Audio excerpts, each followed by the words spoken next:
Who the heck is Pep Talks? I'm not gay, but I fantasize about Marco Rubio. Pep Talks. Pep Talks. Pep Talks. Let's eradicate the Kung Flu. I'm literally coming. Pep Talks. Pep Talks. Who the heck is Pep Talk? They want our women. They want our children. Pep Talk. Sometimes no means yes. Grab them by the pep talk. Grab them by the Marco Rubio. Obama is a racist. Pep Talk. I'm literally coming. I'm literally coming. Pep Talks. We found weapons of mass Pep Talks. destruction. My fellow Americans, it has been confirmed today from Pep Talks that we are indeed all high on politics. That we are. And easiest intro to a show ever. Because I just get to say, yeah. Oh, man. Except I'm not. I just finished lunch. These 2 o'clock starts. You gotta love them. Man, it got, like, really hot down here. You know what? This kind of sucks. I'm gonna have to probably go find a t-shirt, cause yeah. What up, Doug? Oh man, how you doing? What's up, Tragic? I got food. You made me look. You made me look. You got food on my hoodie. You guys did it. Oh man. I did have a flaky breakfast sandwich. It was a croissant breakfast sandwich. Buttery and flaky. Was very good. If you guys have a Costco near you, the Kirkland brand breakfast sandwiches, specifically the croissant breakfast sandwiches, very tasty. Very tasty. Got a cup of coffee. Yeah. We got a cup of coffee. No cream though, no. Cream rises to the top. Disgusting, yeah. Black coffee for me, Hey, I'm Kirkland. I know you are. It's kind of funny. Every time that I see it, I'm just like, hey. Full disclosure, I actually bought a Kirkland hoodie for stand down there, but it didn't fit. I was gonna try and debut it because it had like Kirkland literally like printed all over it. I was just like, hey, look. But what you gonna do? But how's everybody doing? How's everybody this fine Wednesday? It feels like a Tuesday that technically also felt like a Friday. So, oh great, auto shifts kicking in. All right, going to change that. Should take care of that. All right. By the way, guys, if you guys can do me a little favor over on YouTube, hit that like button, number 1. But also just yeah, just saying hi. I'll be back in a bit. Oh, lame. No, it's all right, bro. As long as you make a comeback, because yeah, you know how it goes. It's earlier start and earlier to finish tonight. So. Although I do love Wednesdays because I get to support my homeboy, the angry ginger, also known as AG on this program. I actually get to like watch a little bit of his show. So, dying from dabs till I head to the gym. How are you today? Ooh, nice. I'm about to join you in that one. We got what 10 minutes until it's 4:20 somewhere, technically. Oh no, I have to go to the other side. I have to start going east. Well, the middle of the ocean, it would be 4:20, right? I think. Either way. Ah, man. So yeah, we had some interesting news drop while everything else was going on yesterday. We apparently got some leaks that the CIA is behind a bunch of the stuff going on in Gaza, so we're going to be covering that. Also, we have it reported by Kyle Kalinske. God, I wish that would be so cool if I could eventually just get that. Like, hey man, can you do like a quick 2-minute like video for me? That'd be awesome. But now we got that going on. We got the ground news segment coming up. We got an opinion piece where I'm going to give my opinion about AI. Yeah. So we're going to be going through that. Argentina will be having their 420. Okay, there we go. I like how. Thank you for doing that. It's the best thing to look up.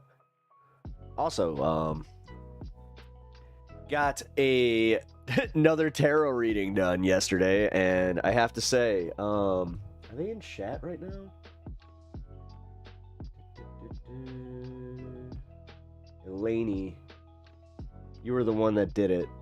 So if you are in chat, sound off. If you're not, then bummer, because yeah, another one nailed it.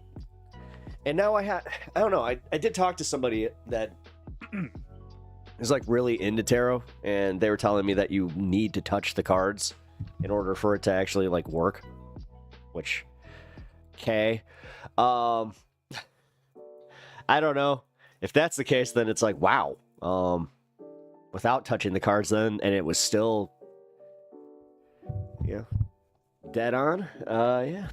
Which I also did have a fun discussion with Unimoogle about this, where she is ever the skeptic. So if you guys are of the opinion that it is just too broad and it fits within too many parameters for everybody, and that you could just take whatever's going on in your life, no matter what the cards are, and just be like, yeah, that's it. I can kind of vibe with that a little bit. She brought me back down to earth a little bit with the skepticism. But I will be honest, man. My mind is a little bit more open to this stuff. Now, don't go crazy like trying to send me crystal, like for healing, crystals and all that. But I don't know. I mean, what is this? I should probably look up what this is, because I know that I got the ones that are made of the actual stones. So trying to keep my energy good, you know. Also, I real quick was able to meditate today, which was really, really nice. Where full disclosure, anytime that I was trying to meditate recently, I would go into a really dark place. So yeah, it was really nice to actually have like a refreshing meditation where I came out of it feeling a lot better. So there is a website called 420 World Clock. I feel like that has been around since like the advent of the internet, because I remember using that like when I was I remember using that around the time that "You're the man now, dog" the website was up, where that's all it is just a it's Sean Connery and a picture of Sean Connery just repeating "You're the man now, dog." No crystal meth free. Yeah. Oh man. I gotta say though, like, I think that my aunt must have watched the show the other day, because just randomly, like, and she does not really do this. She texts me asking like how I am, and then she brought up the oh, you know, I feel like your energy is calling out to me. I'm like, are you sure that you didn't just watch the show? If you believe in crystals in the same way you believe in the heart of cards, you can save the world. Hashtag believe. You gotta do what? You gotta believe. All right, points to whoever names what that's from. And if nobody gets it, I'm going to be severely disappointed.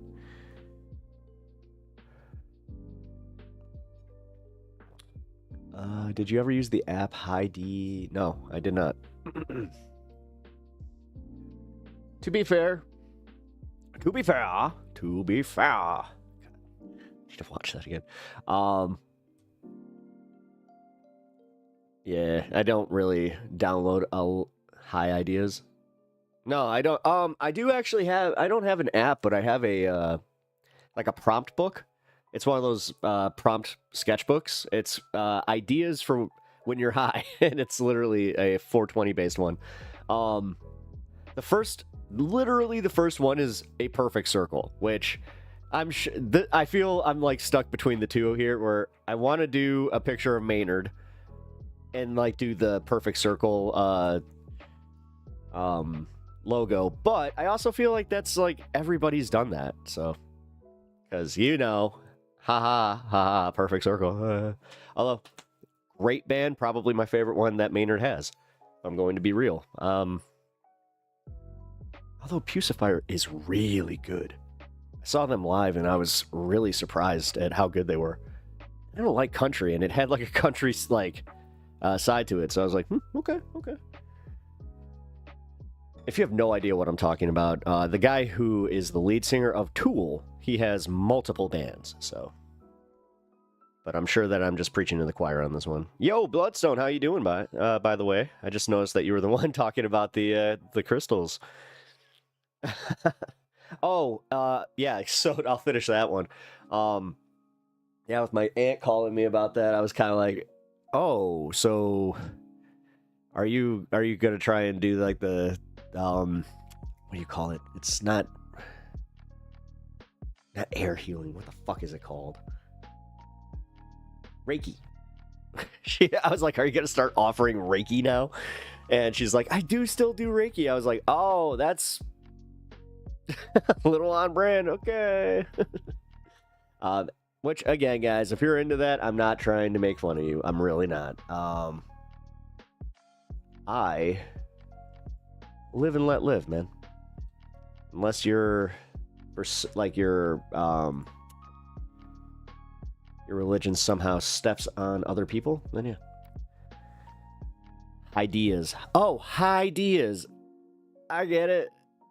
I get it now. That's kind of cool. Good marketing. All right. We almost there, because I have been kind of stun locking specifically just so I can get to this.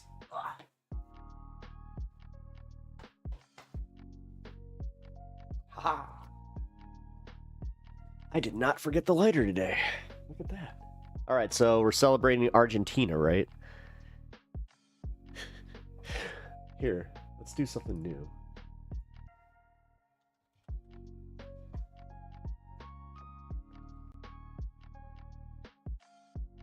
Argentina. Pretty. Gotta say. Yeah. As long as it's not Nicaragua. Hey, I said it right!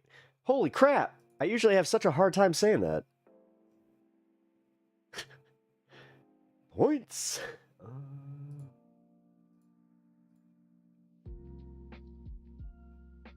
There we go. In 1 minute, we're celebrating Argentina. At 4:20 with Argentina. Does that mean that it's 4:20 in Chile, Uruguay, Paraguay? Like, where does the time zones like actually switch here? Or is Chile technically on like mountain time, or like their version of mountain? Oh my god, I'm actually having a moment now where I'm like, I don't know this, and I've never asked this question, and I like had the pure moment right there, like where it's just like, what time is it over there? Is the sun out? Does the sun move with us?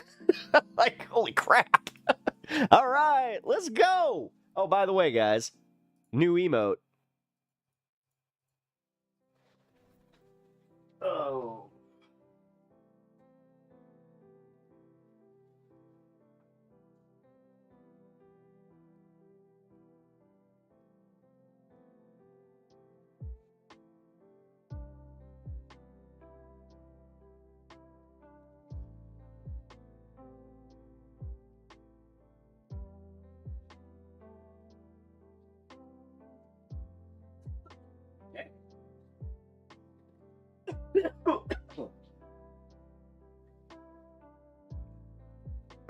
Where does the time go? Man. Where does the time go, man? Like, Where does it go, man? Time come, time go. It just happened right there. Like in that split second that I let out the go. Never getting it back. Whoa, man. I don't feel... you know what? To be fair, I kind of feel we don't do that enough. We don't just vibe with the, the stoner thoughts.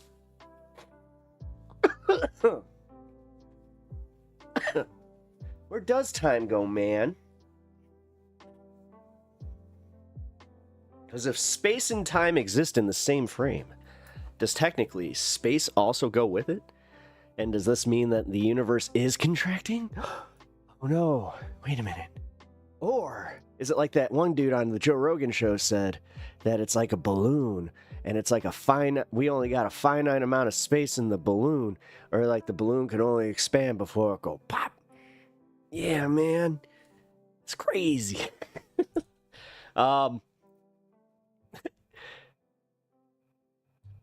Isn't there, I feel like there is a balloon like universe theory where they're just like, because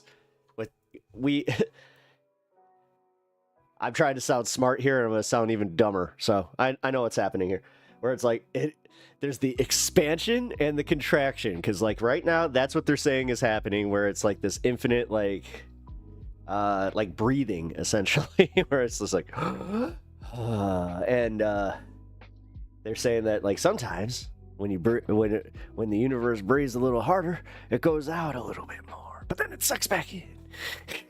Yeah, but do thoughts exist in space? And if so, how much space do they take up?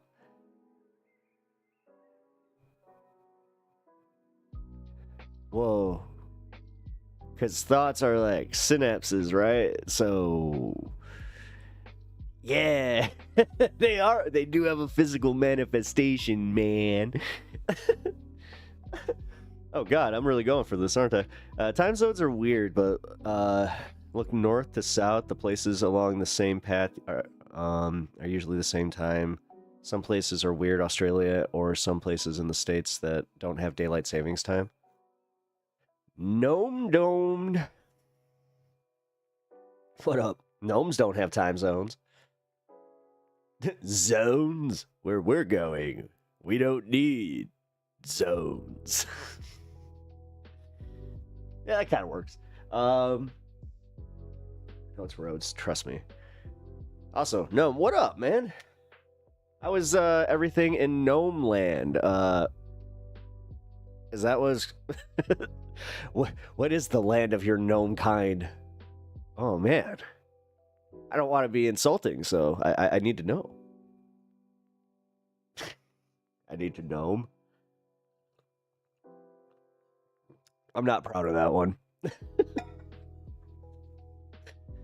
Oh god.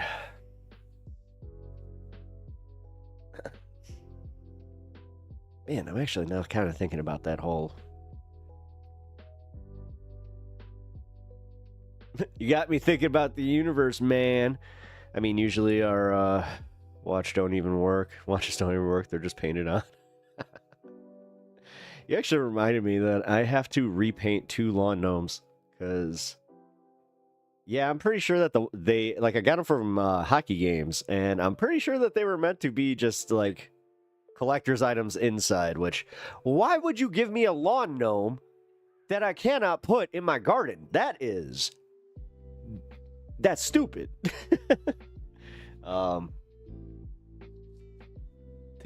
had a neighbor get mad at I had a Buddha in my front garden for a while, and I had a neighbor get so mad at it that they came up and kicked it, and it cracked a big chunk off it. So... yeah. I still have them, though, because you cannot just get rid of a Buddha. Thoughts exist as heat, as your body processes the fact you're alive. You never disappear, only change into other things. I hope I'm a cat someday. Man, I was really big into the idea of reincarnation, especially after I got out of my religion. And in Rastafari, Jesus. they talk about specifically like reincarnation and although some of them. That's the funniest part is like I think in Rastafarianism or whatever the fuck you call it, it sounds weird saying it because it is technically Rastafari. It is just kind of weird where like they also have the same thing that Christianity does, where it's just like they don't agree on all that shit. Some of them are a little more Christian, some of them are a little more mystic. So, but no, to your point about reincarnation, I could oh man, one of my dogs, like that's what sucks. I would have to like reincarnate in a it's more of like a situational thing where it's like, yeah, I want to be like a dog, but like a dog with a good owner, you know? Because let's be real, being a dog, and it's a reason they call it dog eat dog world. Doggy. Some gnomes are inside gnomes. They only watch the lawn from the window. Oh, maybe that's what I should have done. I screwed up. I squished up. Squish, you literally dropped into chat. I was, don't you love when your brain does that? I squished up. I need to get my Buddha statue covered under my homeowner's insurance. To replace it now would cost $10,000. I bought mine from fucking Home Goods. He looked cool. He looked happy. I found out that he was legit like the Buddha that represents, you know, a happy home kind of thing. So I was like, all right. I didn't know that I was going to be like, go from decorating my house with, you know, a little bit of like, you know, Buddhas and that kind of stuff to, now I just want a sign that says live, laugh, toaster bath. I'm not even kidding. We did see one at Comic-Con and it was kind of funny. We were walking out of the con and my wife was just like, I forgot to get the sign. I was like, damn it.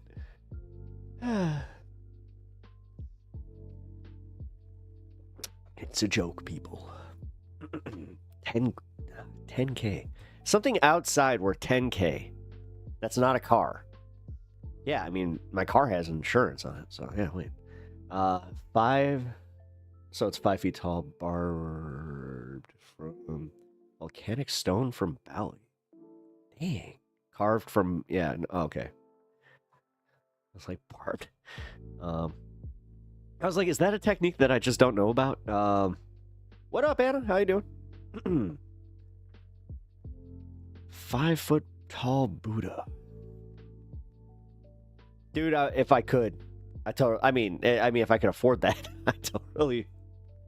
That's the stupid shit I would put in my yard. Because, like, again, I would just make like home improvements. If like I made it big for some reason. I'm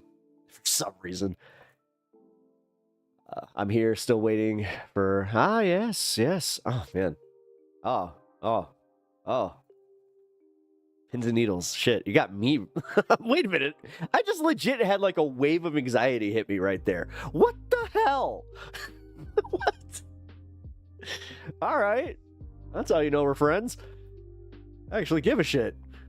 All right. That actually goes for most of you here.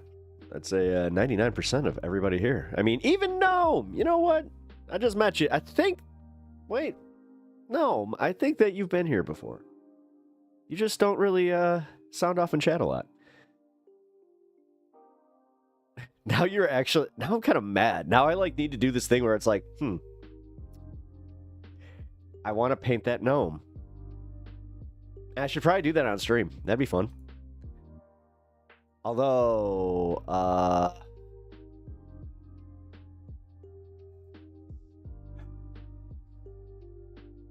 let's see, mini painting stream. I do need to do that. I not just for the streaming aspect. I need to paint. It's been so long. Actually, you know what? My mom left an unfinished painting that I really want to finish. You know what? I think I'll do that on stream. All right, so I've already got the camera set up here for the easel. That's easy. Oh, I'll have to move stand stuff.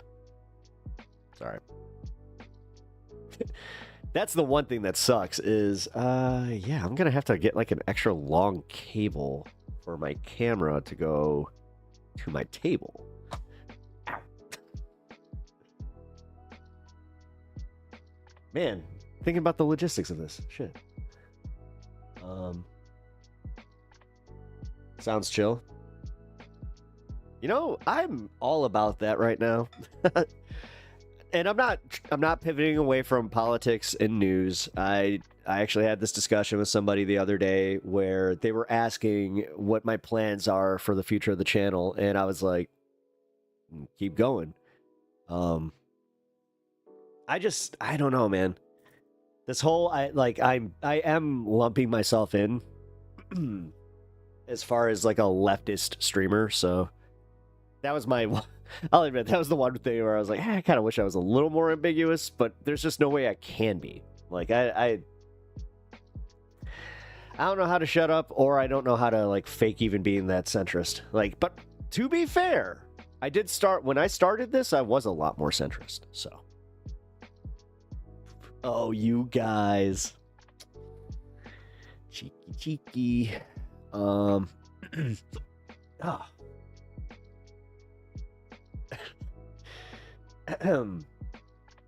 Excuse me. Oh, yeah, by the way, guys, if you didn't already see, we have new emotes. Let's see. I'm going to use... We got this one. Haha. If you can't tell what that is, it is a banger. A smoking banger. I just realized that it has that stupid little pot leaf. I added that in there. The transcript. Cool. By the way, I was doing some editing recently. And I had a situation where I was looking through like the transcript because I had to, try and get some swears out. And yeah, apparently just the way that I speak, it does kind of, it misses the flags because I do a lot of ums and ahs, and I have to just sit there and go, what was my thought? Which, by the way, in broadcasting school, that is honestly the most nerve-wracking thing.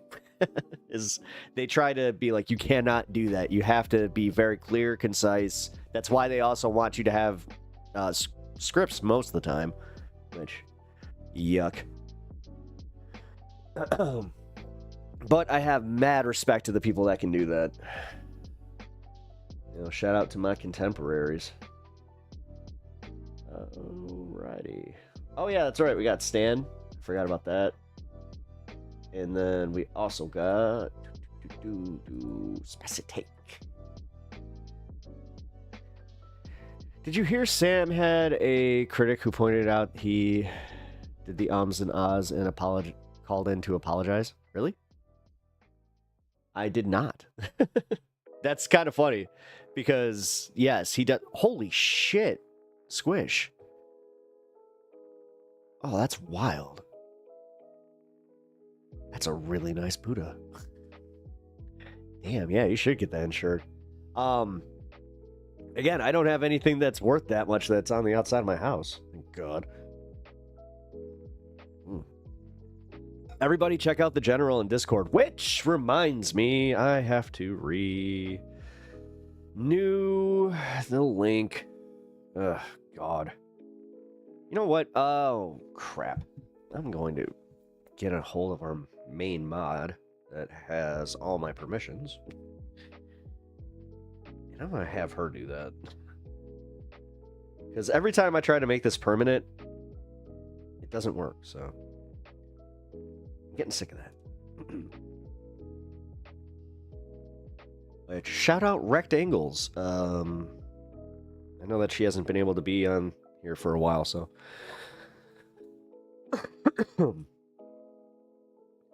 Our broadcasting school is still a thing. I feel like I would want to do it just to be able to just talk to people in general. I know that they they have broadcasting in like community colleges now. The program that I went through was more so it might as well have been one of those online colleges. It actually did have a building because we needed to use the equipment. But it was a rented out floor of another office building, so it was very bare bones. Our broadcasting signal only went into the parking lot, but it was cool. That was one of the coolest parts about doing it. There was one time where I recorded a bumper, right? And I knew exactly what time it was going to be playing, so I just waited in the parking lot, smoked until my bumper played, and just it was kind of cool. That was the first time I ever heard my voice on radio. Why the fuck is this not going through?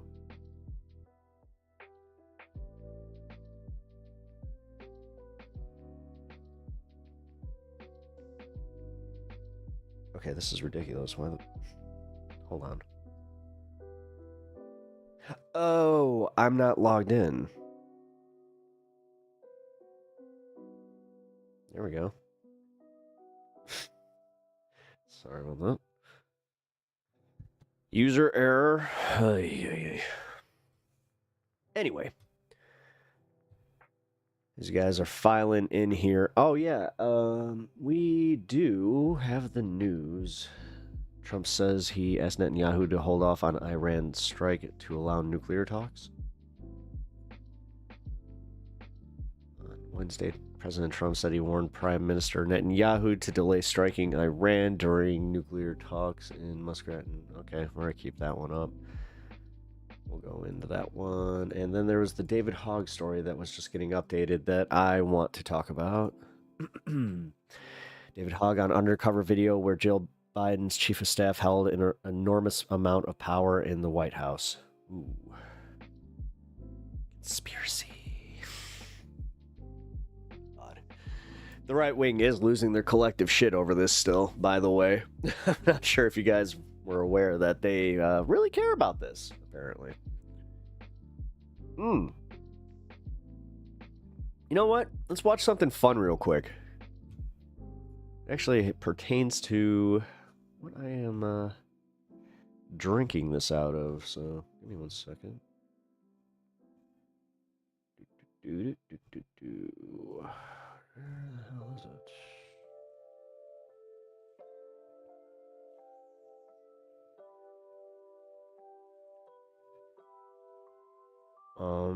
When did I watch this? Crap. What?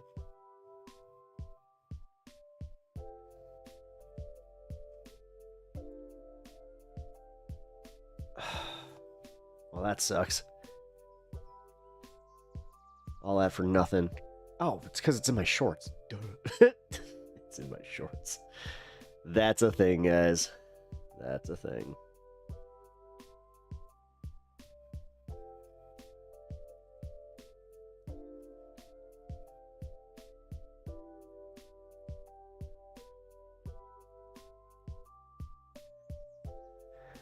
Okay, never mind. This is bugging me. It's in my shorts. I totally caught that as I was just like, oh shit.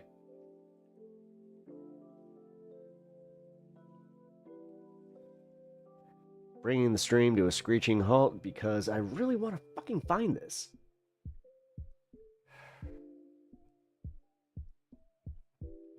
There we go.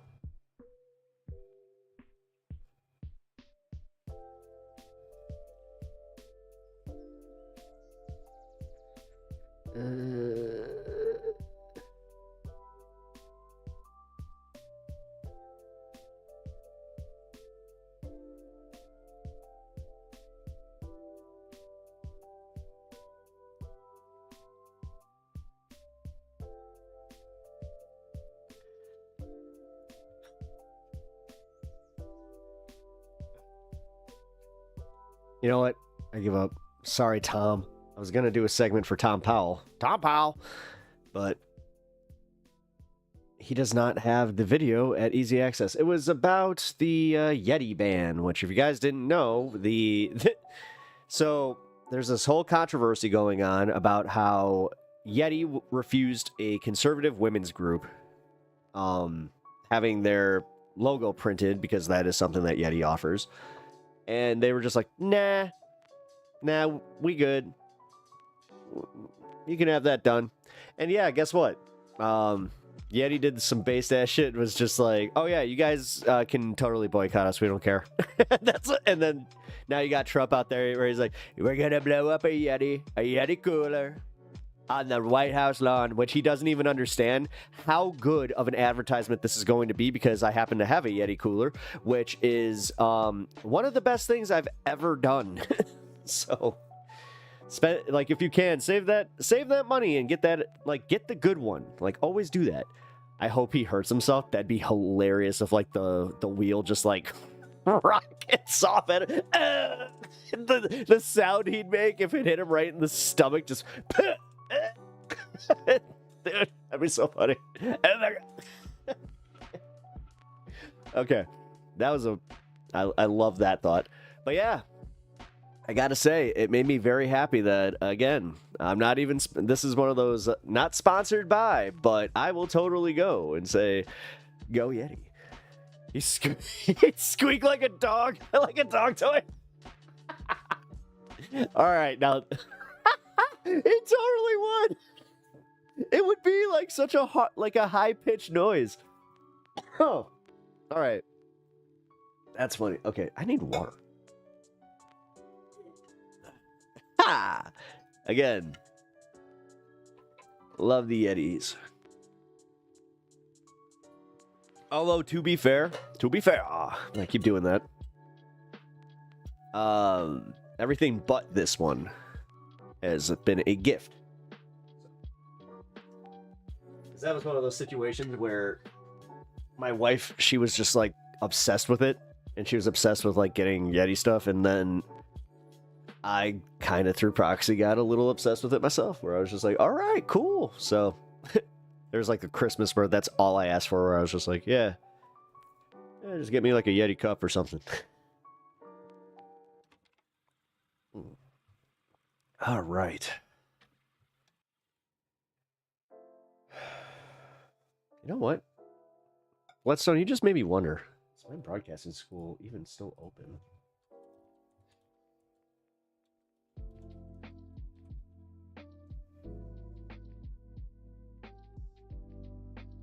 It is. Holy shit. Yeah, they're still around. Cool. Wow. Wow. Oh, wow. Hey. Oh, hey. Wow. Wow, did you guys know? Wow. Sorry, sometimes I real time like work on an impression without letting anybody know what I'm doing, so it comes off as crazy. So, you guys never answered something. Oh yeah, the roads thing. Okay, here we go. Everyone's cheating. Ah, the CIA. Let's go through this CIA story. Because I couldn't find my Yeti story that I wanted to actually cover, but I was trying to keep it lighter before the, once we got to the end of the first hour here, but nope. All right, man, welcome to the show. We got a lot of stuff to talk about. So in just a second, bombshell story about how the CIA is helping to orchestrate the genocide and ethnic... Is it his glasses? I think that he might have gotten thicker lenses, and it's kind of like... cleansing... I don't know, like the perception and then the lighting? ...of Gaza. It's already happening.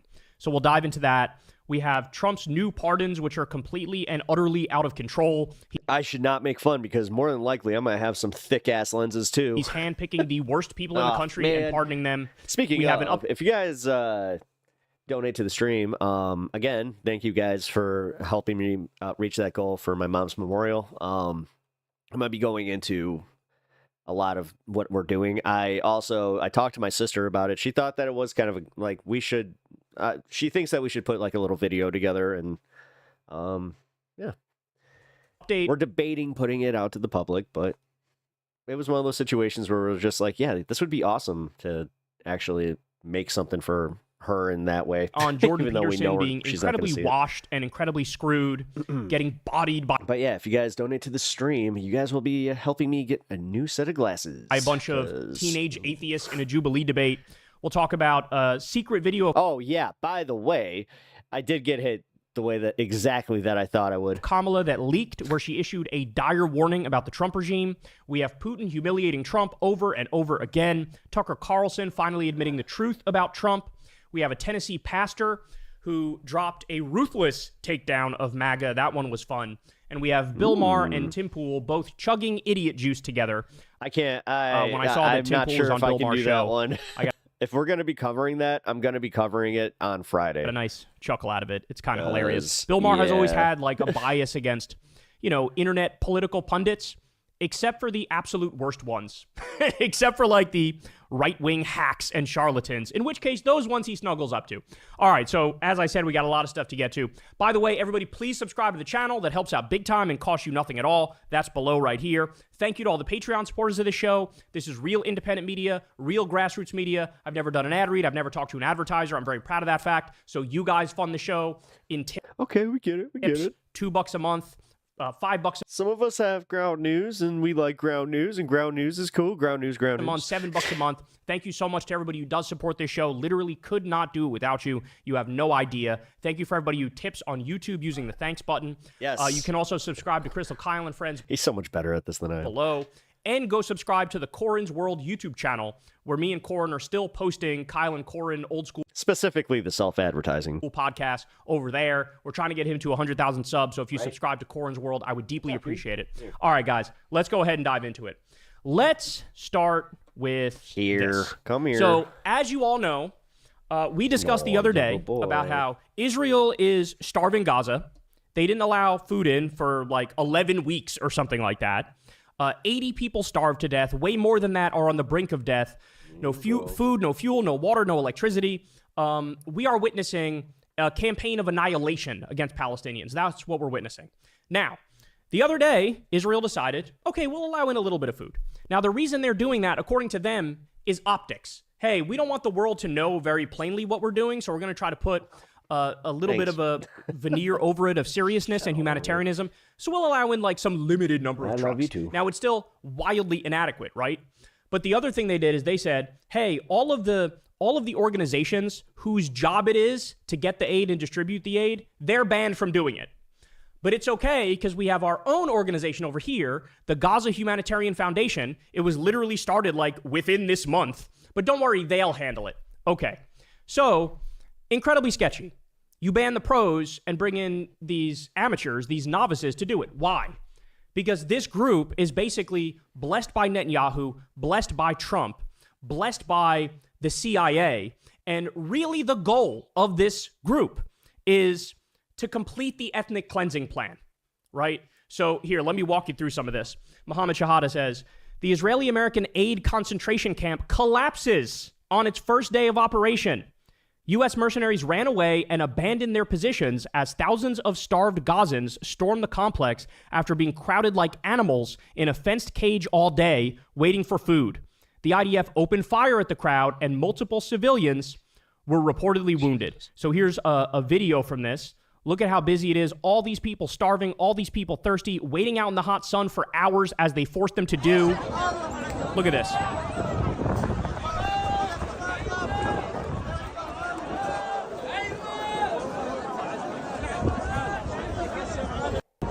So, caging hungry people like they're animals. Look at this.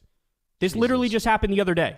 The historical parallels are so obvious. They are so clear. In fact, people have been making those parallels out in the open. Here's one example right here. Srebrenica and Gaza. Looks very similar. So, Dropsite News says the following.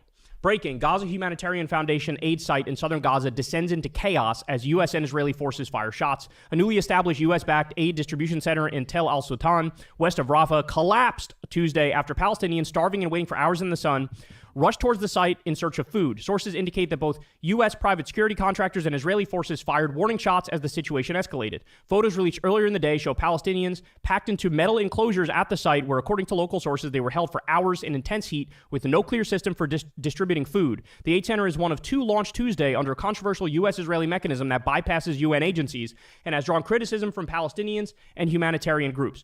So they're not kidding. Like, this thing literally collapsed.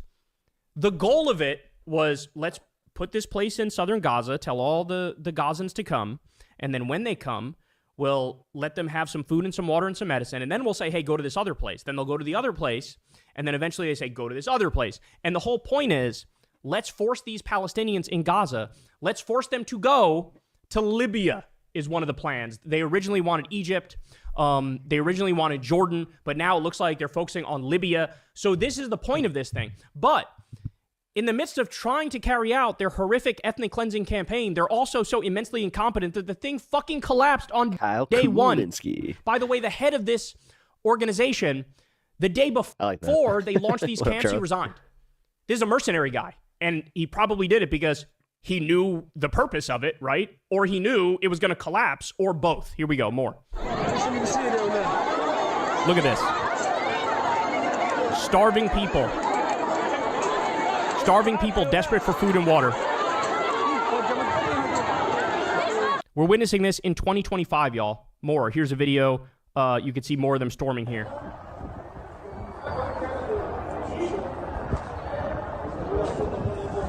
You see them running?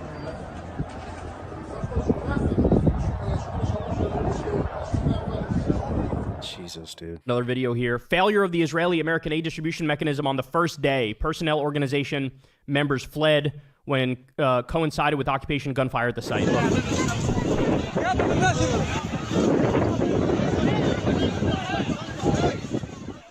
This is from Responsible Statecraft.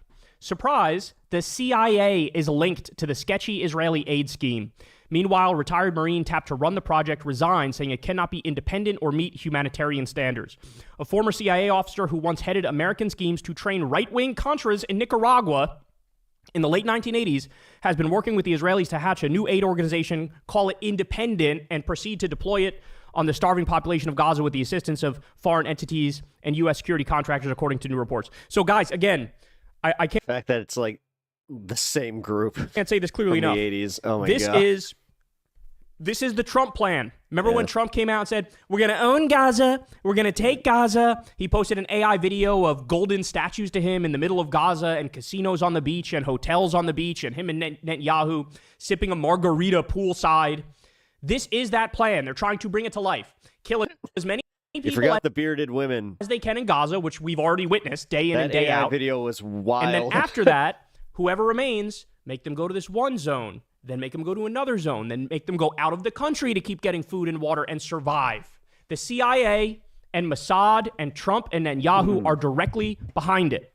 Yeah. And this is the world's clearest atrocity, clearest war crime. It's genocide, it's ethnic cleansing. And also, they're so immensely incompetent that the fucking thing collapsed on day one. I cannot stress that point enough. Now, the Israelis are also just saying it internally, as you know. Sometimes when they face the public, like the rest of the world, they try to, soften it. They try to say, oh, no, we just care about the hostages. Really? There's been like 7 deals on the table where Hamas gives all the hostages, and Israel is rejecting every single one of them. So it's not about the hostages. In fact, that's the bottom of their priority list. Literally, that was reported a couple weeks ago. But here's what they say internally. So this is Finance Minister Bezalel Smotrich, one of the biggest war criminals. We are not afraid of the word occupation. We are liberating Gaza and settling it. We are at the place where it all started. In the place of this mount, we all thank God. And then again, he goes on to say, let's give power to our soldiers. Are we afraid of victory? Are we afraid from the word occupation? We occupy Israel. We liberate Gaza. We settle it. We win the enemy. He also went on, as did Netanyahu within... Oh yeah, just a reminder as well that this also goes towards my desk. Recent days to again talk about Amalek, meaning, hey, kill their innocents too. kill the women, kill the children. That's what we need to do. Now, by the way, at the same time this is going on, could not be more clear what's happening. Thousands of Israeli nationalists chant death to Arabs during annual procession through Jerusalem. They also chanted stuff like burn their villages. Gee, I wonder if they're interested in peace. I wonder if they're interested in giving Palestinians their rights and treating them like human beings. It's a real tough one to figure out. Haaretz says, Netanyahu's lapdog, Strategic Affairs Minister Ron Dermer, threatens West Bank annexation if Britain and France recognize Palestinian state. See, this is such horseshit because their goal all along was also to steal all of the West Bank. They've been planning to steal all of the West Bank. They've been working on it over there, mission creep style, knowing the war of annihilation, the genocide that's happening in Gaza, knowing eyes are over there. They're slowly doing mission creep in the West Bank. By the way, Miriam Adelson gave Trump $100 million in this last campaign, and the quid pro quo was, I'll give you this money, you let Israel annex all of the West Bank. So now what Netanyahu is saying is, hey, if all these countries say they're going to recognize a Palestinian state, well, then we will steal all of the West Bank. No, you were going to do that anyway. And by the way, the reason why these other countries are now saying maybe we'll recognize a Palestinian state is because history will judge this moment as exactly what it is. And all these other countries are trying to get on the record and say, no, we weren't in favor of it being this bad. We weren't in favor of total genocide and total ethnic cleansing. They're doing it to try to save their asses, cover their asses, knowing how history will judge this. And by the way, we won't have to wait 20 or 30 years for history to judge it as what it is. It's already happening right now. We've never seen a live streamed 24/7 genocide in 4K, and that's what we're witnessing right now. Jesus Christ. So this is what's going on, man. This is what's going on. You have a fake humanitarian aid agency run by the CIA and Mossad, and they're using it to try to complete the ethnic cleansing campaign as Israel does genocide, as they also do mission creep and take over the West Bank. As I keep saying, if you've ever wondered what would I have done during the rise of the Nazis, now you know, because whatever you're doing now is what you would have done. The parallels are astonishing. In fact, you can make a stronger argument that we know way more now about what's happening that it didn't even take a day. Real time That's what than they did back then. This fucking sucks. Some people could say back then. We didn't really know the extent of just when it's like there was that moment of hope. what's happening now. Nobody can say that. Nobody can say that. So it's happening. It's happening. And every single person who downplayed Trump whenever Trump, we're going to take Gaza, we're going to own Gaza, we're going to build casinos and hotels on the beach. Anybody who downplay that, he doesn't really mean that. Oh, he means it.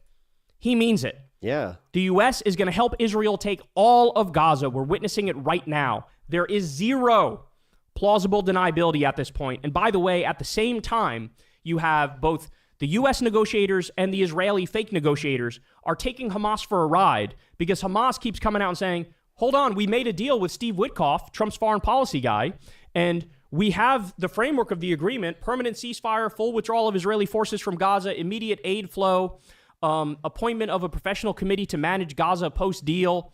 Like, they have the framework of the deal. Witkoff's going, yeah, I like this deal. Maybe we'll do this deal. And then the Israelis are doing anything and everything to torpedo it because they don't give a fuck about the hostages. They care about stealing all of Gaza, creating a greater Israel, taking the West Bank as well, going beyond that eventually. Full. I mean, the plan was always just to take it all. Psychotic. And yes, move them to just genocide. Bloodlust right in front of our faces. Never seen commit genocide and then ethnic cleansing. It is literally what it is. Anything this extreme. Hey y'all, do me a favor and like and subscribe. It helps out big time in the algorithm. At least they can't hide behind their whole It's not. You guys are using this hyperbolic language. You guys got to really calm down with that. Except that it's obvious now. So, all right. We're going to take a brief intermission just so I can get the next segment up, and then we're going to move on to that, which I'm not sure if you guys just saw the title change. I had a special hidden segment ready to go. Vosh versus Andrew Wilson, which I want to get that done early so we do not have... Andrew's asking, why do you think I'm a... We don't have too much time at the back end of this. Oh, it's only 15 minutes long. Cool. Perfect. never mind. All right.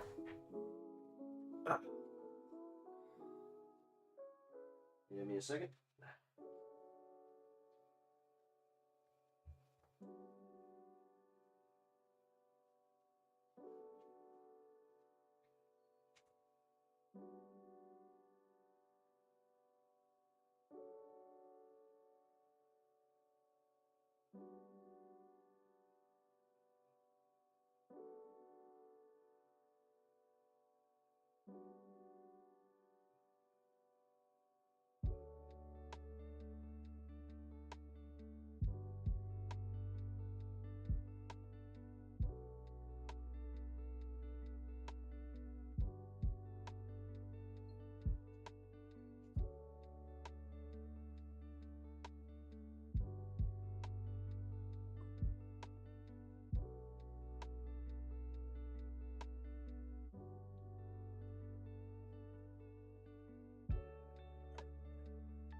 Let's get to the next segment.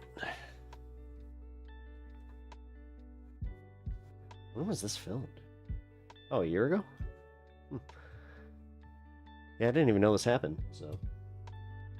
This was a viewer suggestion. Oh, this guy! I know this guy. Yeah, they actually... Modern Day Debate was talking about having me do something with this guy. But I don't know, guys. What do you think? You think it's time? Or should I just, I don't know, cool off that whole scene? Because I'm not sure if I want to do the debate lord bullshit. I'm not really debatey.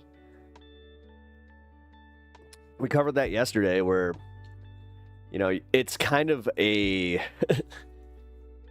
automatic like fail on my part because I'm trying to genuinely understand their position, maybe change my mind a little bit, and also try and change their mind. But I guess that's not what debate is anymore. I guess I got completely lost on that one. But alrighty, well, we got Andrew Wilson, who again on this show we know him as Queen Andrew because he insisted on making this weird point where if I was going to jump off a bridge and if I said, if you don't call me the Queen of England, I'm going to jump. He apparently is just like, no, I cannot entertain that delusion. It's like, okay.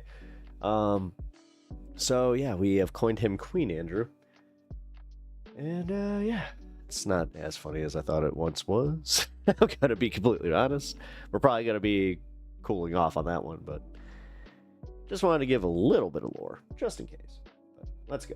Andrew's asking, why do you think I'm a fascist? What are the things that make me a fascist? Oh, well, literally, he called himself Big Papa Fascist. But if you want, like, an actual, like, I don't know, reasoning beliefs, I would say that being, like, a political advocate for Donald Trump with the Republican Party would count towards one. I think also, I'm pretty sure, like, I didn't expect he would, like, pretend to be offended over this, because we both know perfectly well he fits my definition. But I'm pretty sure that literally every time I've seen him make any prescriptive statement about politics, it perfectly lines up with what a fascist would believe in. So he's, like, anti-immigration. He makes statements about, like, the Western nationalism and, like, the white birth rates declining. He talks about, like, a need to get rid of degeneracy and imposition of, like, far-right conservative politics as a way of getting... So he's, like, nodding along with all this. This was just a waste of time. He just wants to, like, filibuster before we get to the actual... Why are those fascist oh my policies? God, dude. Do you want to, like, get you all the way back pivot. to the definition what of fascism? I want you to do, because you've done this, I've seen you do this several times. How is this a policy? Well, it's my turn, Vosh. What does why I just mean? let you talk, Vosh? My turn. Really quick, Alex. It's was my it not turn. True not that really after quick. It's Alex, my turn. After I answered his question, didn't we move on? Did I not just answer his question? No, it's my turn. Vosh.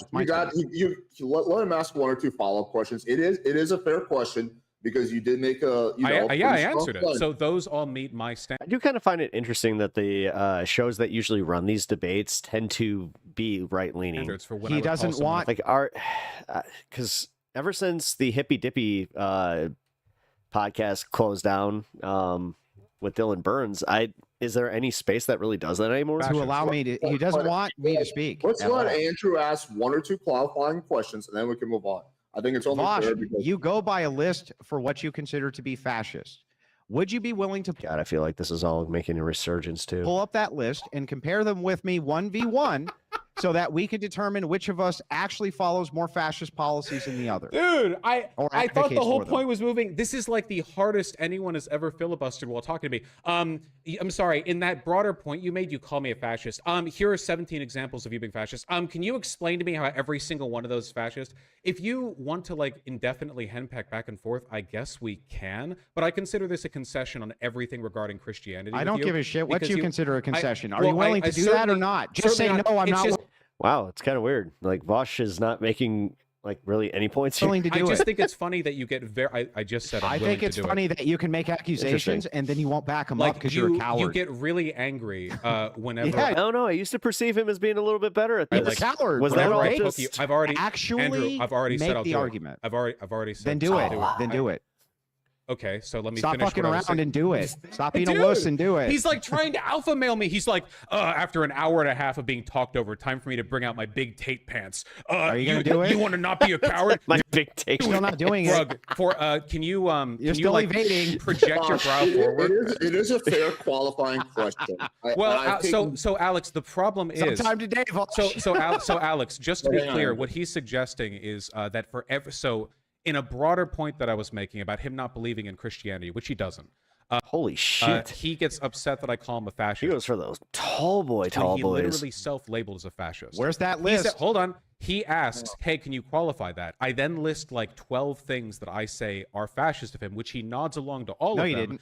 And now what he's saying is, let's go over an exact 14-point definition of fascism so that on every single one we can check off every point on every claim made. Now, Alex. And see if they apply to you. Now, Alex, we can do this, but I did want to debate Christian nationalism, and I will admit this does just seem like a pivot away from the subject because he knows You got called blown me the fuck out of it. fascist. I didn't call He you does anything. You called yourself the He does fascist. do that, actually, like in pretty much every No, you debate called me that the I've fascist. ever seen him do. Stop. So.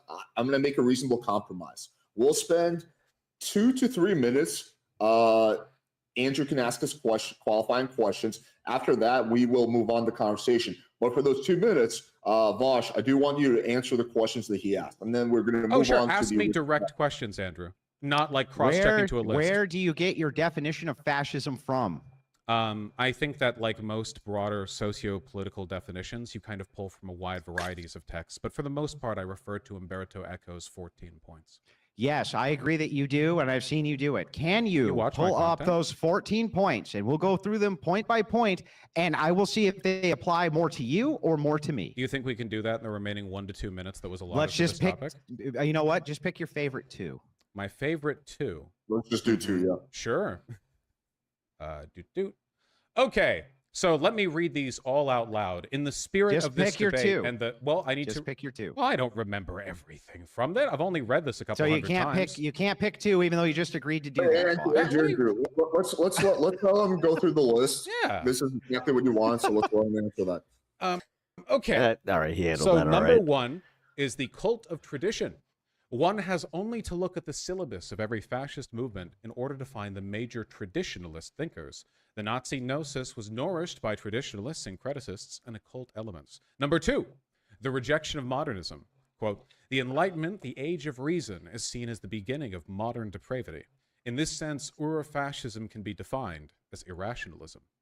Number 3, the cult of action for action's sake. Action being beautiful in itself, it must be taken before or without any previous reflection. Thinking is a form of emasculation. Number 4, disagreement is treason. The critical spirit makes distinctions, and to distinguish is a sign of modernism. Just give me two, In modern Vosh. culture- We don't need the whole list. Whoa! Why are you letting him go through the whole list, Alex? He agreed to 2. Hang on. He's hang on. filibustering the entire debate. Stop. Okay, listen. Vosh gave like 4 or 5. Let's just work with what Andrew's he so gave. annoying. How can anyone listen to him? I'm so glad the mod is stopping him. Andrew, shut up. Yeah, which of those two? It is kind of rare though. Again, like this guy, at least this guy like chimes in and goes, Andrew, stop. Which two do you want to pick, Vosh? And see, let's see how they apply only to me and not to you. Sure. Okay. Because like this applies to Piers Morgan too, where like Piers Morgan, he always sides with the Andrew of the debates. So it's always kind of like you're always on the back foot, you know? Okay. How about number 2, the rejection of modernism? Kessler, The what up? rejection of modernism. Does this, in your worldview, mean a Hola, ¿cómo estás? rejection of ethics, which built the society, or a rejection of modernity when it comes to how society is acting? The Enlightenment. When he talks about modernism, he's talking about modernity in the geopolitical sense. The So Enlightenment, just enlightenment principles are anti-communist, Bosch. in his words, the Enlightenment, the age of reason, is seen as the beginning of modern depravity. Yes, but in communism is anti-enlightenment. No, not at all. Yes, So absolutely. Karl Marx is literally described as a modernist philosopher and economist. No, by who? Literally everyone who describes him, he objectively fits. He is Literally a not. post-Enlightenment. No. Listen. Sure. When you're talking about modernity, is Karl when you, Marx specifically a modernist? modernity, when you're talking about modernity, Karl, I need you to explain how it is that I reject modernity. I don't reject modernity. I reject an ethical system which I'm contrary to. So just a moment. Okay, so I Googled, is Karl Marx a modernist? I hadn't seen this brought up before in my many classes on the subject. Marx and Engels offered a profoundly modernistic critique of capitalism. And then it's from a University of Warwick page called Modernism and Marxism. You said postmodernist. No, I said modernist. He's not postmodernist. Okay, but that's what you said, just so you know. So Absolutely. Karl Marx is literally described as a modernist philosopher and economist. Okay, let's let Vosh finish. Go ahead. It says, is Marxism Okay, I appreciate those little cuts. pardon. More of those, please. modernism? This is from Marx and Philosophy Society. .org.uk. Part 1 in sum situates Marx as a leading figure of modernism. So the thing is, Marx and communist thinkers in general, or at the very least Marx, because some communists, you can't tell with these guys, certainly with me, are very much post-Enlightenment thinkers, born of the age of reason, and believers in liberal social values. I mean, Karl Marx was a progressive of his day, wrote to Abraham Lincoln to convince him to help to free the slaves. His writings were an attempt to hold capitalism to account for not fulfilling the promises of modernism, of liberalism. And what about his critique that he wrote about Enlightenment humanism and from a revolutionary ecological perspective, where he seemed to argue against these post-Enlightenment principles, which you are so adamant that only fascists hold? No, anyone can criticize Yes. things. And what about the fact that Marx himself was very anti-Jewish? There's no doubt that that's true either. So Okay. all of these things, all of these things, these push Unfortunately, against. that's been popular in both pre and post-Enlightenment Europe. Yeah, but the thing is, Vosh, is that no, I don't think that number 2 does not apply to you. You seem to reject the modernist principles as well, at least postmodernists, and you seem to want to move towards your communist worldview. I don't see how this doesn't apply to So, you. Pick do you another one. agree that Let's Karl start Marx, Marx's by basically every definition you can find online, is a modernist? No, I don't think that. I don't think when we say modernist, we're talking about postmodernist, which is what you referenced and I responded to. No, modernist. He's Yeah. a modernist. Okay, well, Christians are modernists too. I don't know what your point is. No, Christianity is a pre-modernist system. But by what metric? The ethics? No, the Enlightenment, a post or pre-Enlightenment era. Is Okay, it, so is the it a Enlightenment I did just have that moment where I'm like, what are we accomplishing here? ethics? Enlightenment ethics? Well, in Guys, this, wait, I did say 2 minutes for this. We've been going on 5 minutes. I do want to redirect. of course, back- of course. All right, he's actually a decent moderator. I got to give him Of credit. course. I don't want to linger on this too long. It's about ethics and it's about political economy for Marx. Yeah, so would specifically. you say it's the ethical distinction that makes you a modernist, or is it a rejection of the material that makes you a modernist? Well, that really depends on why you're rejecting it. For example, like Marx rejected Hegelian thought on the ideological dialectic, but Marx is still arguably a kind of Hegelian. His rejection is an iteration upon a pre-existing trend. Like, for example, if you're Adam Smith and you're writing a systemic economic critique of previous economic forms, which Oh are boy, themselves hello. post-Enlightenment, Vosh is in you're not jail. rejecting modernity. What you're doing is What's up, trying to Robin? How you improve upon doing? it. But So is there any Marx- problem with holding Christian ethics in modernity? No, that is literally a pre-Enlightenment belief. Why would that be a pre-Enlightenment belief? There are Christians who exist post-Enlightenment. And by the way, just so you understand, that actually doesn't make any sense on its face. what Enlightenment principles do Motherfucker's you literally think? defending divine Tell- command will you- theory and arguing that he's a post-Enlightenment. Like, yeah, Are you the going to tell me which modernist Christian? divine command theory. Yeah. Why won't you tell? Sorry. Why won't you answer the question, Alex, this is an infinite wormhole. Yeah, But What let's- ethicals? Andrew, to be fair, I Bro. did say we were only going to talk about this for 2 minutes, but what I will do is I will let you on this topic get Yeah, your last. most closing Enlightenment thoughts. thinkers were Christians.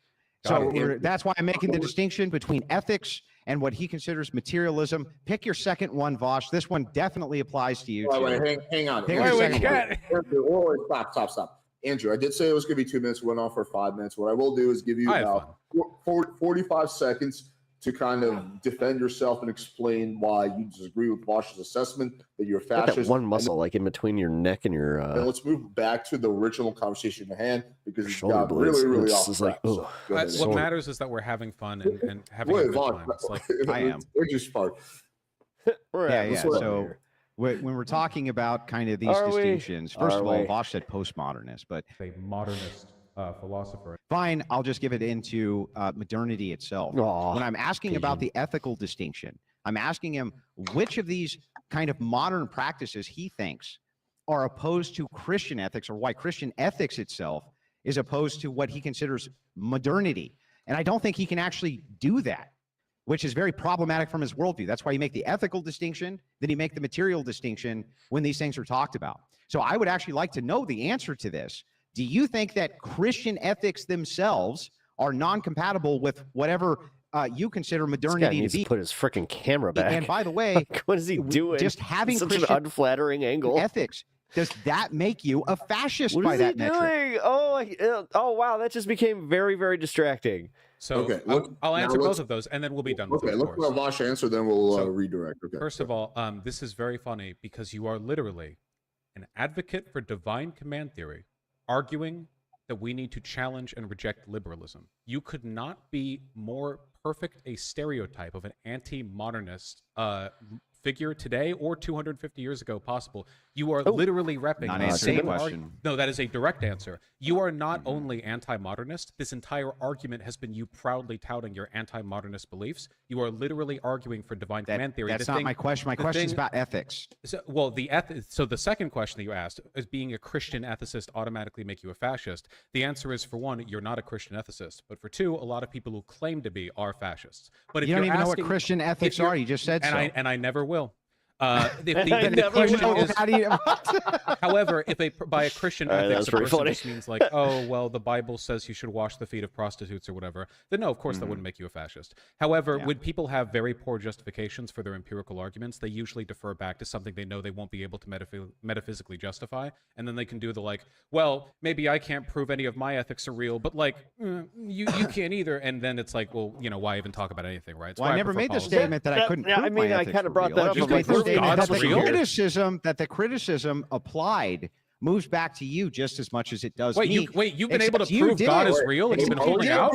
That none of the things you say are true, and they're arbitrary, and your systems make no sense. Yo, Vosh, Andrew, I'll let you guys choose. You guys have the option. Do you guys want to stay on this longer, or do you want to move back to the original? Yeah, we can move back to. I just want to talk about Christian- or policy, we- because yeah, we can I move want to back talk about policy, reality. That's fine. Well, Everybody let's wants to move back to- I'm also going to say, we're going an hour and a half. We'll probably go for another half an hour, unless, of course, there's something that's left unfinished. So just so you guys have a mental idea. Okay, go ahead. Oh, I mean, I guess I'd like to know how to prove God exists, but like leaving that aside, because I know what rabbit hole that goes down. If you want to have a debate over that, then I would suggest that you debate with Jay Dyer, and we'll see if your logic for utilitarianism can hold up. That would be my suggestion. Let's go back to It's policy. a who's who. of- Also, you don't have to prove Yuck. utilitarianism to disprove a person's assertions that they've proven God. But, Although Andrew definitely takes Yeah, the but cake the on that one. criticism refines Oh, back the hey, other way. You we're at, realize that, right? Which is that even if I was unable to substantiate my worldview as 420 being true, in you New, also lightning thing can't. in New again. York. You Okay. also can't. the, Policy. yeah, I'm in so New York. right, policy. Not New York. All right. We got this. This is But you said there were this was sent to me. And it just happened to be in my recommendeds at the same time. So I think the universe is telling me, guys, that this is the next video. It says Piers Morgan, BLASTS, Israeli ambassador. So we're going to check that out. But first off, happy 420.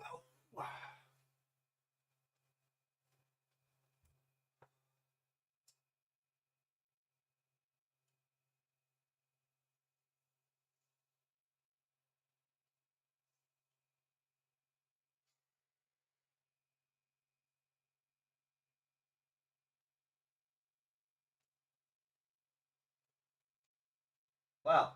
I gotta say, I haven't had one of those moments in a long time. Where I pulled the slide, and at that very moment, it had the most perfect, like, snake of smoke where I was just like, pretty. Oh, yeah, that's East Coast. Celebrating the East Coast here. If you guys are new here, welcome, welcome.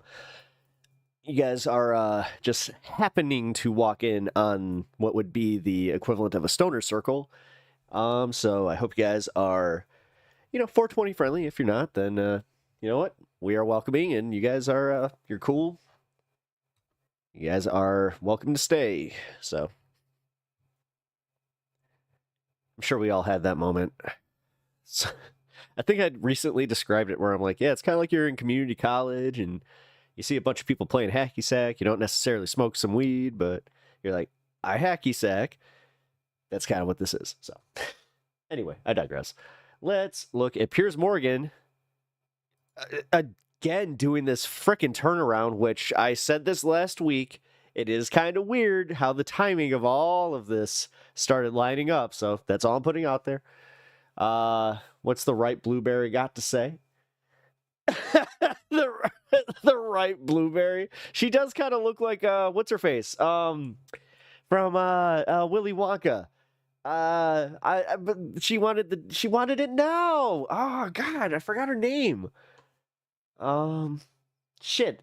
You know what? Where do you go? You guys are gonna totally beat me to this. So, anybody? Nobody? Really? Don't do this to me.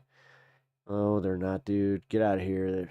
You square. But you said there were 50,000 Hamas. Others have put the total figure at around 25,000, which begs the question, if after 18, 19 months now, you have been waging this ferocious war against 25, 26,000 terrorists, and you still haven't defeated them, your strategy is failing. How many children have you killed? Piers, Israel is not killing children. Israel is not killing children. Hamas is using them as human Israel is killing shields. children every single day. And what you're trying to do is be very weaselly with your words. No, I'm not. The truth is, you are killing a lot of children. You would argue you're doing. Why it's caused? Hang on, let me because finish. Hamas is using them as human shields, and you know that. Let me finish my question to you. You are killing a lot of children on a daily basis. That is indisputable. My interesting question for you is, how come you know exactly how many Hamas terrorists you've killed, but you have no idea how many children you've killed?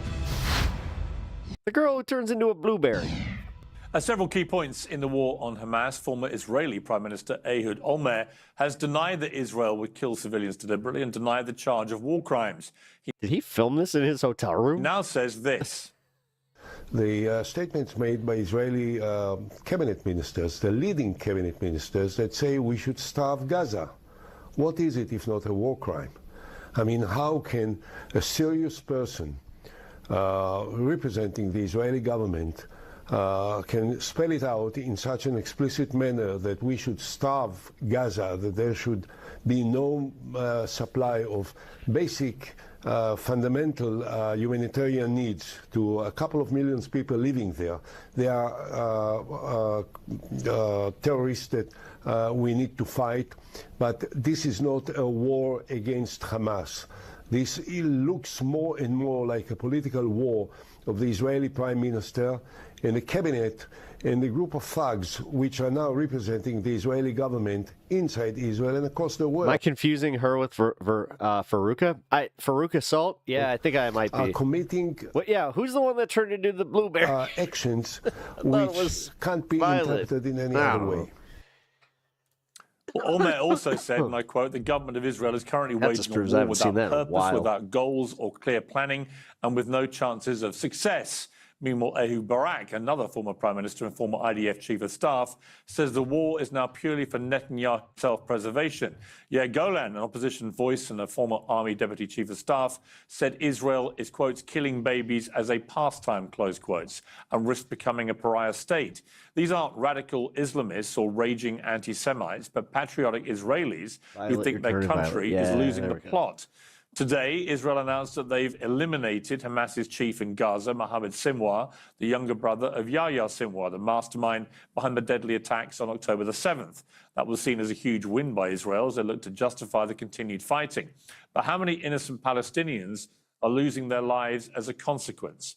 Overnight, we saw more shocking scenes in Gaza as thousands of Palestinians overran an aid site run by a US and Israeli-backed group with the intention of taking control of food distribution away from the UN. Many experts believe that swathes of Gaza face imminent famine caused by an 11-week Israeli blockade, which is only now beginning to ease. How much longer can all this go on? Well, I'm joined by Israeli Ambassador to the UK, Zippy Hotovely. Ambassador, welcome back to Uncensored. Good evening, Piers. Incredibly damning comments from two former prime ministers of Israel and a former deputy chief of staff of the Israeli army. When you hear what they have to say, surely it gives you pause for thought, doesn't it? Well, it's quite obvious for someone like you that understands politics that those people are coming from the opposition. Their job, in their opinion, is to fight whatever the government is doing. I think it's very anti-patriotic not to support Israel's war when we are fighting the most justified war in the world against a terror group that committed the worst atrocities at the 7th of October. Just today, we remember 600 days that we still have 58 hostages in captivity. And I'm afraid to say, nowadays in Israel, you can't find even one leader that will say he's willing to live with Hamas on its doorstep. So if those people have any criticism, they should offer a plan how Hamas will be removed from the Gaza Strip, from controlling the doorstep of Israel, not committing the 7th of October again. I didn't get to hear that, not from European leaders that are criticizing Israel, and not from those opposition former leaders. So I must say that in the end of the day, Israel has a serious threat on its security. You will agree with that. No one wants to see people being massacred in their homes. You know that they're like totally aware that they're wrong with just how defensive they are all the time. Like we've seen at the 7th of October. And in order to do that, the aims of the war are still relevant. We want to bring back our hostages, and we want to make sure Hamas won't control the Gaza Strip. Every leader in the world, in the Western world, agrees on those two aims. You know, you and I have spoken regularly or on a number of occasions throughout this war. I've always said from the start, as you know, that Israel had an absolute right and indeed duty to its people to defend itself after those appalling attacks. And my position about that hasn't changed. But I also kept asking one question, which was, what is a proportionate response? And I've got to tell you that in the last few weeks, I have found the Israeli government strategy in... I mean, we're all glad that you did catch up. Gaza. I mean, I'm not even trying to be like a dick about it. And I'll explain to you why. Suck that it took them this long. When you launch a blockade for nearly 3 months to a population which already has seen much of their possessions, their land, their buildings, their literally better late than never. Homes decimated by bombardment after bombardment.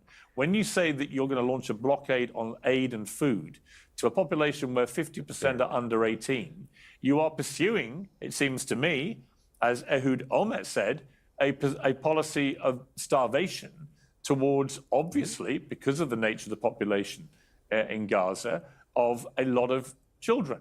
And that is a war crime. I mean, what else do you call it? I think when you look at the facts, and you should look at the facts, letting in 25,000 trucks with tons of aid, this is not a policy of starvation. Now, let me tell you what was Israel's policy from the beginning of the war. How many confirmed hostages are left? From the beginning of the war, we created a very clear distinction between the terrorists. We're talking about 50,000 people that embedded themselves in population, as you know. Just now, you just mentioned Mohammed Sinwar. He was found under a hospital, under the European hospital. He was hiding there because he knows exactly how the world reacts when Israel attacks hospitals. But those hospitals being abused and being used as Says 58. terror facilities. This is why Israel is allowed to operate there. Now, I'm going back to the policy of aid. In the last few days, as you know, Israel is launching a new program, a new mechanism to deliver aid because, unfortunately, and I'm saying that with a big pain, Hamas was looting the aid that all the world wanted to be let into Gaza. Now, everyone is interested that the population won't be starving.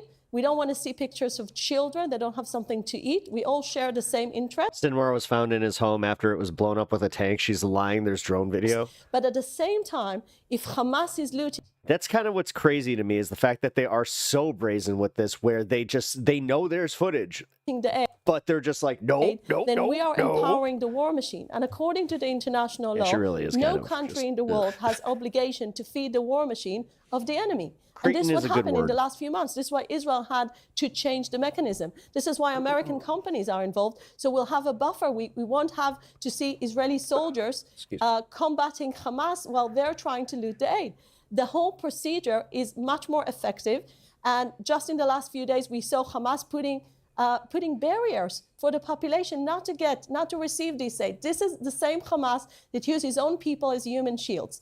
So we are talking about a situation that's very difficult, very complicated. Once Israel is fighting the Hamas terrorists, we still want aid to get in. And the mechanism, I believe, that Israel is putting now forward is so much better than the one that in the end of the day is empowering Hamas. The problem is that whilst you're saying all this and trying to justify it, you've got people like Smodrich coming out and making it absolutely crystal clear what the real plan is, which is to completely clean out Gaza of all the Palestinians and get them into, quotes, a third country. That is a form of genocide. It is the deliberate targeting of people based on ethnicity and displacing them from their homes and killing a lot of them in the process. I don't know what else you would call it. I've resisted using the word genocide about this, but when I watched what Mr. Smodrich was saying, shit you did, and studied the exact words that he said, it is very hard to reach any other conclusion than that he is waging a strategy of genocide and would like to cleanse, as he put it, the whole Gaza Strip of all the Palestinians. So you can try and dress up that blockade, which is what it was for 3 months, where we saw the starving children you say you're concerned about, but you've got Smodrich there actually laying bare the real plan, which is to get all the Palestinians out of Gaza. And that is a form of genocide, isn't it? What else do you call it? Well, let's begin with the fact that if you listen to the British media, you get the assumption that Smotrich is the Israeli prime minister. Well, he's not. He's not the one who's forming the policy on aid. And the policy you just quoted is actually... So is he a liar? No, all I'm saying is that his policy, his either statements he's lying or he's are telling not, the truth. his statements are not standing in one line with Israel's policy. This is as a matter of fact. Now, going back to what you quoted basically President Trump's plan. And President Trump's plan is speaking about making Gaza a better place. Gaza will be a better place without having a terror hub, without having the underground tunnel city, without having people firing on Israeli cities. Just in the last 2 weeks, there were more rockets being fired from Gaza to Ashkelon, to some Israeli southern cities. We are not interested with any of that. And I just want to remind you, just in case you're so interested with finishing the war can finish today.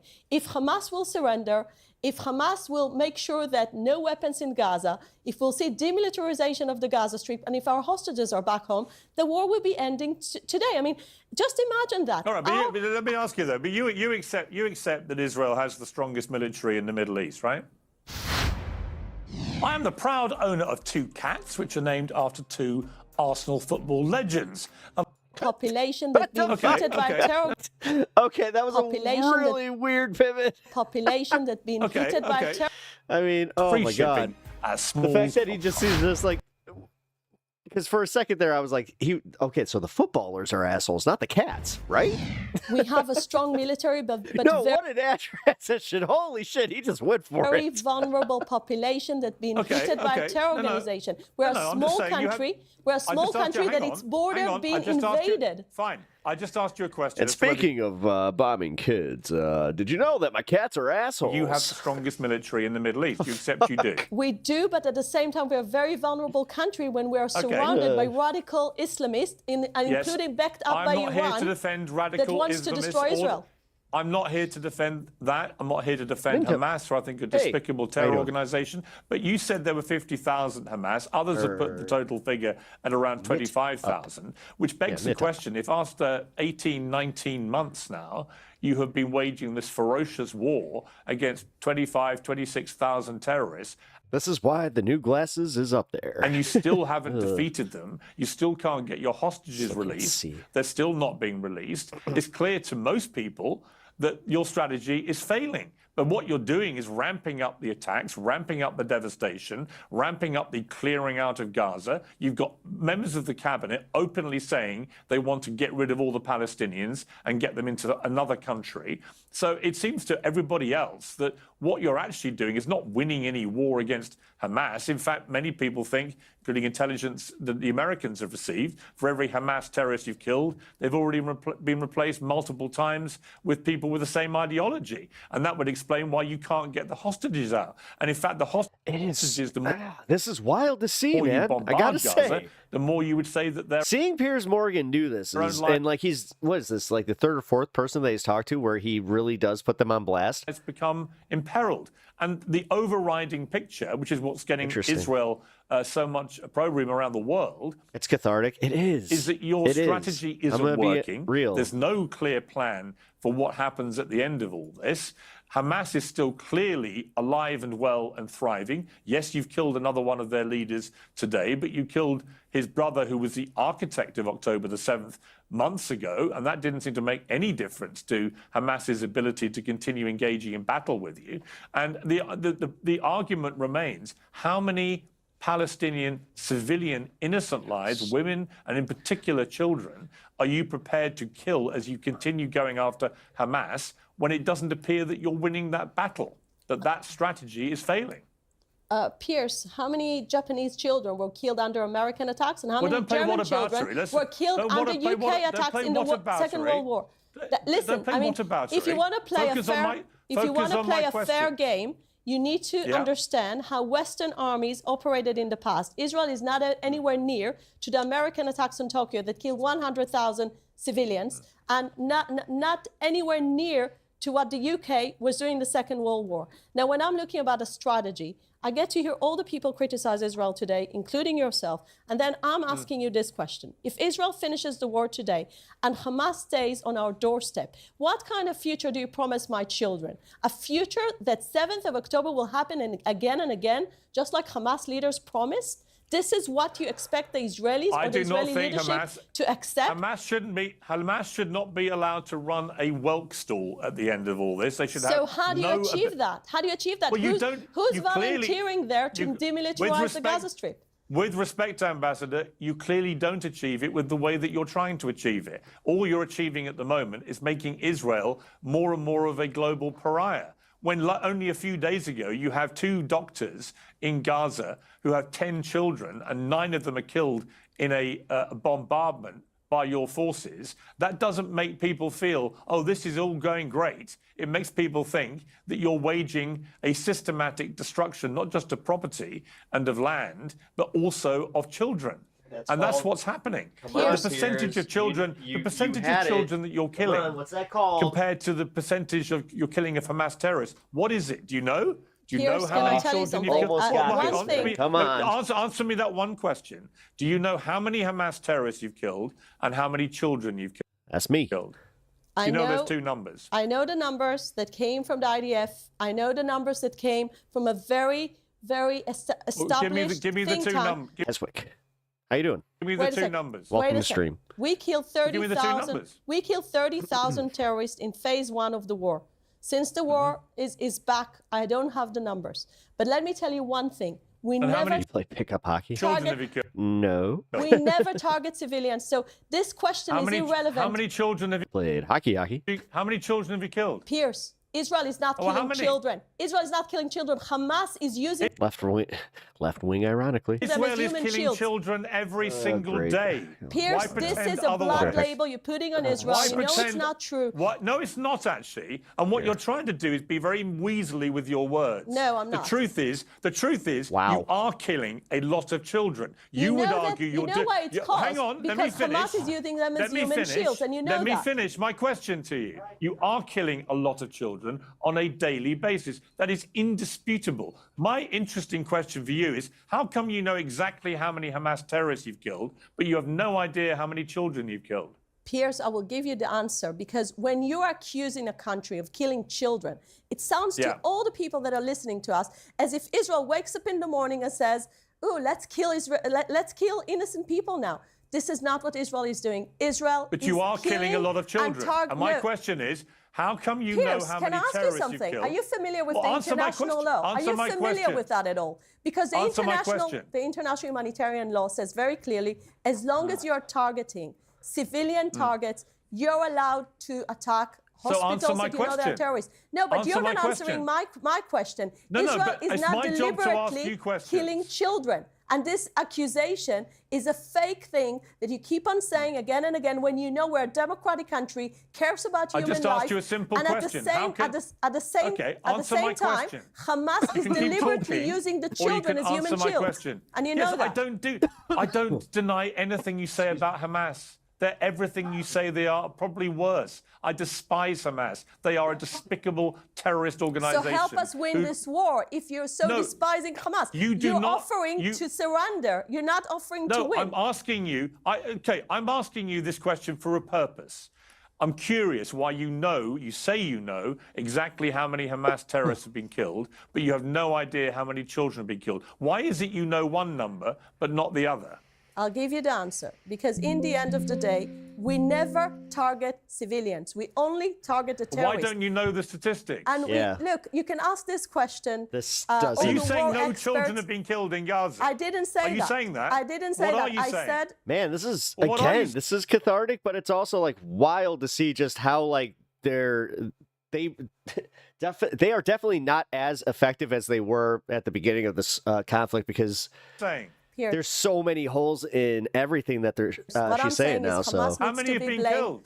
Hamas needs to be How many blamed have for been any killed? child that is being killed in Gaza. Now, if you want to go into this propaganda of Israel, lighting is so doing much better this than and his. that, you Propaganda? I'm know, asking- well, she's in a studio. He is not. Why ironically, you know how many terrorists you've killed, but you don't know how many children you've killed in the process. I have Why an don't you answer know because that? we targeted those terrorists and we never targeted any civilians. That's the answer, and this is why you know that we you know have the many numbers. thousands of but you know many thousands of civilians have been killed. You understand Piers, that? Do you? do you understand that you don't care about my Answer- children don't and keep other asking me Israeli children questions. by letting 7th of October happen again and again? I do. Oh, I do. In fact, to my detriment, actually, in the Middle East for many, many months, when I was defending Israel's right to defend itself. But now we're at a point where more and more civilians are getting killed in collateral damage as you wage a war and a strategy and a plan which makes no sense to even your own former prime ministers who think you're committing war crimes. So don't just couch all this as propaganda by people who just... Well, okay, but again, I simply ask you one more time. And you're Why doing is it what? you know how many Hamas terrorists you've killed, but you don't know how many children you've killed? Why is that? As I said again, because in the end of the day, when you're accusing someone in You don't killing, count one, but you count the accuse other? someone in doing something deliberately, while Israel how is do not you doing know it the deliberately. numbers? Can I accuse How do the you know the UK of numbers? killing German Oh my children during the God. war? You would have said Stop it's playing absurd. whataboutery. It's absurd. Explain why you know one number, but you don't know the other. Now, everybody knows how much I... real quick, if you guys are here for the first time, hit that like button over on YouTube and hit that subscribe button if you're enjoying the content. The answer for that is very clear. Hamas is putting a lot of propaganda into it. And Hamas is Right. trying to But create how do you fake know news. how many of those... I how will do give you know another killed example for that. 30,000 I will terrorists, give you but another you don't example know just how from many- last week. Just from last week, I Explain. think we all experienced this, I think, one of the most shameful moments in the UN history when Tom Fletcher was throwing a number of 14,000 babies are about to die. And in the end Yeah, of he the got day, it completely wrong and was the wrong. BBC He was had to wrong. correct that. And this is part wrong. of the propaganda that Hamas is promoting. Yes. And I don't want Western media to follow up on Hamas propaganda. Well, I didn't. It's very simple. So you're talking to a member of the Western media, and I didn't do anything with that report. No, but I the could see BBC did, and then they had to I'm take not the it back. BBC. I'm not the BBC, and they were wrong. And he has now retracted it. He explained that actually he misread it. It was if the blockade went on for the whole year. We all know the reality. It was a mistake. Yes, but he shouldn't have for done a it. day, it was the headline in all Western media accusing Israel in fake things. Fine. So Fine. we need to fight that. We need to find the fake things that are happening out there. I don't want to find any fake things. I want to get to some facts. You seem to have a very clear idea, Israel, of how many Hamas terrorists you've killed. You've said the number, but you have absolutely no idea how many children have died in the process. I simply ask you why. Why do Piers, the lives of the Hamas terrorists Piers, get recorded, listen to me. but you don't record the number of children you I'm killed? willing here to give you the strategy about the war because this was the question you were Why don't asking. you answer my question? I'm giving you only the answers that I have. Just My tell me why answer you is, know one number and not the other. But the number makes a difference just if you're targeting civilians. If Israel is not targeting civilians, according to the international law... It doesn't make any difference to the number of children who've died. It does you can couch it any way you difference like. according to the But how do international you know about humanitarian the law. number of terrorists killed, but you don't know how many children have been And I'm killed? saying How do again- you know one, not the other? That is a good point. Explain to me. Treat me like a village idiot. Why is it that you know one number, but you don't know the other? Explain According to the international humanitarian law, it makes a lot of difference if you're targeting civilians, or if you're I'm not targeting talking about who the you're targeting. In a bit of a silly mood, keep hearing Jabba the Hutt when she speaks. legitimate war aims. I'm and not all the talking about who all you're the targeting. facilities. Cheeky Jedi. I'm not saying you're deliberately targeting the children who've been Very killed. good. So that's the only thing that we are discussing here. No, it's not. Because you know how many terrorists you've killed, you say, but you Because have no those idea are the how people many we children. targeted. Okay, that one actually made me like viscerally like, ugh. So how many children have died in the process? Why don't you know that number too? Piers, please ask this question to the people that can Everybody else got like douche chills from that, give right? you the answer. Holy I don't have shit. the answer. Who has the answer? Please don't ask me Who questions. has the answer? that- Who has the answer? I don't have the answer. And I will tell You're you the something. Israeli ambassador to my country. Who else should I ask? Well, you should ask one question. How do you make sure that the 7th of October won't be repeated? And this is the question you and everyone who criticizes Israel at the moment doesn't have the answer to. And again, Here's a question. Here's a we question are not for you. denying the fact that war is a bad thing, but we never wanted this war. Why don't you let international journalists into Gaza so they can report fairly and freely question. without being led around by the IDF? Let the journalists in because you banned them. And the only reason you continue to ban international journalists from going in there is not because of our safety, as you also quaintly put it. It's because you don't want the Western journalists to get in there and see what's really happening. Only you know why. Only the Israeli government knows why you want to continue banning journalists from international media organizations coming in at their own risk assessment and actually working out whether anything you're saying is true or not. And it may be if you let the international journalists in, well, let me just finish. It may be if you let them in, then they wouldn't just count the number of terrorists who are being killed. They'd be also... Piers actually brought that point up, Mitesh. Israel probably doing more to cause another October 7th. Yeah, he actually said that. Able to record how many children are being killed, because it strikes me as utterly extraordinary that you, as the ambassador to my country, are able to say with complete clarity and certainty 30,000 Hamas have been killed, but you seem to have absolutely no idea how many children have died in the process. No idea. Or you have no interest. I don't know which one it is. Piers, let me go back to your question about the journalists. I think in the end of the day, let them in. We are coming to the point where journalists will be allowed to get into Gaza as long as there is no risk for them. And we're almost, what, 2 years in? know It's got nothing to do with you, the risk to journalists. It's not your problem. From my point of view, it's not your problem. Once there is no risk to them. Oh, now all of a sudden they care about the risk to journalists when they're the ones that are the risk to journalists. Oh, come on. I'm sure This is ridiculous. What a load of flannel, Ambassador. Don't treat us like idiots, please. We're not idiots. You're not doing it for our safety. You've banned the journalists so that they don't report on what is actually happening. Only you know why you're doing that. I don't know. Piers is like when in Beast Wars when Dinobot joins the good guys. Maybe you're That's a good poll. doing everything completely fairly. Maybe it is the most moral war ever waged in history, as you keep saying. But the longer it goes on without you allowing journalists in, the less people believe that, and the more people believe you have something to hide. Piers, there is and just the mere one- fact. There is just one Yeah. question here, never received an answer. Maximals, How do you we appreciate when somebody promise today's changes their Israelis that they mind. won't have 7th of October being repeated again? welcome if you to everyone our agrees side that Hamas and shouldn't our control the cause. Gaza Strip, as you just said, Yeah. who will do the job? Didn't the IDF fire on foreign diplomats last Who week? will volunteer to demilitarize the Gaza Strip according to your philosophy? Why don't you work? Here's my suggestion. Why don't you work harder on the diplomatic side to resolve this conflict, this war? And why don't you bring in all the people that can help resolve that, rather than continuing to blow everything up that you can see with your forces? Why don't you try and resolve things diplomatically, which in the end is how you got the other hostages out to date? So, it seems to me the bombardment strategy, but he's right. He's right. just Oh, this doesn't is work. weird. And all you're doing is making Israel, a country, by the way, that Is that eventually, or she may end this just like, Smodrich out there, very I clearly, feel like you're very being brazenly, anti-Semitic. It's just like, and very unambiguously dictating a term Way to cover your of butt. genocide on the Palestinian people, where he wants them all out of Gaza. she looks like the lady cop from the Fargo TV Now, series. do you think that's a good idea? Do A little bit. you No. think that's the Piers, solution? I'm not Oh, speaking yeah. for Bezalel Smotrich. I'm not his spokesperson. I'm the Israeli And what do ambassador. you think? And I think Should have gotten the clear quote. whatever the government thinks, because I'm ambassador, I'm representing a government here. How and are we supposed by to the know way, what the I government thinks represented, when he's I out there saying represented that? the last 4 governments that Israel had. And let me tell you something. There is not even one leader in Israel today that is running for office, whether he's in the opposition or in government, that believes that Hamas should stay in power. And we released 197 hostages just because we had a combination of a diplomatic pressure together with the military pressure. Nothing would have happened from a goodwill. This is a terror organization. They don't do things from goodwill. There is no goodwill in Hamas. And because you know it, again, I'm disappointed that some people lose patience. Can you lose patience in the middle of the Second World War and just let the Nazi regime to win? I don't think it would have been a good I'll idea. tell you what I've lost if you'd patience have- with. would have stopped in the middle of the Second I've World lost War. patience.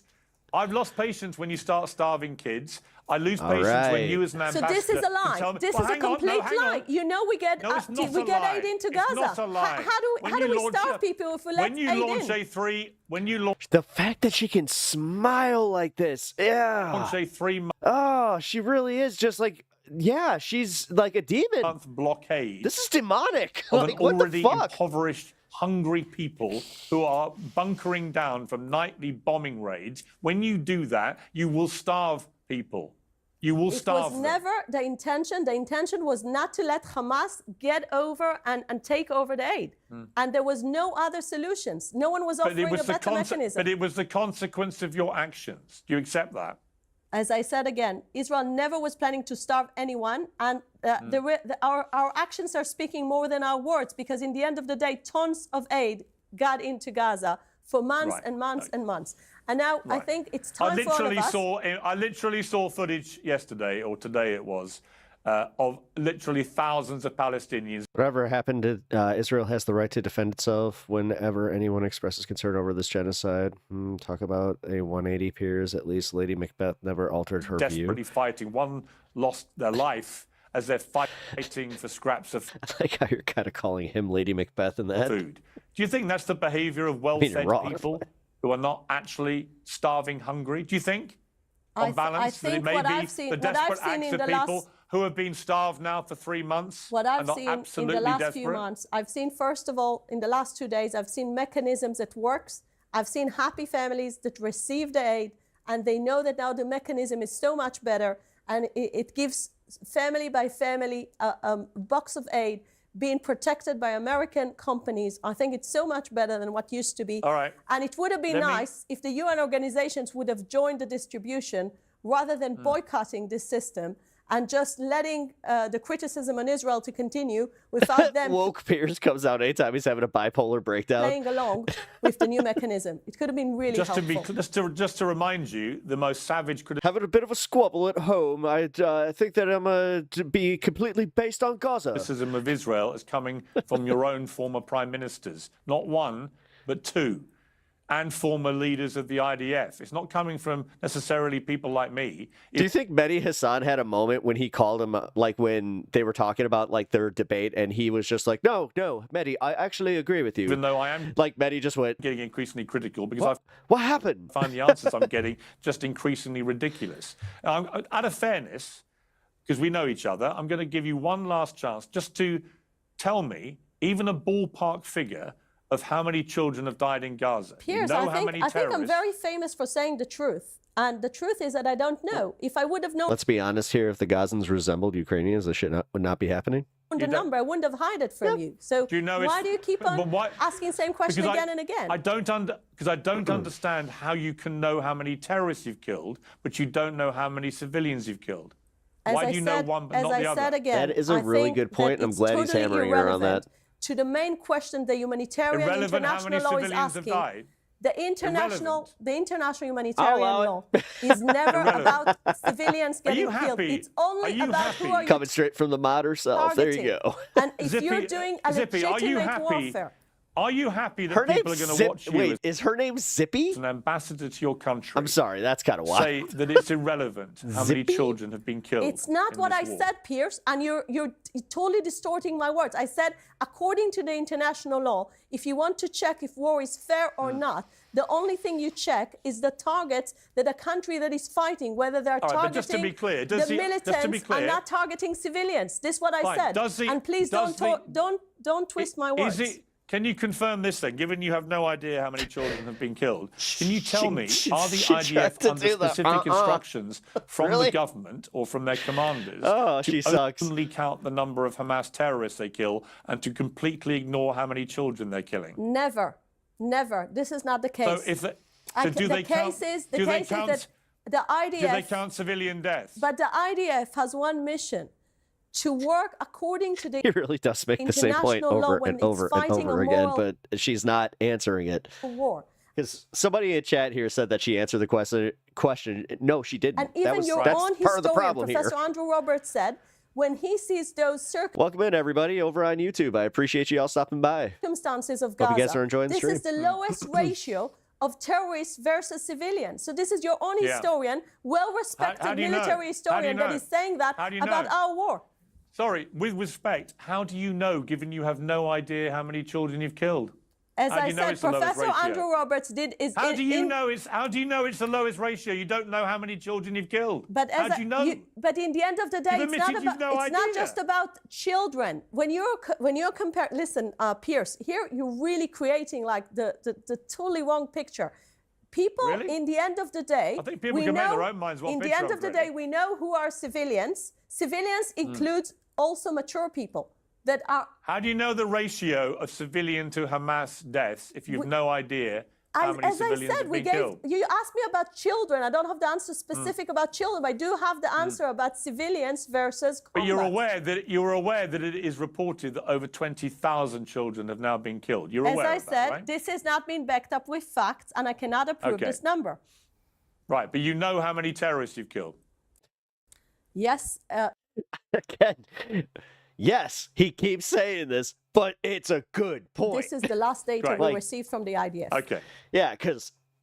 So you're only getting the data. It is insane where you're just like, we definitely got the one guy, but we don't know how many other people we killed. It's about the terrorists, not the civilians. I think a proper army should know that he's doing a fair war by working according to the international humanitarian law. She hurts my brain. And this is what the IDF is doing. And if you would have known how much the legal advisor are working hard whenever we're going to any military operation. I just want to tell you, a few years ago, Israel had the opportunity to make sure all Hamas leadership will be eliminated by one action, but we didn't do anything to do that. That probably would have prevented October 7th because we knew too many civilians would have been involved. So Israel is very cautious when it acts. Israel doesn't target civilians. And in the end of the day, did she really just pull the, like, we could have done something a lot worse? You need to understand that this is our children's life here, our security and our defense. No So Israeli your wants to children's face lives. Brits are good at not letting go of the bone, something U.S. reporters should learn. another Your terror children's attack. lives. I like mean, the some 7th of October. reporters are good at it. Your children's lives are clearly very important to you. I'm just curious why Ish. Palestine. Like Mehdi Hassan. Oh, wait, he's a Brit. lives Damn aren't it, It's you're not right. what I'm saying, but All right. unfortunately, I'll Hamas concede doesn't this. care about the children. Hamas Right. is the one who's using them as human shield. And if you Okay. would have looked at the reality in Gaza, you would have said this is a monstrous leadership that The wants to reality kill in Gaza children is you've deliberately. completely destroyed. So Israel will the be reality in blamed. Gaza is you've destroyed the place. You've killed tens of thousands of civilians in the process of killing. We don't know how many terrorists. You say 30,000. I cannot understand how you know that number, but have no idea how many children have died as well. But you say that. That's fine. If you're happy with that position, that's fine. But the truth is you are destroying Gaza, and you have senior members of Netanyahu's government in his cabinet at senior level on the record now saying the policy is to clear them all out. Clear all the Palestinians out and get them out of Gaza. And as the Israeli ambassador, I'm saying this is not the government's policy. And this is on policy, I can tell you clearly, the policy is to make sure Gaza won't be a threat on Israel. Well, then you should get him fired for spreading disingenuous lies which sound like genocide, shouldn't you? Otherwise, if you don't, we have to assume that is the government policy. I'm saying again, yes, let the journalists in. Government's policy is being carried. I mean, if by her logic, a lot of this could be cleared up if they just let international journalists in. But then she's even just like, it's too dangerous. It's too dangerous. It's like, why is that? By the Prime Minister. And even she can't, like, she can't even say it. By the Defense Minister. Those are the three people that are actually carrying the policy as a matter of a fact. And I think you just enjoy quoting those things, but you know that Israel is I don't enjoy any of their- this, Ambassador. I don't enjoy any of this. I think this war should end now. I think your strategy without having is security failing, to Israel. and it should end now. Without security to Israel. Without the hostages coming back. You need a better strategy. You need a plan that can work. You need a plan for after the war. The growing belief is that your Prime Minister Netanyahu, he has no incentive to stop this war. The moment he does, 70% of Israelis hold him accountable for what happened in the first place on October the 7th. So he'll be out of his job. Then he's facing corruption charges. So he'll be in a courtroom where he may go to prison. Where's the incentive for that leader to bring this war to an end? There isn't one, which is why we've got where we've got to.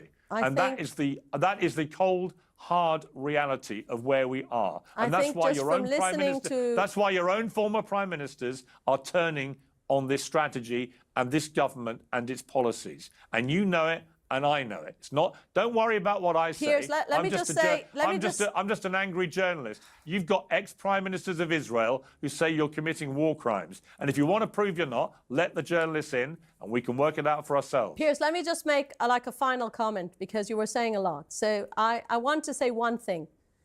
Israel doesn't like fighting. This is our sons, brothers, and husbands that are fighting this war. No one has an interest to lose his business and to fight for 600 days unless it's really existential threat. And Gaza has become existential threat because of what happened, because they're being backed up by Iran, and we're not going to let it repeat, even if we lose your sympathy. And we need to win this war, and Israel will do everything to make sure Hamas won't control the Gaza Strip. And I don't get to hear from anyone, including the leaders of Europe, a better plan of how to dismantle Hamas besides fighting. And this is where I'm concluding my conclusion. The war can end up today if Hamas will surrender and if we'll bring our hostages back. Okay. Ambassador Hotovelli, I appreciate you coming on Uncensored. Thank you. Thank you very much. Well, my thanks to Israel's ambassador to the United Kingdom. It's so weird again. Just the fact, like, to see him do this is Mustafa Barghouti, Secretary General of the Palestinian National Initiative, who joins me now from the West Bank. Mr. Barghouti, welcome back to you to Uncensored. Now he's actually platforming pro-Palestine. This is like, and he's not doing it to challenge. That was a pretty fractious interview I just conducted with the ambassador to the What happened? Did we just step? UK. I feel like I legit kind of stepped into like an alternate realm. I did find it utterly staggering that she seemed to rattle off precise numbers of Hamas terrorists who'd been killed, but had absolutely no idea how many children had been killed in the process, and in fact used the word irrelevant at one stage. What is your reaction? Well, there are many reactions, actually. I happen to hear some of the answers, not all of them. But first of all, which is the most important thing, the policy of ethnic cleansing, which Smotrich is advocating, the finance minister of Israel, not any minister, the minister of finance. Seb. This is usually considered the second most I'm so important ministry in any the government. way you phrase But, that's pretty funny. It's not just him who's saying these things. It's Netanyahu himself, the prime minister.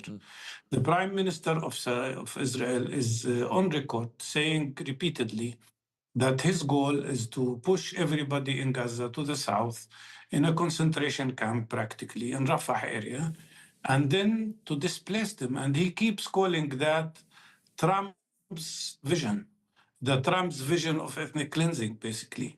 So it's not Smotrich policy, it's the Israeli government policy. That's one. Second, of course, we know that about 20,000 children have died and have been killed by the Israeli bombardment. And these are not just numbers. I mean, these are names of people. You mentioned the medical doctor, the pediatrician Ala al-Najjar, who lost 9 of her children in an Israeli bombardment. I know another person, Brahim Abu Mahdi, who had 6 of his sons killed. They're not all children, but 6 of his sons who were working in a kitchen preparing food. They were absolutely innocent. The reality is that, unfortunately, so far 175,000 Palestinians were either killed or injured or imprisoned in this terrible war. And that is about 10% of the population. 10%, apply that to the United States of America, and you will get the number of 33 million Americans killed or injured within the course of 20 months. Damn. This is beyond description. By the way, this is much more than even the Second World War, proportionally. Even in France, the number, I think, of those who were killed is less than 6% during the Second World War. So, and even going to the Second World War is by itself a mistake, because how could you compare the situation then with the situation after the Second World War, when we had the United Nations and for the first time international law and international humanitarian law and international criminal court and international court of justice? So it's unacceptable even to compare. Although even if you compare, what Israel has done is much more criminal than what any other government did before.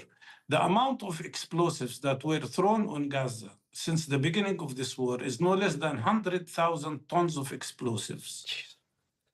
That is 50 kilograms of explosives for each man, woman, and child in Gaza. Uh-oh, American here. That is more than 5 nuclear kilograms. bombs, similar to those that were thrown on Hiroshima and Nagasaki during the Second World War. So it is really shocking. And the more important question I would like to answer, because it was asked repeatedly, how can Israel have the security, how Israeli people can be safe? The solution is very simple. It is the solution that Israel has been avoiding for 77 years, which is to accept us, the Palestinian people, as equal human beings, to end their occupation and establish peace. And if they want, if they accept two-state solution, they should bring international forces. We don't mind. Let them sit on the border to guarantee the security for both of us. Or if they want one democratic state with equal rights for everybody. But not to accept two-state solution as they do, and not to accept one democratic Luck Dragon, I feel like you might be behind. state means that their only solution to the fact that we have 7.3 million people in Palestine versus 7.1 Jewish people, their only solution is ethnic cleansing. That is the reality.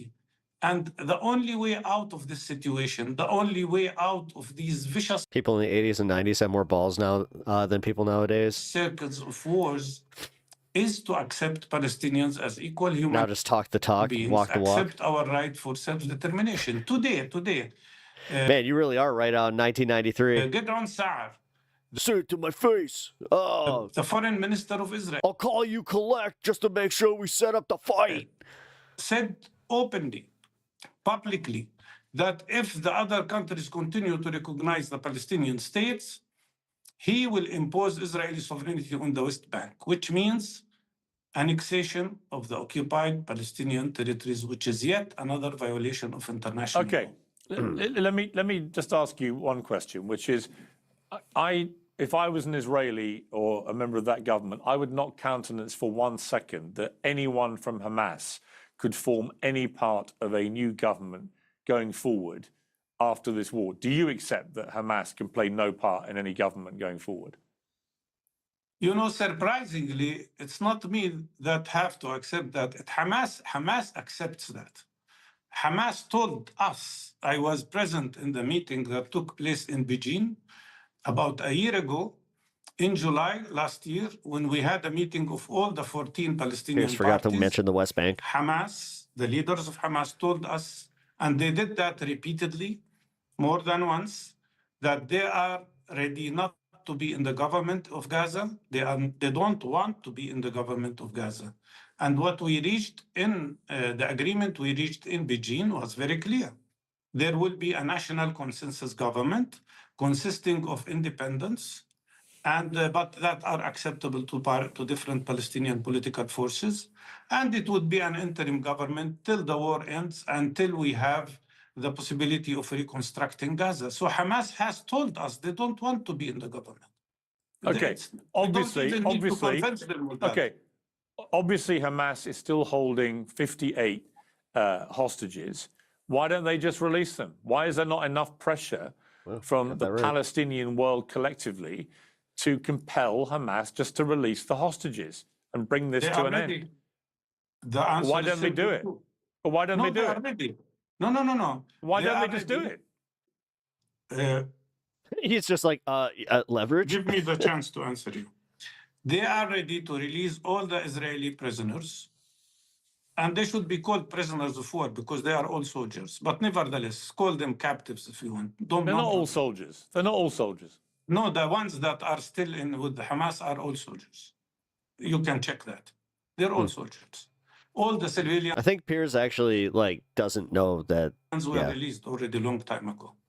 So they are ready to release these soldiers immediately. Of course, in exchange of a number of Palestinian prisoners who are sentenced to life imprisonment, because as I don't know if you know or not, but there is more than 10,000 Palestinian prisoners in Israeli jails, including, by the way, 300 children, including, by the way, 3,600 that can be called captives as well, because they are civilians. And they are arrested without charges under the so-called administrative detention law, which means they are in jail without knowing why. They could be in jail for years without even their lawyers knowing why they are in jail, and without any legal process or any due legal process. So there is the Hamas position, and the other Palestinian parties' position in Gaza is clear.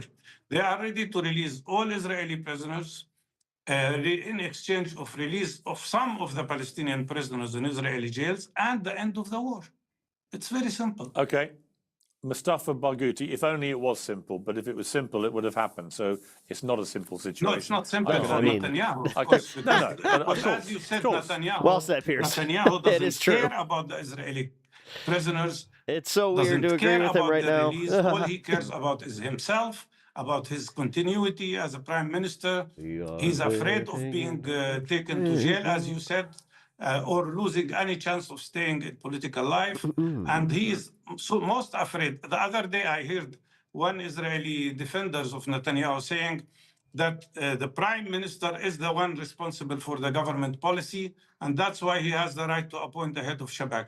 Well, if he is the one responsible, then why he is escaping the responsibility for what happened on the 7th of October? Okay. Mustafa Barghouti, always good to have you on the show. Thank you very much. Oh, somebody said that he had bad lighting. Yeah, he was definitely in his hotel or something there. That's the flattering ticket there. I'll be fair. Not much better.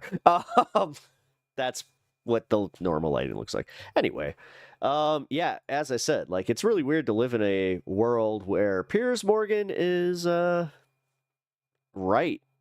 He's right on this one. So that's all I can really say. Andy was actually pretty fair to that the Palestinian representative. So let's don't forget to leave a like, guys. Hey, yes, everybody, hit that like button if you guys are enjoying the content, and it just makes you awesome. It really does. It makes you a much better YouTube consumer. So I really do appreciate it when you guys hit that like button. It looks like he's about to say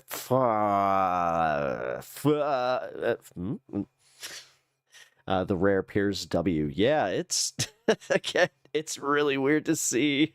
It's just like, okay. But hey, I'm glad that he's there. I'm glad that he is pushing back. Because honestly, man, like, he's now kind of making this his whole thing. Like, he's kind of making this we're left with no his choice, main but issue that he wants to focus on, which again, say what you will about him trying to ignore like what the Trump administration's doing, which you can have a opinion on that one for sure. But I'm glad that, I mean, I would argue that this is more important. So I'm glad to see the pivot, and I'm glad that he's here. So let's welcome him with open arms. to speak up. But as I said, guys, if you guys are enjoying the content, hit that like button, and also subscribe to the channel if you are enjoying. Injuries, I appreciate you guys being here. amputations. Some are, many are burned Also, alive. you guys can join the memberships. What is it? The Pep Squad. Sorry, I forgot what we landed on there. Show me the gas Yeah. chamber. He Got spoke some about exclusive content objectivity or coming up. something. The man is a total Hamas propagandist. Fully one half of Israeli Jews believe that Israel should conduct a genocide in Gaza. That is a lie. I know, Benny, everybody's lying. We are looking at the Holocaust live on 4K screens, and our politicians, our human rights organizations feel helpless. It may not be the death Well, of absolutely everybody, okay. but it means killing a lot of Palestinians and kicking the rest out of the area. And that is a genocide. A genocide is something which is carried out systematically. That's not what is happening. They may even have a genocidal mentality, but they do not control government policy. That's done by the generals, and unfortunately, in my mind, by a man called Netanyahu, who's totally corrupt and incompetent. These 54 Palestinians were killed in 2 separate Israeli strikes overnight, including on a school which was sheltering displaced families. Israel says they were targeted attacks on a Hamas command center, but it's now undeniable that the civilian death toll from the latest bombardments and blockade is intolerable. The ugly ripples of this increasingly ugly war are still being felt across the whole world. A young couple were shot dead outside a Jewish museum in Washington, D.C. on Wednesday. Both were Israeli embassy staffers. Suspected gunman, Elias Rodriguez, told officers, "I did it for Palestine." There's been a big reaction to what I said last week, with many of Israel's backers attacking me with the same venom that pro-Palestinians tend to do, and they don't like what I have to say the other way around. So let me just be clear again. I don't pick sides. I try to follow the facts and call out extremism on both sides. When facts change, so do my opinions. And if your opinions don't change when facts change, then maybe you're the problem, not me. What is clear to me is that what started as a justified war, Israel's right to defend itself against a horrific terrorist attack, has become something that has crossed any line. And that is why this war has got to end, and it has to end very soon. In a moment, I like Pep Squad. That when works. I talked to Nice. Benny Morris and Norman Finkelstein, Thank you, Luck the Dragon. first 1 year after he spoke to me from a hospital inside Gaza, I'm joined by the American medic, Dr. Mossab Nasser. Well, Dr. Nasser, great to have you back on Uncensored, albeit in even more appalling circumstances than the last time we spoke. Just tell me what it's like there right now in Gaza, what you're hearing, what you're seeing, what the reality is, because 2 international minutes away from my local 420 for anybody that wants to join. journalists like me aren't allowed in. As I keep berating Prime Minister Netanyahu, if you want people to believe what you're saying about this, let the international journalists in. But they don't. So we're reliant on very scant detail other than people like you who really know. Well, thank you, Piers, for having me. Again, it's been a year since we've talked. I believe last time was May 2024 when I was actually at the European hospital in Gaza. That was actually recently bombed, and many civilians were killed in that attack. you've asked me how it is in Gaza today. The best example I can tell you, as someone who lives in Texas, is that the Israelis, unfortunately, or the Israeli army treats the Palestinians in Gaza like animals, almost like the game hunting in a ranch in Texas, where you have these high fenced ranches with exotic animals, where hunters go and chase these animals from one side of the fence to the other and kill these animals. And that's unfortunately how the Israeli army treats the Palestinians in Gaza today, like game. And you can actually see the gratification on their faces when they, hunt a child or a woman or destroy a school or a kindergarten. So it is. That's how it's very European sad settlers to treat see that we indigenous have reached this Americans. reality that at this time in history, people are treated like animals. And, this is what we've heard at the beginning of the war, that Palestinians are human animals. And they have been treated as such for the past almost 2 years now, while the entire world is watching. So probably this is the best example, as someone who lives in Texas and sees how hunters go to these ranches to chase game. That's what we see in Gaza today. You have, I know, huge amounts of family and friends in Gaza. How many have lost their lives? People that are close to you? So far, personally, my entire family is in Gaza. I've lost 74 members so far. One of them was my mother. She died last year, almost a year ago. And I just lost my nephew, who's 20 years old, had a life ahead of him, such a handsome, intelligent, bright young man, who went, again, like game in Texas. He went to look for food for his family, and he was targeted in an Israeli airstrike and died of shrapnels in the chest and the head. And in fact, he died between his father's arms. He bled to death, and by the time the ambulance arrived to take him to the hospital, he was declared dead. So this is the reality. I mean, so far, 74 members of my family have been lost in this vicious war, and I can tell you, Piers, as a Palestinian, and I lead a humanitarian organization, and we try to be as much as we can neutral and unbiased in our judgment, but we're left with no choice but to speak up. And I can tell you, watching these images coming out of Gaza on a daily basis of children being amputated, malnourished, head injuries, amputations, many are burnt alive. Until last night, we've seen those images coming out of Gaza. I can tell you, show me the gas chambers. Honestly, the death in a gas chamber is 100 times more merciful than being burnt alive in an Israeli fire. That is the reality where we are today. So we are looking at the Holocaust live on 4K screens, and our politicians, our human rights organizations, our celebrities are just watching and feel helpless. I don't know if they endorse it or they can't speak up, but it's time to speak up. You cannot just sit on the sidelines watching this horrific murder take place right in front of our eyes, and then maybe 10 or 100 years from now say, well, we wish we've done something about it. This is the time. As you know, the Israeli argument has remained that they are on a mission to take out Hamas. They say Hamas continue to operate and live amongst civilian populations, and therefore, as they take out the terrorists with these strikes, they are inevitably going to kill civilians in the process, but that doesn't make it an unjust or immoral war, that they are defending themselves against a terrorist attack of enormous and horrific scale. And this is the only way that they can dismantle Hamas. What is your response to them? Piers, I think if that is really the case, that's the most failed military operation in history. You have one of the most sophisticated armies in the world with the most sophisticated technologies.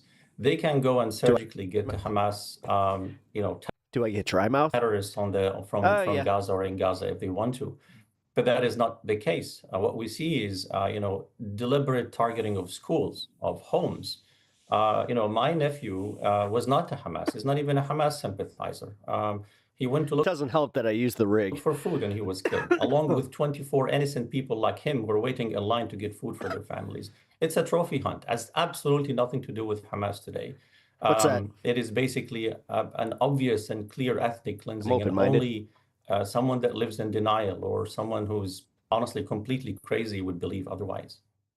Well, you know, I've resisted the call from many that it's a genocide on the basis that it seemed to me that Israel, for a long time, I believed, had a fundamental right to defend itself, and that's what they were doing.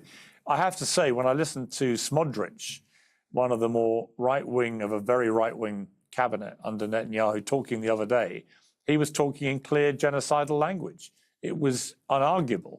And when you look at what's happening on the ground in Gaza, I don't see any plan other than the apparent total disintegration of all infrastructure there and the killing of as many people as possible, all under the pretext that they say that they're going after, only going after Hamas and doing so in as humane a way as possible. It just doesn't seem that what we're seeing on a daily basis and hearing on a daily basis represents that pretext at all. You wet the bristles of your toothbrush and dab it on your tongue to combat dry mouth. And I also see no end game. I don't understand what Israel's plan is here, other than what Smodrich says it is, which is to clear everybody out, which is that is genocide. Yeah, I was about to say, I know mints and like just in general, like having something to like constantly have your salivary glands. If you eradicate a people from their home based on ethnicity, that is a genocide. So, like you know, all thing. those who've been calling it that, and I've been resisting, I've now been saying I find it almost impossible to disagree now, given what we're witnessing. Well, you've come a long way, Piers, and I admire you, and I respect. Again, we have to admit that you have really changed your position on what's happening in Gaza. It's as I said, it's obvious. You can't really deny the fact that what's happening is a genocide. What's happening is an ethnic cleansing of an entire population. Are you still with me? Yes, I am. I think you just Yeah. So it's undeniable.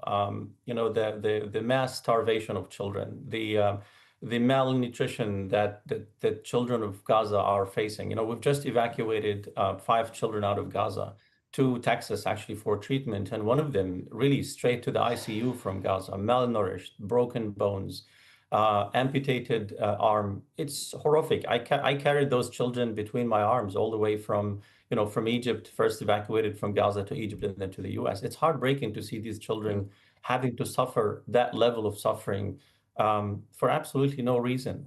This is not a war about Hamas. This is not a war about defending Israel defending itself. This is simply. It's so refreshing to actually see this platform. Clear ethnic cleansing. I'm not a lawyer or an attorney to give a label for what's happening, but many of the lawyers have basically described what's happening in Gaza as a genocide. And in fact, the food distribution plan that Israel is enforcing upon humanitarian organizations today clearly reflects that this is basically an ethnic cleansing of the Palestinians.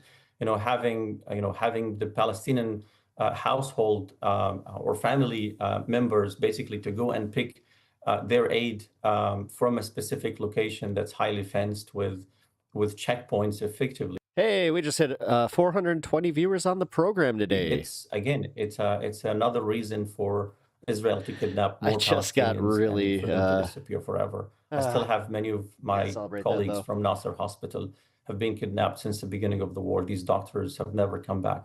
Dr. Hussam Abu Safia, he fought, for his patients until the last second. No one knows where his whereabouts. All the news indicates that he's being tortured in Israeli jails. Many, many amazing doctors had absolutely nothing to do with Hamas. Just disappeared. The targeting of journalists, the targeting of aid workers, the targeting of children. What does that have to do with Hamas? And again, as I said, if you cannot defeat Hamas throughout all this time, almost 16, 17 months, to me, that's the most failed military operation in history. Well, it's clearly not working because the hostages haven't been released. They should be, absolutely should be, but they haven't been, which means the military operation by Israel's forces to secure their release just isn't working. This strategy just does not work. Listen, Dr. Nasser, it's great to talk to you. Thank you for the work that you do. I'm so sorry about the incredible loss to your family and your mother and your nephew and all the others that you've lost from your extended family. Relax, he's chosen a side. Clearly, he just switched. He just switched recently. Gaza, my heart goes out to you and to your family. It's become an utterly horrific war, this, and it has to end. But I thank you for joining me again. Thank you, Piers. Well, I'm going to be joined now by two people with very different views about the war, Professor Norman Finkelstein and Benny Morris, Israeli historian. Well, welcome to both of you. Benny Morris, my main question right now for Benjamin Netanyahu, I put it to him on X directly. And I said, if you're doing everything by the book and everything is justified and everything is legal and you're not committing any war crimes or any of these things, I simply asked him one simple question. If you're doing nothing wrong... Yeah, make no mistake, I'm not like standing Piers Morgan. Never have, never will. I'm just admitting when he has a good position. Let international journalists go in and see for themselves. And I think it is completely shameful that the Israeli government continues to stop international journalists from doing their job. And it's down to the individual risk assessment will be by the journalists and their companies. You know, it was put to me on 2-3 days ago by an IDF member that somehow this was being done for the safety of the journalists. It's not. It's complete nonsense. And that's not down to the Israeli government anyway to make that call. I mean, do you at least accept that it is wrong that journalists are not allowed in there? I completely agree with you, Piers. The government has made a terrible mistake in not allowing journalists in, and whoever dies there dies, but they should have allowed them in. But I would like to make a comment about... Well, he's platforming a good argument. Like, not only just him, but he's actually platforming Palestinian activists. Like, this is something that the mainstream media has not done, so not watching this is almost previous guest was saying, he said he spoke about objectivity or something. The man is a total Hamas propagandist. Half the things he said were outright lies. Lots of doctors have been abducted and have disappeared. May I get these guys for the grumpy old man remake? It's total nonsense. I know of 1 or 2 cases of doctors who were...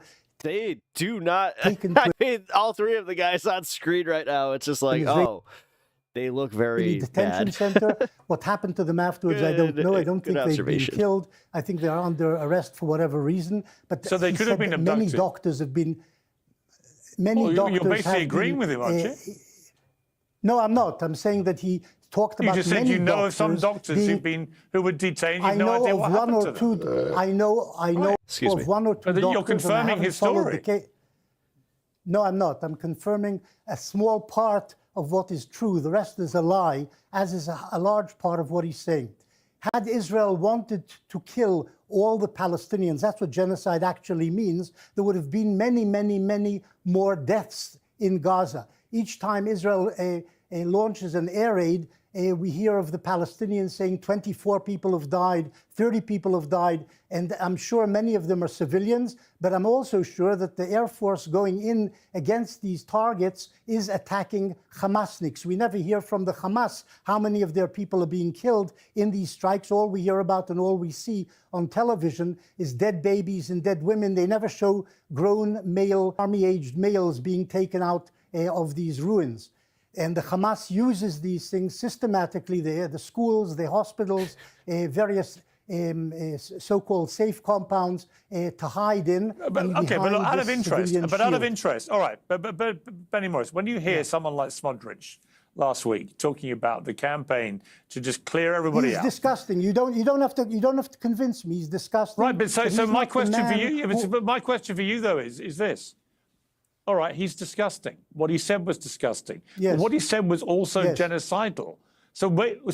Whereas you do not believe it's genocide that's going on, he clearly is talking in a way which made me believe that actually maybe the intention is genocide. It may not be the death of absolutely everybody, but it means killing a lot of Palestinians and kicking the rest out of the area. And that is a genocide. No. A genocide is something which is top-down government policy and carried out systematically. That's not what is happening.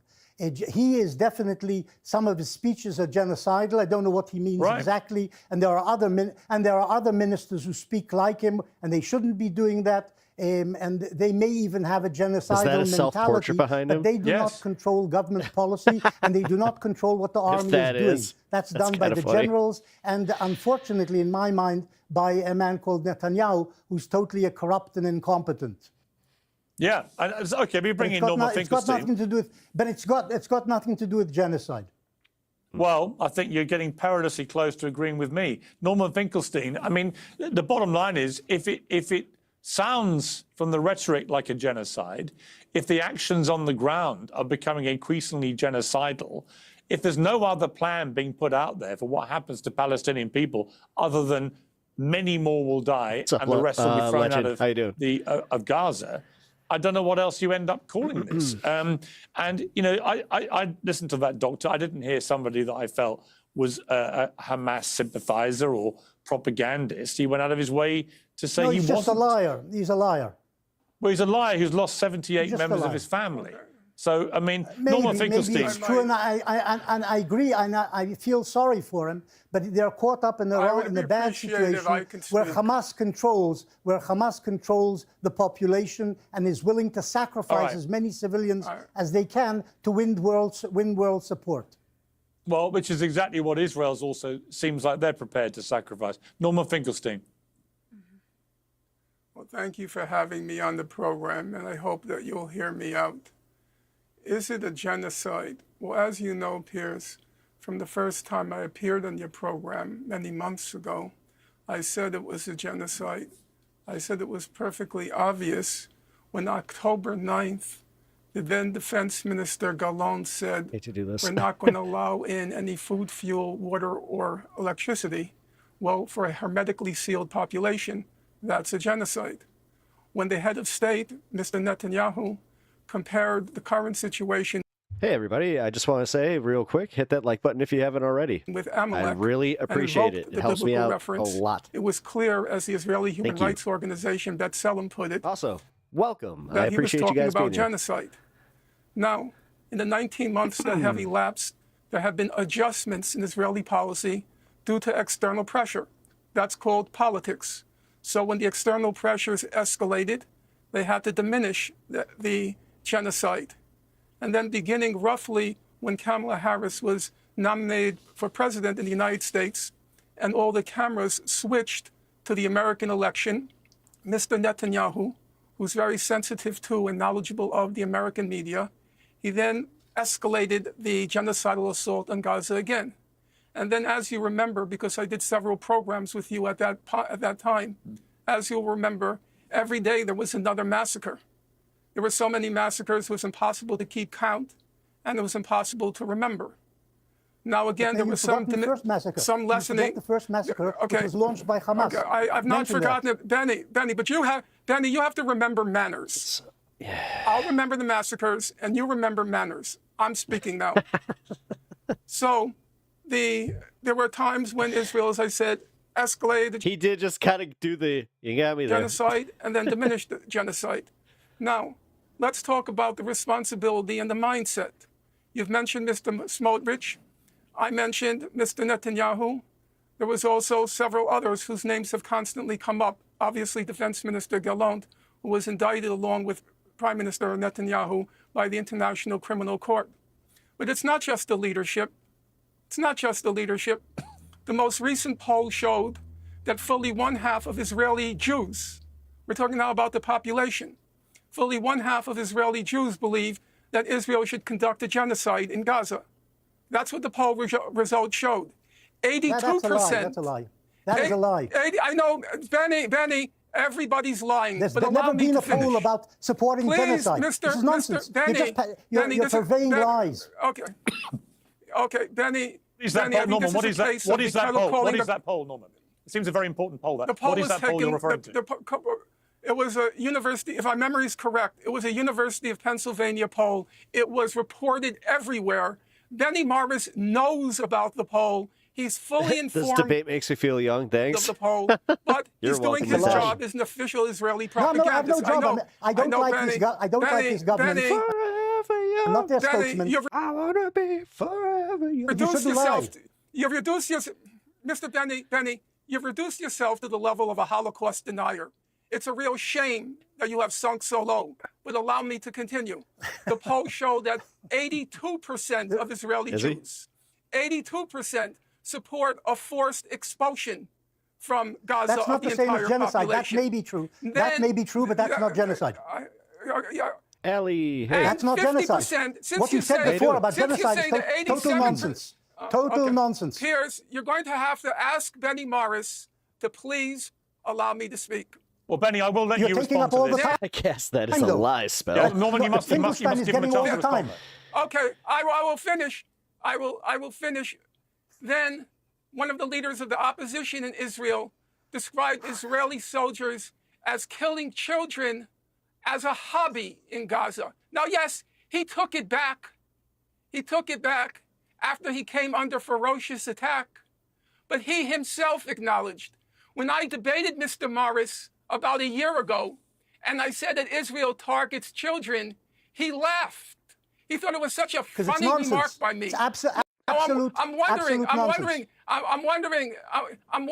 He's still, wow. After the foreign doctors in Gaza, after the foreign doctors in Gaza attested that the children were being shot in the head and the chest, and when one of the leaders of the opposition in Israel said that the Israeli soldiers killed children I as must a let Benny hobby. respond, Norman. I must let Benny respond. Benny. There has never been a poll asking Israelis whether they support genocide. This is a total lie, and the 50% figure is also something completely out of Norman Finkelstein's imagination, his twisted mind, actually. There is no targeting of children deliberately, and what this politician said, and he's actually a very clever politician and usually tells things straight and the truth, was a slip of the tongue, and he said, I made a mistake. I said the wrong thing, and I shouldn't have used that phrase, stupid phrase. Israeli soldiers do not target, as a rule, children. There may be, and I'm sure there are and have been, war crimes committed by Israeli soldiers. By the way, guys, if you guys donate through Super Chat, you guys give the pup here a treat. And pilots, perhaps, in this war in the course of 19 months. But I don't think we should forget that Hamas is a homicidal, Plus, everybody, say hello to Stan. Homophobic, misogynist, totalitarian organization which tried to kill as many Israelis as they could, most of them civilians, on the 7th of August. And what befell Gaza as a result is revenge for that attack by the Hamas. And the Hamas said they would do the same thing again if they are revived and resuscitated as a leading organization in the Gaza Strip. And I think that's the objective of the Israeli army, to end Hamas rule and to end the Hamas as an organization in the Gaza Strip. And anybody normal who doesn't support Islamists, doesn't support anti-Semitism, doesn't support misogyny, doesn't support homophobia, should be against Hamas, which Norman Finkelstein apparently isn't. Yeah, but I don't hear people supporting Hamas certainly in mainstream media or anywhere else. Everyone's of a unanimity that what they did was unconscionable and they should be held to account. The problem is that the strategy that the Israeli government want to do. Yes, I heard. I don't. They still want to do and say yeah, but they Benny, want to do. Benny, let's just assume, because they said it themselves, in fact, the spokesman said it after October the 7th, that if they can do it again and again, they will. So they want to get rid of all the Jews in Israel. Okay, that is Hamas. And of the State of Israel. And of the State of Israel. But the problem is, as I've always said from the start of this, what is a proportional response to what happened? And what is the end game? What does Israel actually want at the end of this? And I'm beginning to think they don't have any plan at all. That actually what they're hoping is that they can pursue the line of many of the more right-wing members of that cabinet. Maybe Netanyahu himself now has been introduced into this because he has no incentive to end the war, because the moment it ends, he'll be held accountable for allowing October the 7th to happen in the first place, which was hugely unpopular for him in the polls with the Israeli people. But secondly, he's facing corruption charges in a criminal court the moment this is all over. There is no incentive for him to end it. And so this carries on and on with more and more Palestinians being killed. And all right, you might have a belief that the IDF never deliberately target children, but they are deliberately and relentlessly targeting civilian areas, in their estimation, going after Hamas. But in the process, they know they are going to kill on a daily basis dozens, if not hundreds, of innocent people as well. And that's been going on now week after week, month after month. And at some point, you surely have to concede that this strategy is not working. It's making Israel global pariahs. It's making Israel global pariahs. There is no evidence that Hamas is being dismantled. In fact, the opposite appears to be happening, where for every Hamas terrorist killed, they're apparently replacing them with multiple more people who share that ideology. The hostages are not being released. God knows how many of those hostages may be killed now with these intensifying airstrikes. Israel now says it's launching. Can I correct Israel you? now says, well, let me finish. Israel now hostages? says it's launching a massive new attack. Well, okay, bully for Israel, but actually none of this seems to be working. And so at some point, Can I correct you? say enough. Yes, correct me. Okay, I understood that. Can I correct you on one small point? The Hamas kidnapped 251 hostages, most of them Israelis, some of them Nepalese, some of them Thai, on the 7th of October 2023. Of those, 177 were actually released as a result of the Israeli counteroffensive in interim arrangements. Well, they were released by diplomacy, actually. They were released through diplomacy. But Israeli military pressure is what persuaded the Hamas, because they also So why is it not working now? Why isn't it working now? It will work. I don't know. Firstly, there's only 20 alive Israeli hostages left in Hamas hands. I do believe that the government is incompetent in. We don't know that. We know there are over 50 are not accounted for. No, we know there's 20 live ones and assume 38 dead ones. That's what the Israeli but nobody knows intelligence for sure. knows. Okay, nobody knows for sure. The government now, which was incompetent and I think incompetently managed this war, that's why it stretched out for so long. Though don't forget, we also had a war with Iran and with Hezbollah, and we continue to have a war with the Houthis from Yemen. So it's not just been Israel focusing only on Gaza. But but in the war, if I may say, before I go back to Norman, with the war with Hezbollah, that was a scenario where Israel, in terms of military operation, brilliantly targeted 3,000 Hezbollah terrorists in a way that begs the question, why could they not have done a similar operation on Hamas? And I've heard all the excuses and explanations and arguments, but in one case, Israel has now, since October the 7th, 2023, just launched endless strikes and assaults on civilian populations in Gaza, killing, we don't know how many, but we know it's many tens of thousands, including over 20,000 children in a population with 50% under 18. And in their offensive against Hezbollah, which was incredibly successful, they targeted 3,000 terrorists with pages, which have got explosives in. There's a massive difference in the way that Israel's gone about these two counter-terrorist operations, as they would put it. And I would argue the way they went after Hezbollah had global support in a way that the way they've gone after Hamas in Gaza is increasingly making Israel a global pariah. Norman, your response? I agree with you completely, but there were two reasons for that. The first one is that the Hamas has systematically hidden behind civilians and in tunnels underneath civilian centers. Are we having let Norman respond. monologue? Norman. With all due respect to you, Piers, I think there's a misunderstanding about what's been happening since October 7th.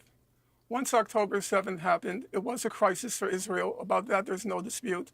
But it was also viewed, as the cliche had it, it was also an opportunity. And the opportunity was to once and for all solve the Gaza question. Now, from day one, it was perfectly obvious that the goal of Israel was to solve the Gaza question through three methods. One, ethnic cleansing. Two, make Gaza unlivable. And three, mass killing, mass death and destruction. Now, if you look at it from that vantage point, the operation has been hugely successful. I don't know why, with all due regard, and I do respect you, I don't know why you keep saying it's been unsuccessful.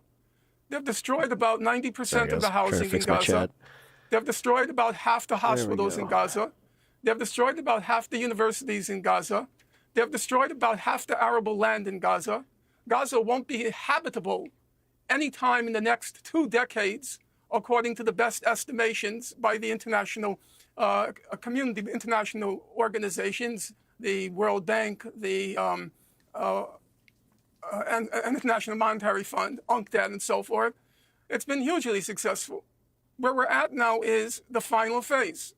And the final phase is why all the rats, like the leadership in the UK right now, and the French and the Canadians, they're trying to jump off the sinking ship because they know exactly what Israel has in mind. We're now at the apocalypse. I like coffee, I like tea, but no matter what, they both make me pee. The final phase.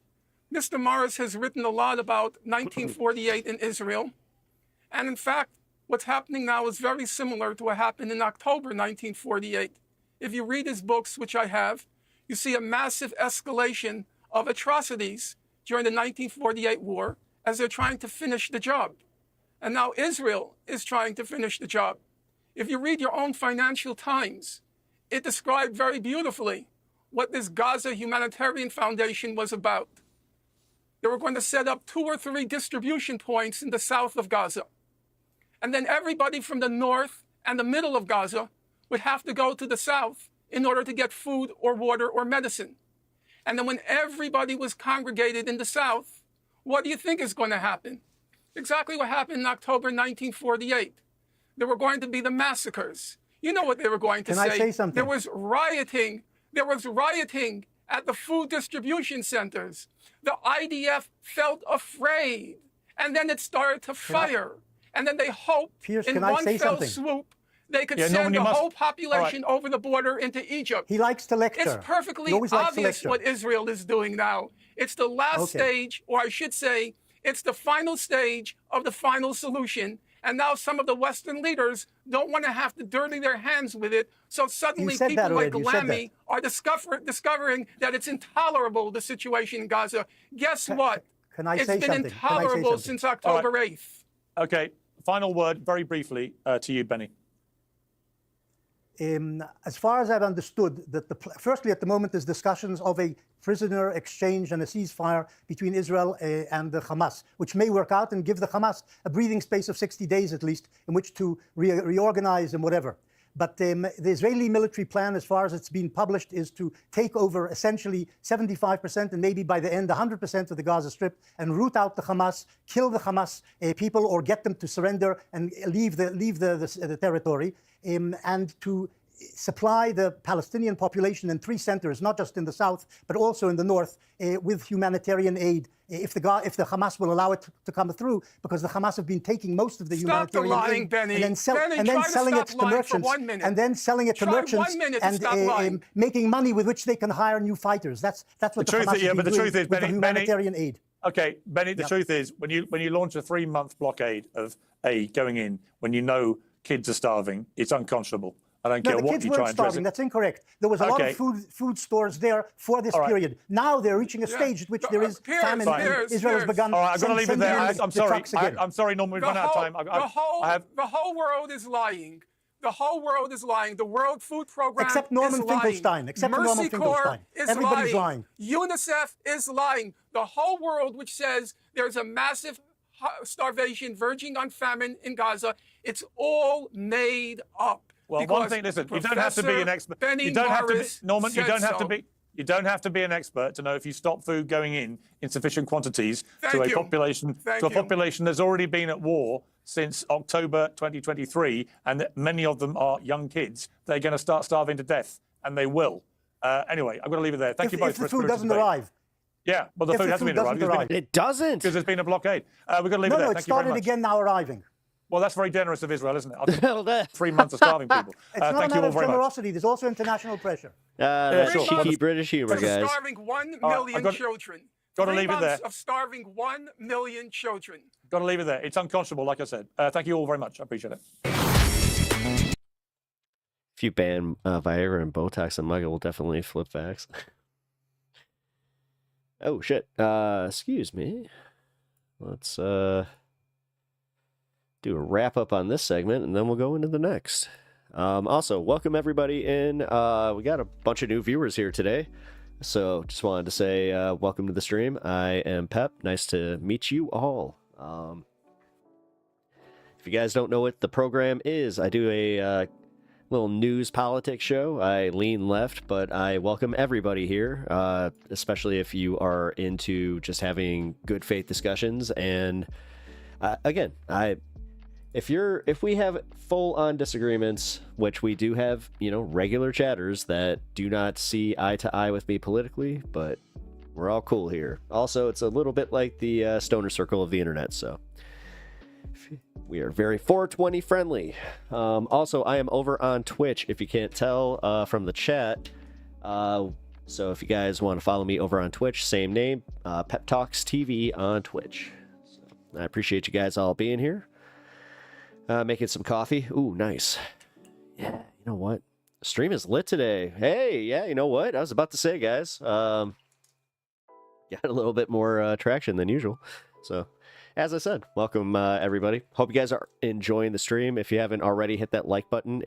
I got this rule where I personally try to like every single video that I enjoy, even if it's for a few, moments. So hit that like button because it really helps me out, especially as a small streamer.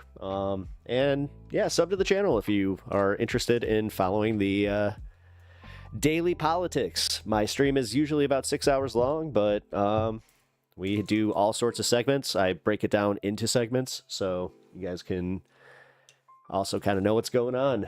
So we got the AI cheating scandal that I want to get to next, but I kind of want to wrap this up real quick. My final thoughts on the Piers Morgan situation is I have made this clear to my regular viewers that I welcome his pivot. I think that it's really, really cool that he's finally seen the light and that he's, willing to shift his views on this. Yes, you can say it sucks that it took him this long. I've been saying that for a little bit, but again, man, I have to say, him finally platforming the right people and just he's taking the position, bro. Yeah, I just gotta say, man, it's kind of cool to see, so I'm gonna welcome it. The government position. Oh, are you trying to do the thing where it's just like Trump W for Palestine? I mean, again, I'm not one of those types of lefties where I'm gonna fight against everything that Trump does. If Trump does something good, I'll admit it, man. I'm not. Life's too short to just be a hater. So that is what happened to me. Just showed up one day on suggested live streams. Now I've been here for a while. You have been here pretty much since day one, Bloodstone. I think that you were here in November, right? So that would be the start of the stream. I've only been doing this since November, so Luke voice, there is good in him. I can sense it. What is Luke voice? I mean, you'd think Mark Hamill, the master of voices, would have something like that, but you can't really do an impression of Luke Skywalker outside of I just want to go. I want to go to Tashi Station to buy some power converters.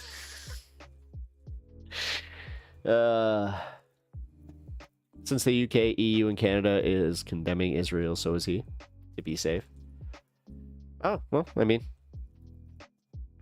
dude, whatever brings less suffering to the Palestinian people, I'm for it. I want this to end, so kind of a whiny kid. Yeah. Luck Dragon, hello. What's up? Wait, Atreyu. Where's Atreyu? Who? What are you talking about?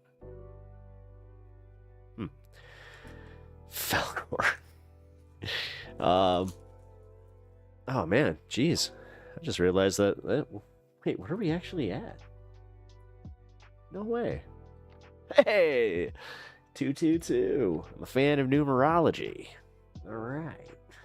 Also, if you guys want to help donate by donating to the stream, I really appreciate it. It does help me do this where I don't have to worry about things. It's kind of weird doing this part because, yeah, my mom's memorial fund. We, if you guys were not here for it, we did hit the goal. So it is awesome. I'm very, very, very happy. Shout out your sister, Luck Dragon. I know that didn't you say she passed? So yeah, I'm sorry to hear that, man. I can do a very good Luke Skywalker impression of my sister. What? Oh. Oh, I see what you're saying. My bad. For an epic Mark Hamill movie, check out Slipstream. He's so intense and awesome. I will check it out. God, he was in the original Wing Commander for PC back in the late 90s. I think it was late 90s. Oh, I think it actually might have even been early 90s. Which the game is awesome. The movie sucked. It's bad. I tried to rewatch it because I was just yeah, you know what? It wasn't that bad. Matthew Lillard rules. And that's about all that rules in that movie. And he's not even that good in it. I got to be honest. It's kind of garbage. All right. Let's check out this whole AI scandal. So I'm not sure if you guys know about this, but there has been a uptick of people using AI to cheat in college, which I would if I was in college or even high school. I don't like it, but here's where I have to say, like, this is going to be a learning curve because a lot of these kids are just they're so like uninspired to where they don't see that they kind of need to change it up a bit before they turn it in, where it's like, oh, like, you guys just do the AI and then hand it in. That's wild. But apparently some teachers are not up to date on this stuff, so it is becoming a epidemic. And I think that, in my humble opinion, as someone who does kind of cheat his way around some, math equations, yeah, you know what? It does kind of take away my what's the word I'm looking for? Oh, great time to make a point. My higher brain function. Just had a brain fart. My cognitive abilities, and also my problem solving skills. Yeah, there we go.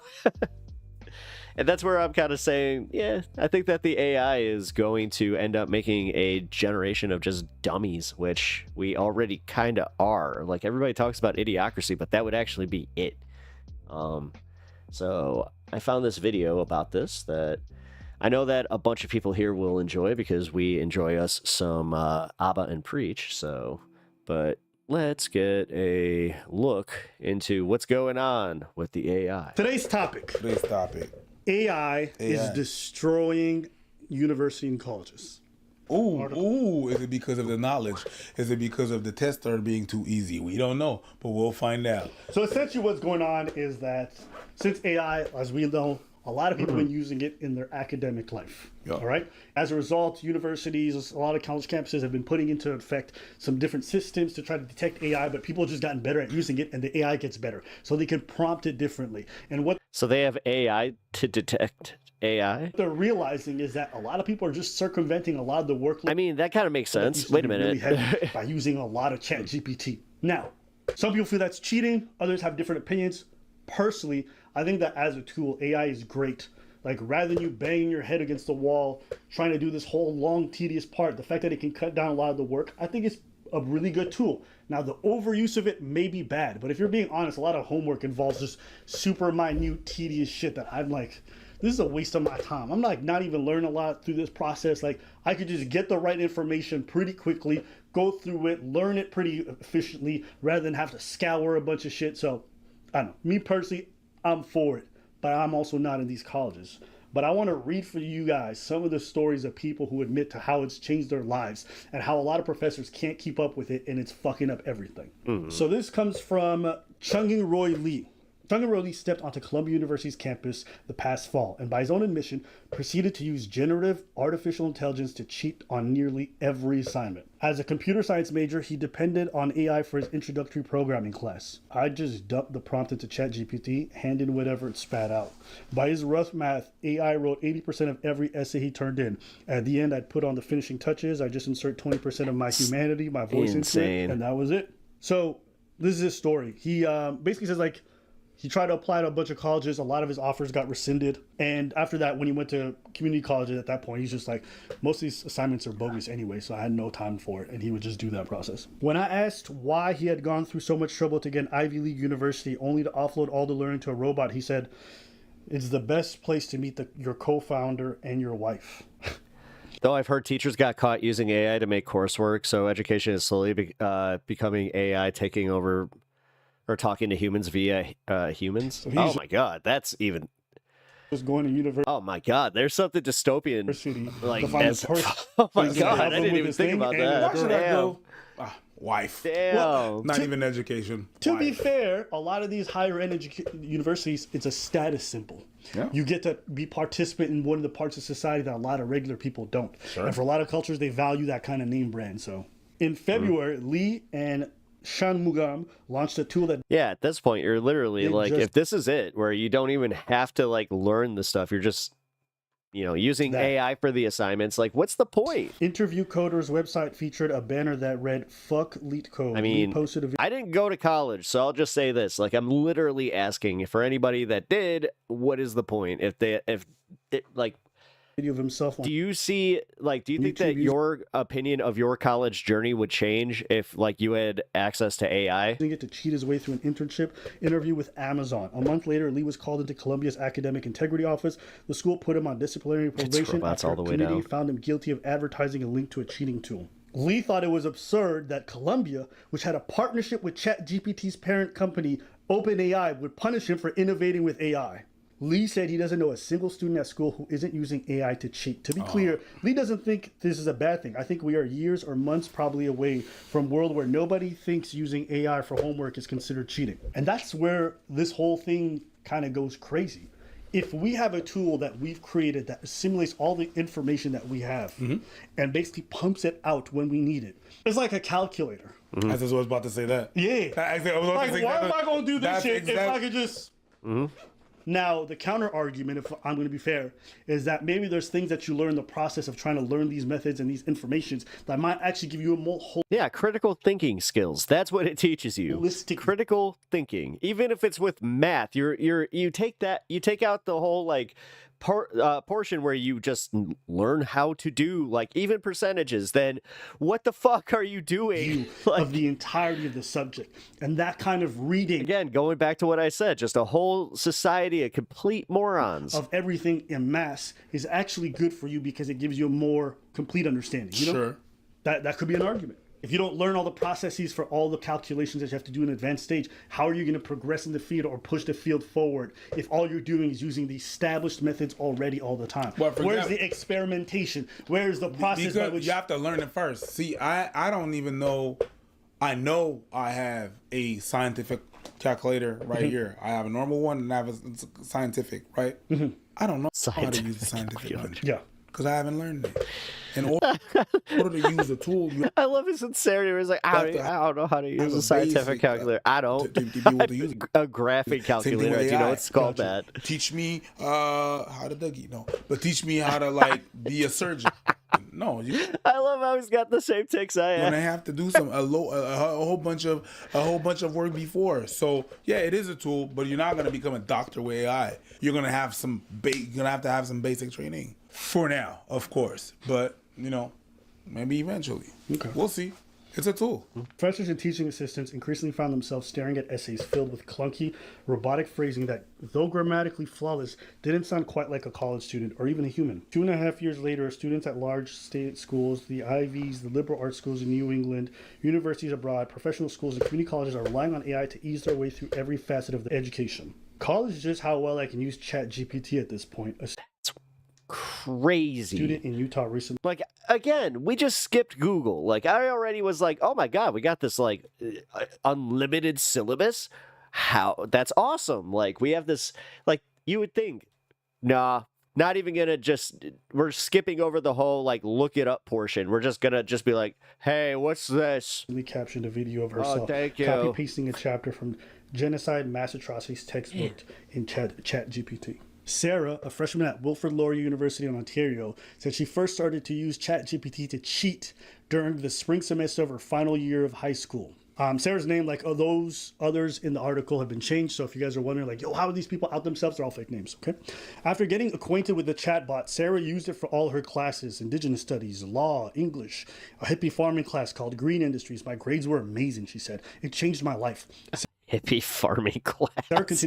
That's what they call it. Oh my God. You mean one of the more, like, that's the more practical thing that, like, honestly, like, you need that skill, like, especially for any what do you call it? Like, financial sector job. Like, honestly, especially with the way we're going with this, like, pushing towards the apocalypse. This past fall. Why wouldn't she? Learn how to farm. Rarely did she sit in class. It's the new learn how to code. And not see the other student's laptop open to ChatGPT. Toward the end of the semester, she began to think that she might be dependent on the website. She already considered herself addicted to TikTok, Instagram, Snapchat, and Reddit, where she writes under the username, "Maybe I'm not smart." That's genius. She said, I spend so much time on TikTok, hours and hours until my eyes start hurting, which makes it hard to plan and do my schoolwork. With ChatGPT, I can write an essay in 2 hours that normally takes 12. You know what the thing is? Go. I think is hot take. It's the school's fault. Yeah, I mean, yeah. The school is exactly like Toys R Us. Mm-hmm. Toys R Us was the biggest store company, and then they went bankrupt. Why? Because they lacked innovation. Same thing that happened with Blockbuster. Throughout the years, in the past 10 years, in the past 20 years, you see the evolution of cell phones. You've seen the evolutions of cameras. You've seen the evolutions of cars. All this kind of technology change. You know what I mean? Everything changed in the past 25 years. But school and the format of school has been the same since Charlemagne. Not the god, just the guy that invented that system of us going to school. It hasn't changed. All right, the graphic was funny as fuck. One dude in the front and then just talking. There was no innovation whatsoever. Oh yeah, you're gonna The stream is completely full of shit. Trust me, I just googled add a little it. screen Thanks. here. You're gonna add a little acetate there to take some noise. You're gonna add a little power. You're so right there. about that. But all in all, the evolution curve and it hasn't changed. No, it hasn't changed. The way Yeah. that you want to entice people to learn and the tools that we have to learn really haven't changed that much. They're getting overran by technology, by evolution all around them. That's what happened. They should just get rid of homework and go straight to Those tests. companies that I stay to be. Collective learning was always like the best method. So I had a teacher that was she wasn't anti-homework because she couldn't be, but it was mostly collective learning, and then at the end of class, kind of like you're saying, then we would test on it, and that counted as a test. Toys R Us didn't want to ship. Amazon was right Guess what class I tested well in? there. Boom, got killed. If you don't, Just sucks that it was technically a Bible class. if you don't innovate, you're gonna get eaten alive by all the technologies that surround you. And that's the same thing that happened with school. I am mad at it. I'm just like, yeah, of course it happens to you. Go ahead. Teachers have tried to AI-proof assignments, returning to blue books or to switching to oral exams. Brian Patrick Green, a tech ethics scholar at Santa Clara That's actually University, a good idea. There you immediately go. stopped Oral assigning exams. essays Perfect. after he tried ChatGPT for the first time. Less than 3 months later, teaching a course called Ethics in Artificial Intelligence, he figured a low-stakes reading reflection would be safe. Surely no one would dare to use ChatGPT to write something personal. But one of his students turned in a reflection with robotic language and awkward phrasing that Green knew was AI-generated. A philosophy professor across the country at University of Arkansas at Little Rock caught students in ethics and technology class using AI to respond to the prompt. Briefly introduce yourself and say what you're hoping to get out of this class. They couldn't even. That's even worse than I said. They could. Nah, that's crazy. Even for that prompt, just introduce yourself and say what you want. They're using What's AI. your name? Troy Gilmore, a poet, a philosopher, and Cal State Chico ethics professor, has concerns. Massive numbers of students are going to emerge from universities with degrees and into the workforce who are essentially illiterate, both in the literal sense and in the sense of being historically illiterate and having no knowledge of their own culture, much less anyone else's. Interesting. See, I don't know how much I agree with that, because a lot of the people I know who got degrees don't end up using any of it in their workplace. For a lot of them, some of them definitely do. Don't get me wrong. I don't think we want this in medicine or something. But while yes, that's technically a thing, I could also make the argument that my friends that do have college degrees did go on to get better paying jobs. So in a lot of other spots, just because they had, it didn't matter what the degree was in, they just had degree. The degrees is just a little piece of paper you do to get some. Yeah, he's How not many wrong about times this. have you guys seen somebody who has a degree in something that has honestly zero relation to what they're working on in the professional setting? And then you have to ask yourself, how much value does this degree have outside of? Like in Minecraft, it would definitely be more beneficial to, I don't know, find a hacker that knows how to do that kind of. I don't know. As I said, Minecraft. And college is good for a lot of things. It's formative in that you get to meet people, work on assignments. Also, you kind of learn how to bury your head and do a lot of work and push yourself, which those are decent skills. And in some cases, people are taking majors where they kind of learn some decent soft skills. But outside of that, it's for how much money you put in, it's a business.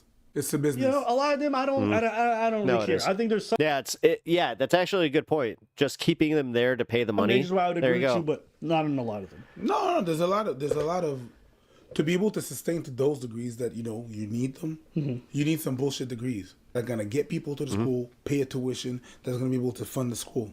I need the rest of it to fund whatever is fundamental. Oh, yeah. And then the alumni stuff. So I'm going to create like that stuff's wild. How they just like get you into like the sports program just so you have something where you're just like, yeah, man, I'm so proud to be an alumni. Degrees in social. Man, you want to talk about like economics in the new era of nobody gives a fuck. That's not a real racket. Degree, but it generates money, and people are going to be like, I got a degree. It's bullshit science. This is the problem with education. People don't think there's value in what they are learning, so cheating is seen as an issue, or isn't seen as an issue. If you're interested in the topic and skill, you're cheating yourself. But I got a degree. Yep. With the few people that are accepted in... Yeah, but the other bullshit is like this whole idea in college where you still have, like, you have to have these mandatory classes that have nothing to do with your major. That's insane. For example, health. Like, at what point do you just start treating college more like a trade school where it's like you only have 3 or 4 classes that you focus on? I'm going to need a bunch of people that are going to be able to subsidize that and pay for the teachers and pay the salary of everybody that's teaching and all the people that are maintaining the school. So I got to create some bullshit things. It's just, I don't know, well-rounded education is good to have. It is. It's the same thing as dance schools. Remember dance schools? Trust me, I see the value in it. Well, you have... As someone who, you know, didn't really get that. The elite groups and the people that do competitions. Done with more. Well, you are gonna need a bunch of nobodies that never gonna dance and never gonna do nothing in their life with dance, but they feel good about themselves, so they can't dance. They don't have the capacity to dance. But I'm gonna create a bullshit dance like funk, jazz. That don't exist. Oh my god! You're hating, bro. Yes, absolutely, but I'm also right. So I'm also right. I'm gonna create those bitch ass things that do. Oh my god, he said that with conviction. I'm not saying that the funk doesn't Wow. exist, but the dance funk, yeah, no. And then I'm gonna create that, but it's more money in my pockets, and I'm able to subsidize a bit, and then I get people back in my school. It's just a business, same thing. Professors are using different kinds of software, or they're putting in Trojan horses in some of the text that they're sending, because basically what happens is the students are doing the text, they're copy pasting and throwing it in. So they'll have a text about metaphysics, and then they'll throw like, I love Dua Lipa. So when it goes to ChatGPT, as they write the whole thing, they're going to do something about Dua Lipa in the text. But the student who's not revising it, we're going to miss a lot of these. So teachers catch them. And so teachers feel like that's smart. For them, it's very obvious. All according right, to this, that's smart. Here. It's very obvious to them when people are using AI. However, the author writes, still, while professors may think they're good at detecting AI-generated AI-generated writing, studies have found that they're actually not. One published in June 2024 used fake students' profiles to slip 100% AI-generated work into professors' grading piles at UK University. The professor failed to flag 97%. 97% of the 100 stuff, they could not find it. Of course, their job is to correct, not to flag shit. But my point is, they're confident that they can. But they're not. That means this cheating is rampant. What I heard, even people I know who go to school, like, yeah, I use ChatGPT pretty often. Some people to lesser degrees, but a lot of people used it. And it's only going to get better and more efficient. Many teachers now seem to be in a state of despair. In the fall, Sam Williams was teaching an assistant for a writing intensive class on music and social change at University of Iowa. Officially, didn't allow students to use AI at all. Williams enjoyed reading and grading the class's first assignment, a personal essay that asked the students to write about their own music taste. Then on the second assignment, an essay on the New Orleans jazz era. Many of his students writing essays changed drastically. Worse, I think it's not just caused by a lack of knowledge. I think that there's a lack of caring. We're starting to see a generation of people who are just utterly checked out, and I don't blame them. They saw what happened to millennials, and that's what they think is waiting for them. Yeah. For the ridiculous factual errors. Multiple essays contain entire paragraphs on Elvis Presley, born in 1935. Modern anomaly. Thank you for the raid. Era. I appreciate that. I literally told my class, hey, don't use AI, but if you're going to cheat, you have to cheat in a way that's intelligent. You can't just copy what spits out. William knew that most of the students in his general education class were not destined to be writers, but he thought the work of getting from a blank page to a few semi-coherent pages was above all else a lesson in effort. I don't know how I feel about that. It's like, we're in college. Can we stop with this whole fucking effort thing? Like, teach me useful shit. That's a personal pet. That's kind of where I was going. I will say that. I'm not a... Hey, Elaney, how you doing? The big... Go to Big Piers Morgan fan, I see. No, I'm really not. It's good. Not for It is just kind of odd to see him pivot and have the me because of that shit. Platforming people that I wanted to see platform from the beginning, and then also just kind of seeing him give a shit. I hate that shit so fucking much. You don't want to do effort? As I said earlier, it's the epitome of better late than never. It's not about doing effort. I don't want to do pointless effort. Like, don't make me write. That's one thing I hate about my government job. Like, when I worked for the military, it's like, this is why I quit. I quit because I remember giving a workload, finished it in 2 hours, and they got mad at me because there's like, don't you have more to do? I'm like, nah, I did everything and then some. I got reprimanded. Because you were efficient. Because I was too efficient. And literally my boss told me, I don't care. It's so funny. My boss wrote a thanks for the hard work email to everybody and used ChatGPT. It was easy to tell that it was not from him, and he's usually a hard ass. Look busy. And I realized I could never do it. And that's what a lot of this schooling. Oh my God, he's treating it like it's a secretary. That's wild. That will kill people's soul. This pretending I'm offering something of value. I was fully convinced no amount of qualifications would make me successful if I had ChatGPT when I was growing up, and I'd have used it for everything. Like, yeah, exactly. No, and that's the thing. I'm already seeing that with people my own age, that instead of, using Google or critical thinking or even discussing these things, they go right to Grok or ChatGPT, and then they're just like, oh, well, this is the answer, and more projects. That's that. No. And no more intellectual, no more curiosity. It's insane. We don't do that. You went in the military. No, I see the merit in it. I'm not one of these guys that's like completely anti-AI. I'm more so like, we need to evolve, like the way they were saying, school, like in the way that we are going to, implement this and just how we're going to tackle this stuff. Me thinking it was about having a soul. This is kind of that most pivotal time, but I'm just gonna say my personal take is I'm worried that they're gonna lose like our future generation. And again, this is somebody that doesn't have a kid, but I'm afraid that the next generation's losing their critical thinking skills. Yeah, of course. The less that you have a soul, the better you perform. You're here to West perform Coast a or Mountain task. Time 420. And if you're good, it's not that the best military is not someone. The best person, the best soldier is going to be if he is able to understand and do the task. Like what they did. Look busy. All right. You're not supposed to be all right. You're not supposed to be like, no, but it doesn't make any sense and I'm done. It's not about that. Look busy. That's why people can't handle it most of the time. Or you go out, it kills you. It really, literally, what you said, it kills your soul because you're not supposed to have one to do that job. Mountain Time 421. Every task that they're asking you, because I'm pet talks, and that's how I roll. It's gonna kill you. It's gonna kill you just because they're not asking you to think. They're not asking you to evolve. They're making you some things that that make sense. I remember when I was in the kid, that's the thing that they were letting us know is like, yeah, you arrive on time to wait more. That's what you was. You wait. It was a waiting game. Go ahead. But that one doesn't bother me. I think you should be early to stuff because you should be ahead of schedule. If you're not ahead of schedule, you're late. Yeah, that one is a bit different, but I get what you're saying overall. I understand what you're saying. Daniel, a computer science major at the University of Florida, told me that he remembers the first time he tried GPT vividly. He marched down the hall to his high school computer. He said, whipped out his Chromebook to show him. I was like, dude. Somebody said it that like not.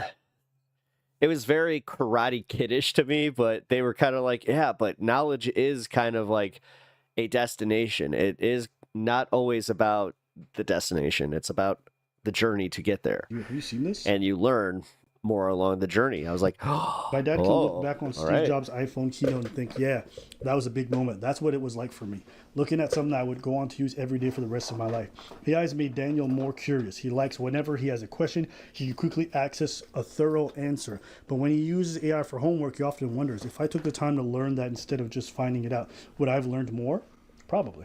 At school, he asked ChatGPT to make sure his essays are polished and grammatically correct, to write the first few paragraphs of his essay when he's short on time, to handle the grunt work of his coding classes, to cut basically all the cuttable corners. Sometimes he knows his use of AI is a clear violation of student conduct, but most of the time it feels like he's in a gray area. I don't think anyone calls seeing a tutor cheating, right? But what happens when a tutor starts writing your lines for you on your paper? I mean, listen, we can say this has merit, doesn't have merit, but it's cheating, Call it what it is. Mark, a freshman math user at the University of Chicago, admitted to a friend that he used ChatGPT more than usual to help him code one of his assignments. His friend offered a somewhat comforting metaphor. He said, you can be a cramp. Yeah, but I would like to think that we, instead of just like looking at that sponsored data or that sponsored article, like you should, I don't know, like we should be better at looking out for that kind of stuff. And building a house and use all your power. I don't know. I think that we kind of lose the ability to do that. But at the end of the day, the house won't be there without you. And then we're just trusting the AI blanketly. It's just really hard to judge. Is this my work? I asked Daniel a hypothetical question to try to understand where he thought his work in AI ended. Would he be upset if he caught a romantic partner sending him an AI-generated poem? I guess the question is what the value of the proposition, the thing you're giving. I saw is you it at the that last they created it, or is it the value of the thing itself? In the past, giving someone a letter usually did both. These days, he sends handwritten notes after he drafted them using AI ChatGPT. usually lists its sources, at least they do on Gemini. And there's like a bunch of stories like these, but essentially, university and college is being redefined by this whole AI invasion. I am mad at it. I don't know how I feel about it. I'm still marinating on it, but at the end of the day, tools for efficiency are here. And I don't think there's a way to stop them. When the internet came along, it changed our lives forever. And I remember teachers being very much against it when it first started. I think this is much of the same. But to a different degree. Just a different degree. Yeah, same. Calculators, that used to be a thing too. That's the thing that teachers were telling us. You're not going to walk around with a calculator. Ha, bitch. Yep. Well, let us know. No, and that's how I feel. But at the same time, had I just given up and so like there's the difference where I know how to do fractions and I use the calculator to apply those fractions. But if you just give up and don't do the fractions and just Google it, where you're just like, what's 40% off of 20? It's like, what the fuck? Then you're losing a critical thinking skill right there. And that's my broader point. What y'all think about this? Peace. Yeah. I really enjoyed that video. Leave it to Hop and Preach to actually bring some interesting discussion to the stream, but that isn't, the balloon. You're welcome, ... GPT. I asked Google if I was bored right now, and it responded, ask again later. You use it as a magic 8-ball. That's one of the most millennial ways to use the internet. All right, that's kind of funny, I have to say. All right, well, I have to pee. Shit. I hate when this happens. And that pesky need to do the human thing of potty. That is a thing.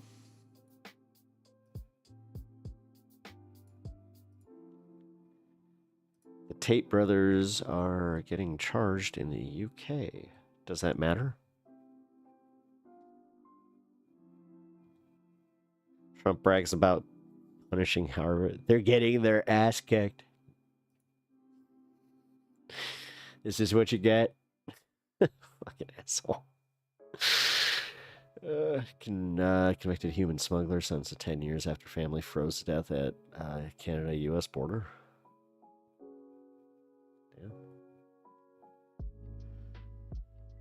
All right, we're done with the news segment. Let's do something fun.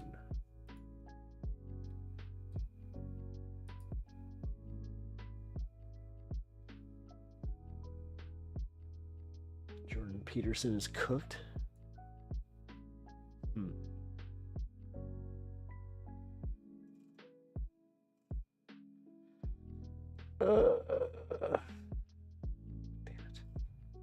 All right, well, here, I'm going to just come back and we're going to chill, have a little bit of a discussion and hang out. Also, I'm open the Discord to having some people call in. If you want to do that, then here, you can join the Discord in the link here.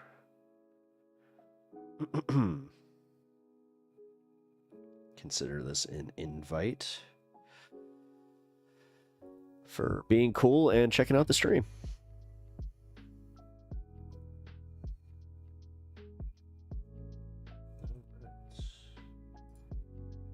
Also, over on Twitch, if you haven't already, drop a follow on the channel. I really appreciate it.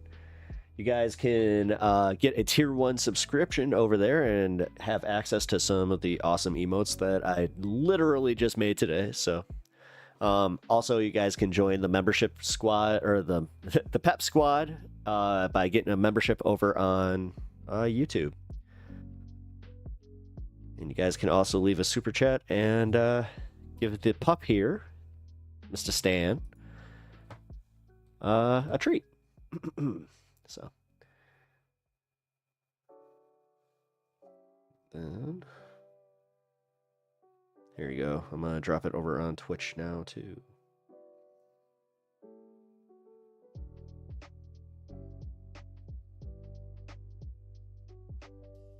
There you go, Bloodstone. Hell yeah. I see you found one. Careful of my brain leaking out. Me? Still Team Pepper Patch? See, that's the... Dude, this is so funny because I couldn't remember which one we agreed on. Because I remember that I set the the poll, which, you know what? Let's see.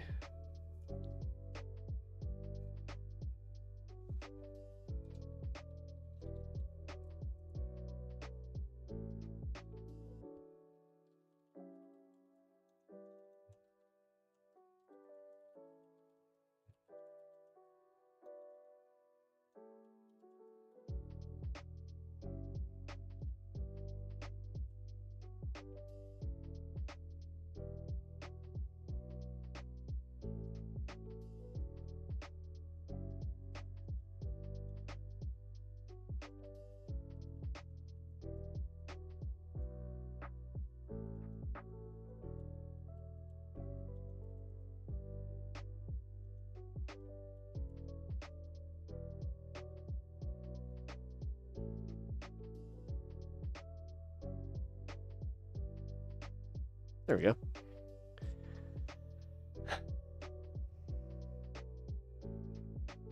Lady Gaga is my jam.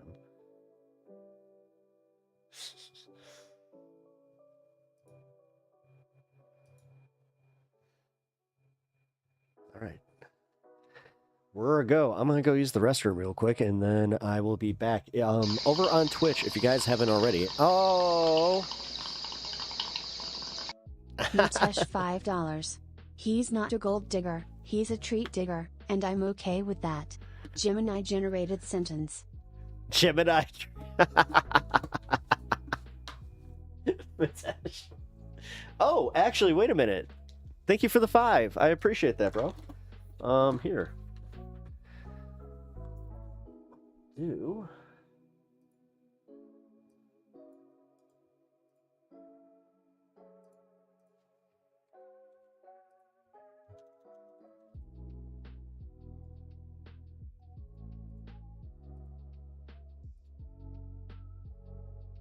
Oh, I forgot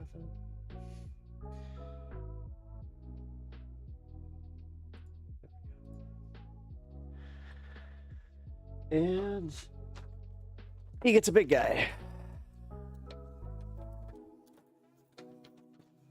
Here you go.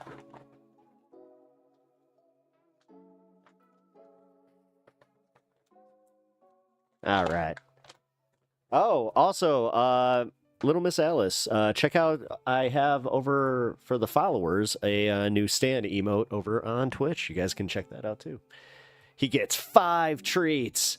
No, he actually, for $5, he gets the big, it's essentially like a greenie bone, but I guess it's way better. Because I gotta be honest, the greenie bone's I'm not the biggest fan of them.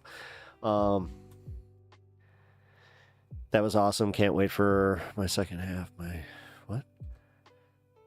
Okay. I gotta pee. I really do have to pee, so it's killing me now. I will be right back.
Yeah, that was me.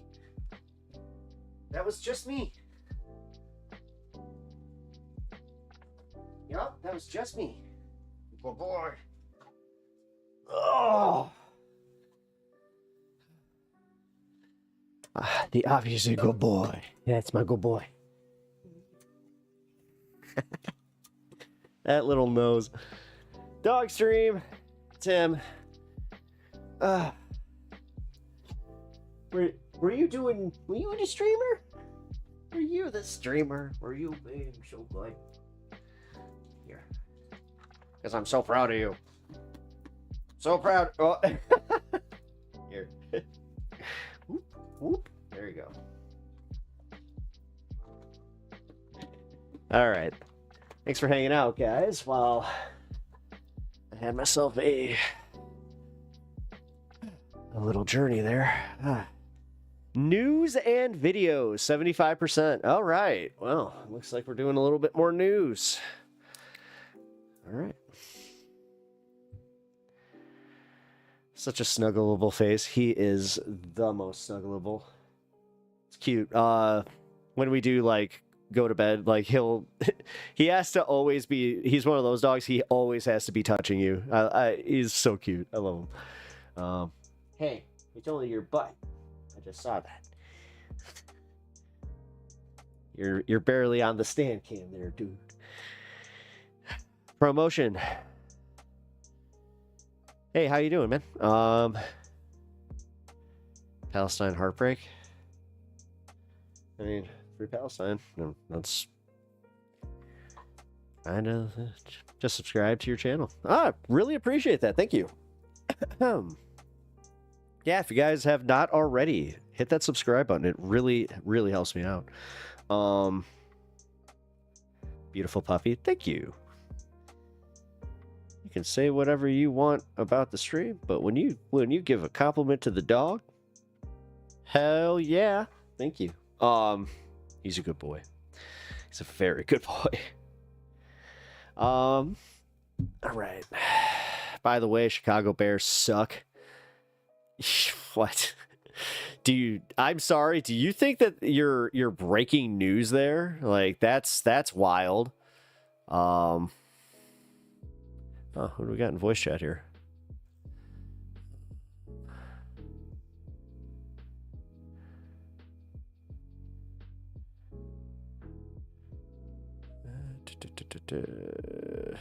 Here, you gotta just sound off in the general what you want to talk about. Because here.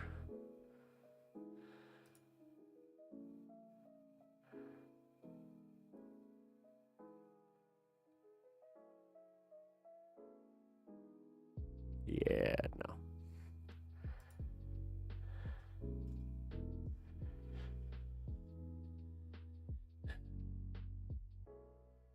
Just waiting for my girlfriend. Oh, okay. Here we're at 60% for news and videos. So we're gonna do a few more pieces here. All right, let's see. Breaking points. Jordan Peterson flees from Jubilee. My Max Bug Mix is watching you guys as well. Oh. Max Bug Mix. What's that? I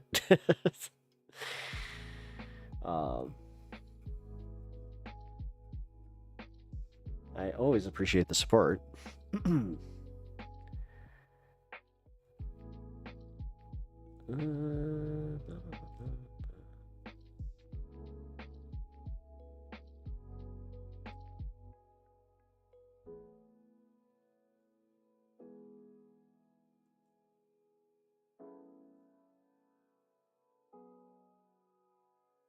Wait, what podcast was that on?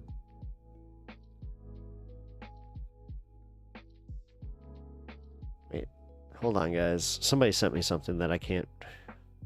I need to verify if this is okay to play on stream. Oh, shit, it doesn't look like it is. Damn it. No. I'm a Raiders fan. I think I remember you saying that. even with the move? How'd that affect you? I'd be pretty pissed. I mean, it seems like the Bears are going to end up moving to like the suburbs, which kind of sucks. Got to be real. The Arlington Bears is, I mean, I'm sure that that's going to be a source of contention there too. They're probably going to want to change the name, which would be wild. I have a feeling that they would lose that one, but they're probably going to try. It's the same way that like every few years they try to change the Blackhawks logo, but then when the Lakota Nation comes out and is just like, oh hey, by the way, we like they help us and we are 100% like behind this, and they are God, it's not just a blessing. I forgot what the actual thing, but like they like perform a ritual like on the ice every year, and like it has some pretty deep history there. And honestly, it is cool too, because the actual name of the Blackhawks came from the fact that the guy was in a legion in World War I that was called the Blackhawks. But also that was based on Chief Blackhawk from the Algonquin Nation. So, oh, did I say Lakota? My bad. Although, wait, no, I think they are Lakota. Here. All right. News. Here we go. It's the news. We do the news because we gotta. It's the news. Good question. The hell is a max bug? That's what I was like, what? Reason why I love you so much, Pep, is because we both love teams that suck. Listen, I grew up a Cubs fan. I was I was conditioned to know that my team was just not going to go far. So, like, imagine my surprise when they won the World Series and then literally days later, Trump got elected. That was... I couldn't even enjoy, like, the World Series win. That's what sucks. All right, let's see the blind spot. Doge claims 12.3 million Social Security number holders age 120 plus now marked dead. Mixed faculty. Go figure. Mostly mixed faculty. I love the fact that they do that, because the second I see that, I'm just like, you know what? Enough of that. But there is a lot of that happening because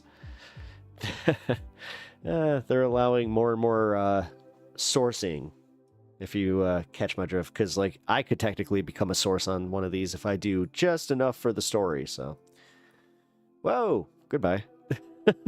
Excuse me. Bono says whole world is in awe of Canada. Takes shots at Pierre Poilievre and Donald Trump. No, you're telling me that like the guy who's always been historically left is coming out and supporting leftist causes? No way. That's freaking crazy. Ooh, I know what I wanted to do.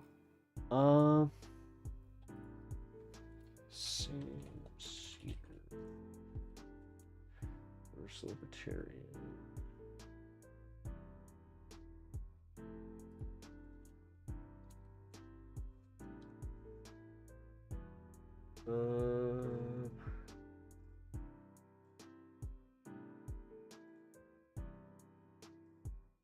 It's all the Jubilee stuff.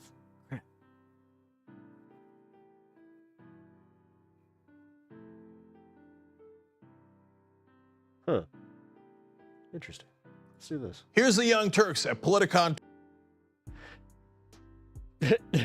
Trust me, stick with it. This is there is something that is good that will come out of this. Apparently this was the Sam Cedar versus Charlie Kirk debate, which I'm not sure if I've ever seen this, so I kind of want to check that out. What do we got? About an hour? Hell yeah. Let's do it. Wait, did you guys see? Yep. All right. News and video wins. So, what were we at? 6 votes. Oh. I see a lot of people were invested in that. It's okay. Let's go. 2018. If you want to catch us every day, become a member. 2018. tyt.com/join. 6 years ago. Holy shit. To the debate between Charlie Kirk and Sam Sater. Although, to be fair, the last time we covered something that was right around this time, it was creepy how it was still relevant. It's like, oh, we haven't really moved on from this. Great. So for those who don't know me, my name is Stephen Olikara. I'm the founder of a nonpartisan organization called the Millennial Action Project. I'm honored to be back at Politicon for the 4th year, and we've got a great debate for all of you discussing the middle class and whether Trump has been helpful or hurtful to the middle class, and we'll debate all of that here. My one request of the panelists is that we want to have an exchange of ideas. And so we want to focus on the substance, avoid personal attacks, and my request on behalf of the audience here is that we don't yell over each other, because then they won't be able to understand what Andrew Wilson would have just stood up and been like, "Good day to you, sir," you're saying. So are we on board with and that? ash his cigarette on him. Yes. Yes. We do. All right. Very good. Are you all ready to get started? Okay. So again, we're here talking about the middle class, and I think perhaps the most consequential in history, or at least is this whole thing in mono? Memory. Arms.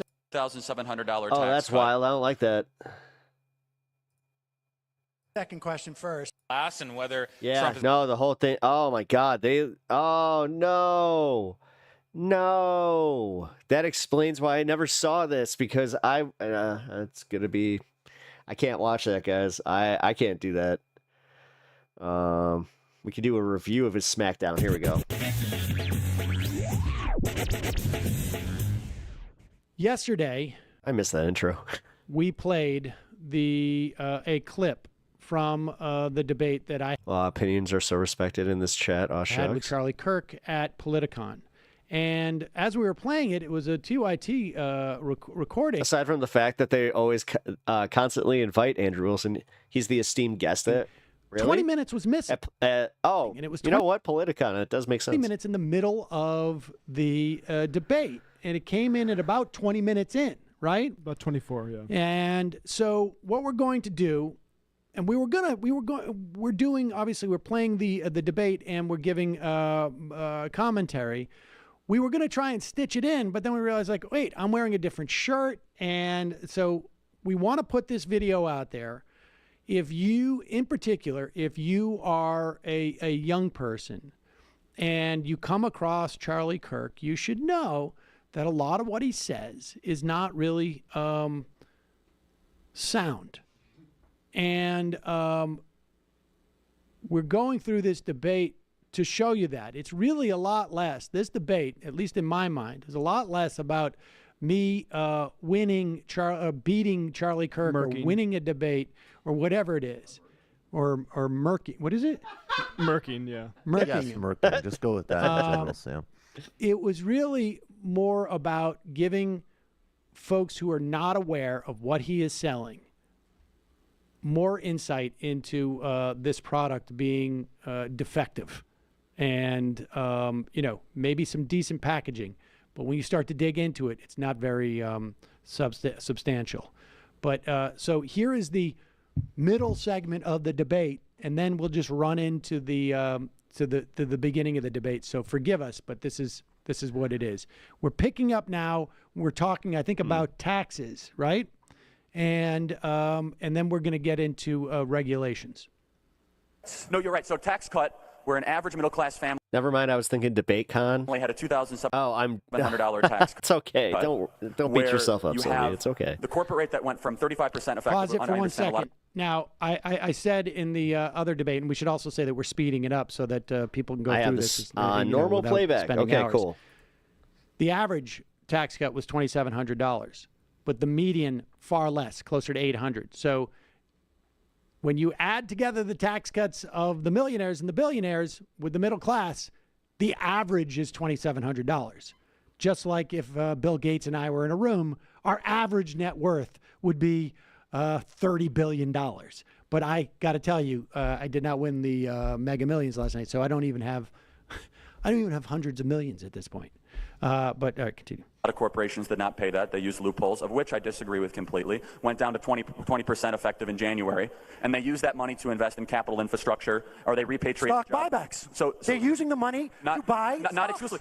So stock buybacks. How about companies where the actual employees own the stock, and their own net worth goes up? Aren't they part of the middle class? I am sure there are some members of the middle class who benefited from the tax cut. That's what I'm saying, Sam. The overwhelming thrust of the tax cuts goes into the wealthiest pockets via either stock buybacks or through capital gains or through having an S corp and getting. You know what I like about Sam is the fact that, like, again, what is this, 6 years old? And paying less in taxes. Same argument. We can cherry pick things. You can say Illinois. Yeah, 6 years. I can say the worst 16, the lowest 15 states in the country in terms of education are all run by Republican governors, except for Louisiana, which had Bobby Jindal for 8 years up until 2016.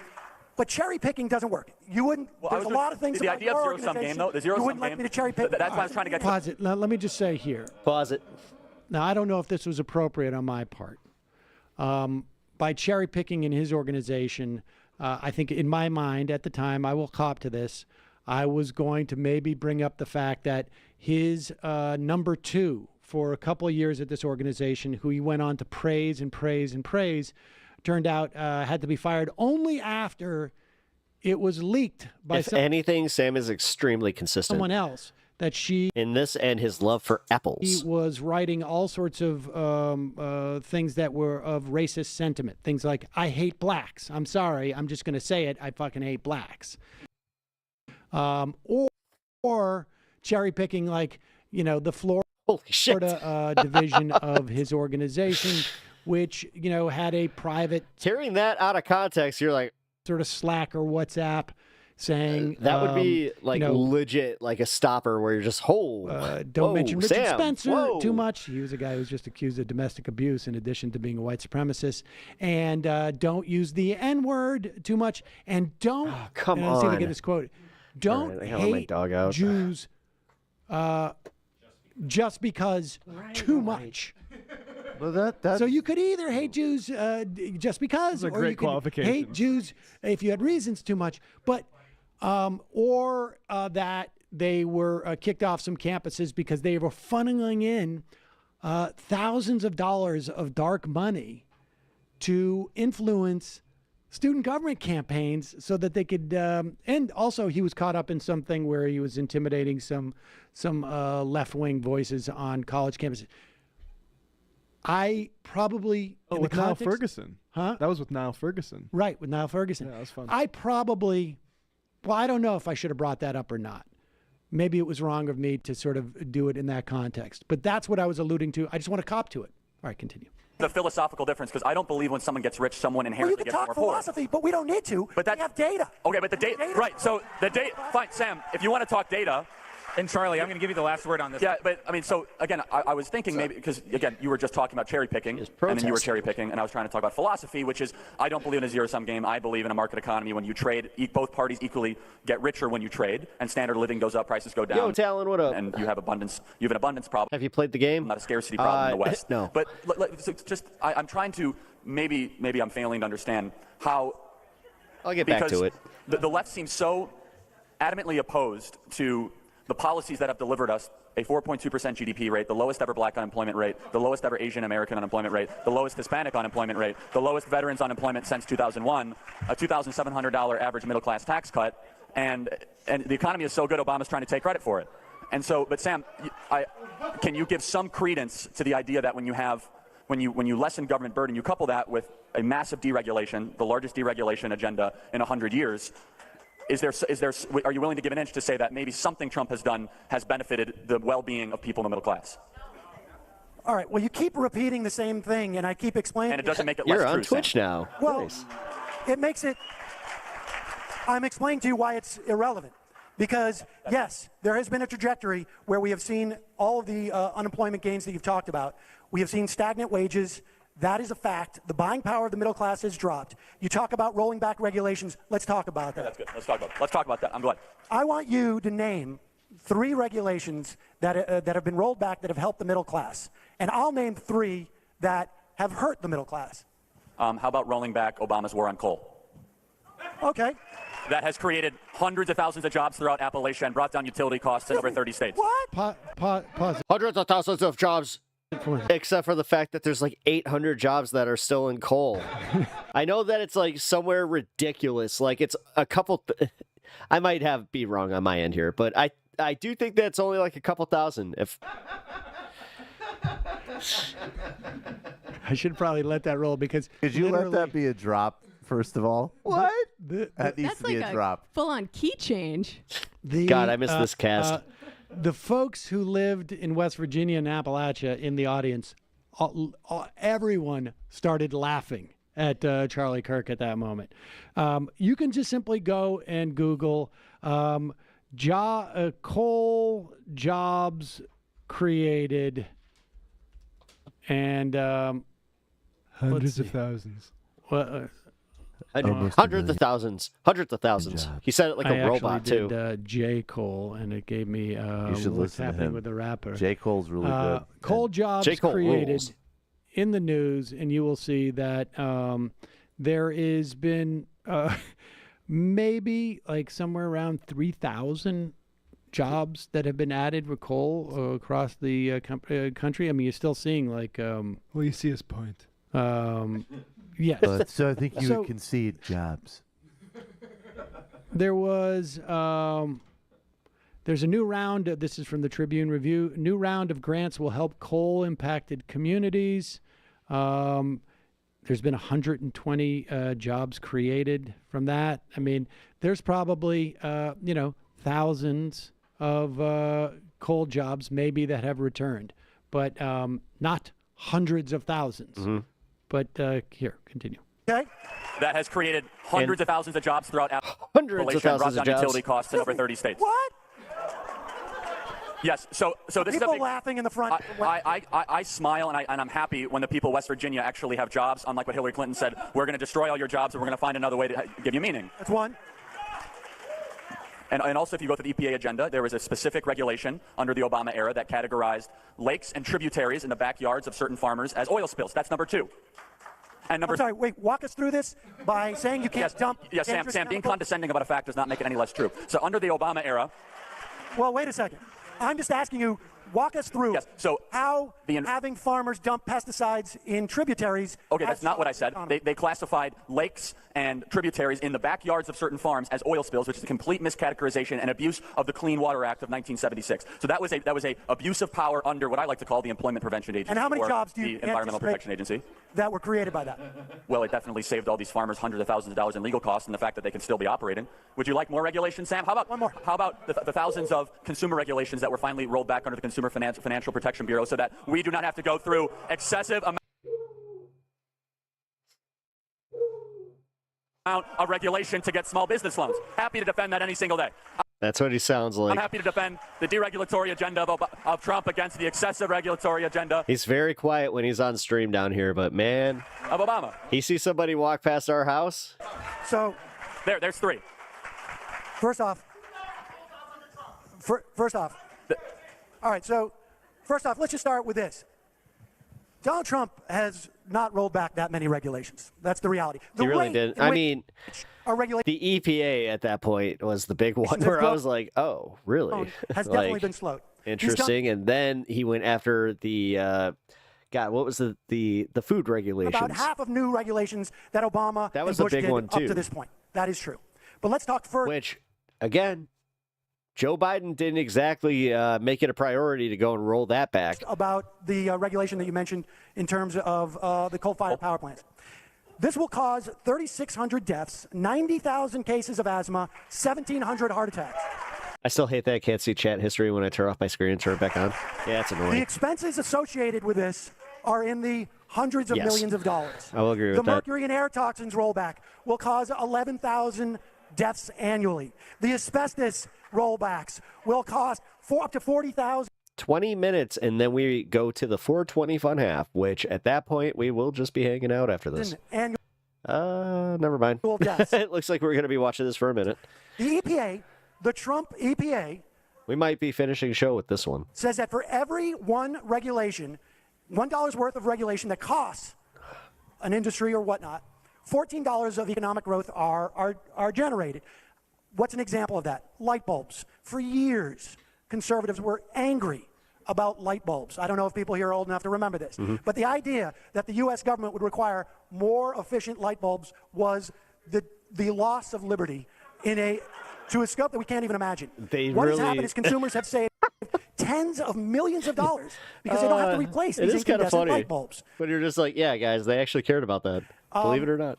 We've seen in terms of the Consumer Financial Protection Bureau, the Consumer Financial Protection Bureau saved consumers $90 million worth of bank fees in the last year of the Obama administration alone. Pause it for 1 second. This is incorrect.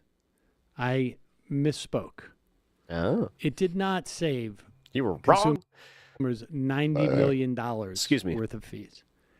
It saved consumers in the last year $900 million.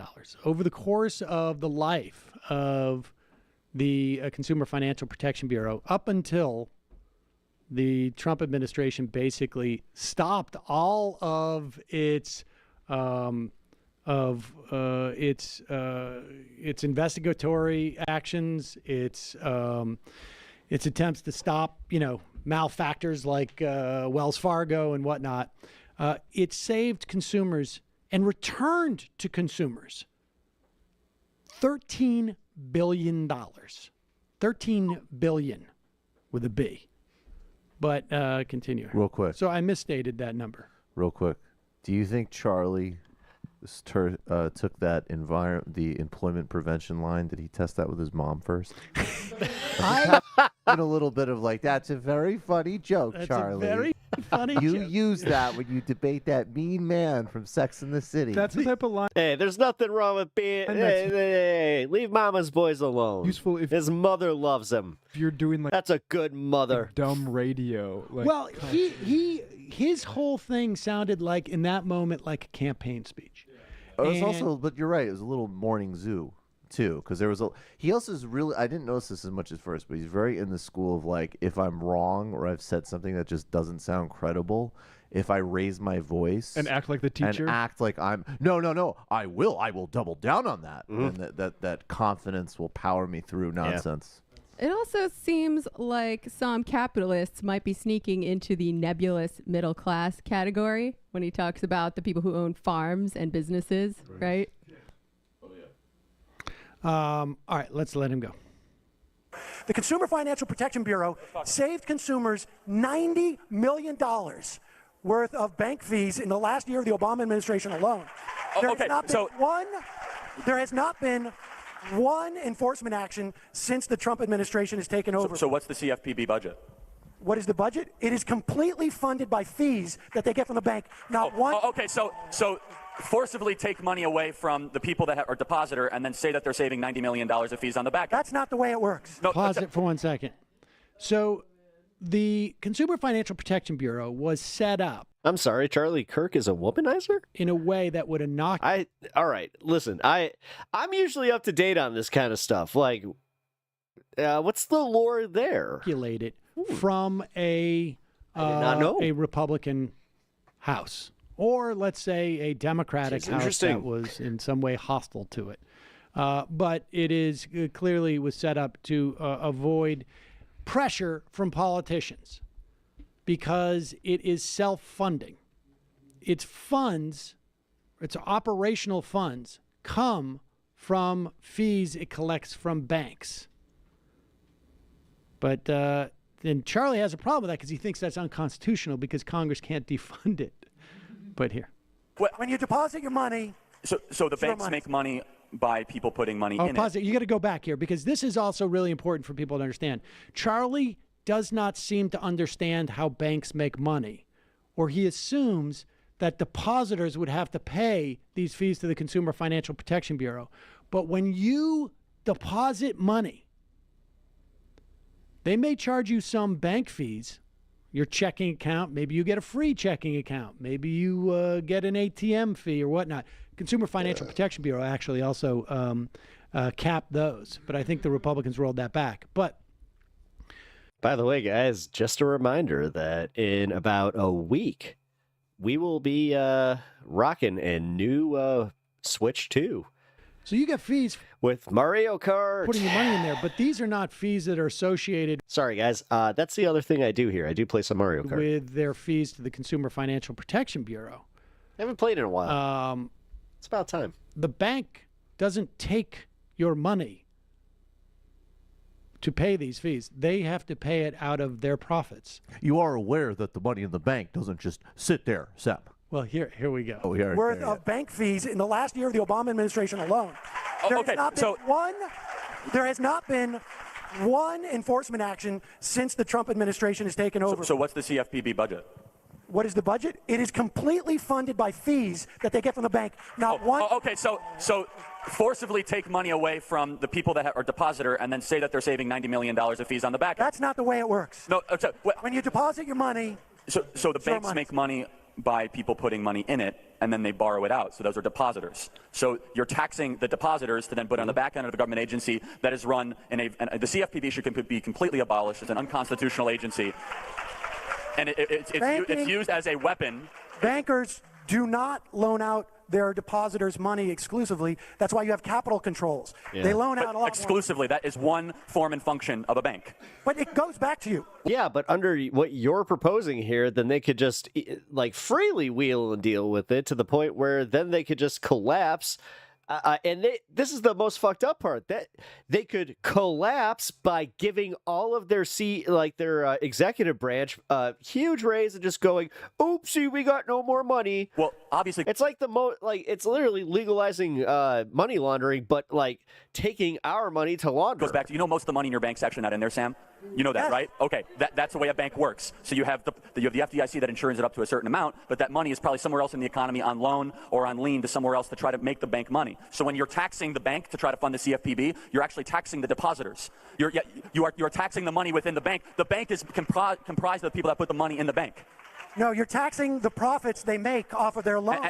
And they make So let's talk about banking. So first of all, they make money off of. Let's stay with regulation. Okay, Sam, they make money. They make money off of most of the money that banks used to make until Dodd-Frank was off lending to small businesses and local communities. But Dodd-Frank completely obliterated the idea of the local community bank. We have seen a sharp decline in community banks. We have not seen a sharp decline in community banks unless you look over the past 30 years where we have seen a precipitous decline in those banks because of mergers and acquisitions. Right. So we saw it. I will repeat myself because it's correct. Since the financial crisis, Dodd-Frank was a weapon used against small community banks that has hundreds of millions of dollars of regulation that put on small and local community banks. You know who loves Dodd-Frank? You know who's lobbying against the repeal of Dodd-Frank? Something that you and I can agree with. Goldman Sachs, which completely own the Treasury Department in both administrations, by the way, whether it be the Bush administration, the Obama administration, or the Trump administration. Goldman Sachs has an inside-out access to the Treasury Department. They are lobbying against a repeal of Dodd-Frank. Now, why would that possibly be? Because Dodd-Frank is used as a hedge against small and community banks to protect the Wells Fargos of the world, the J.P. Morgan Chases, and the Goldman Sachs. And so they use regulation as a competitive edge. Will you join me in calling for a 21st century Glass-Steagall Act? We can deal with government. We can deal with government. I would actually. I think we should get rid of the carried interest deduction. I think you and I could agree. Pause it now. Now listen.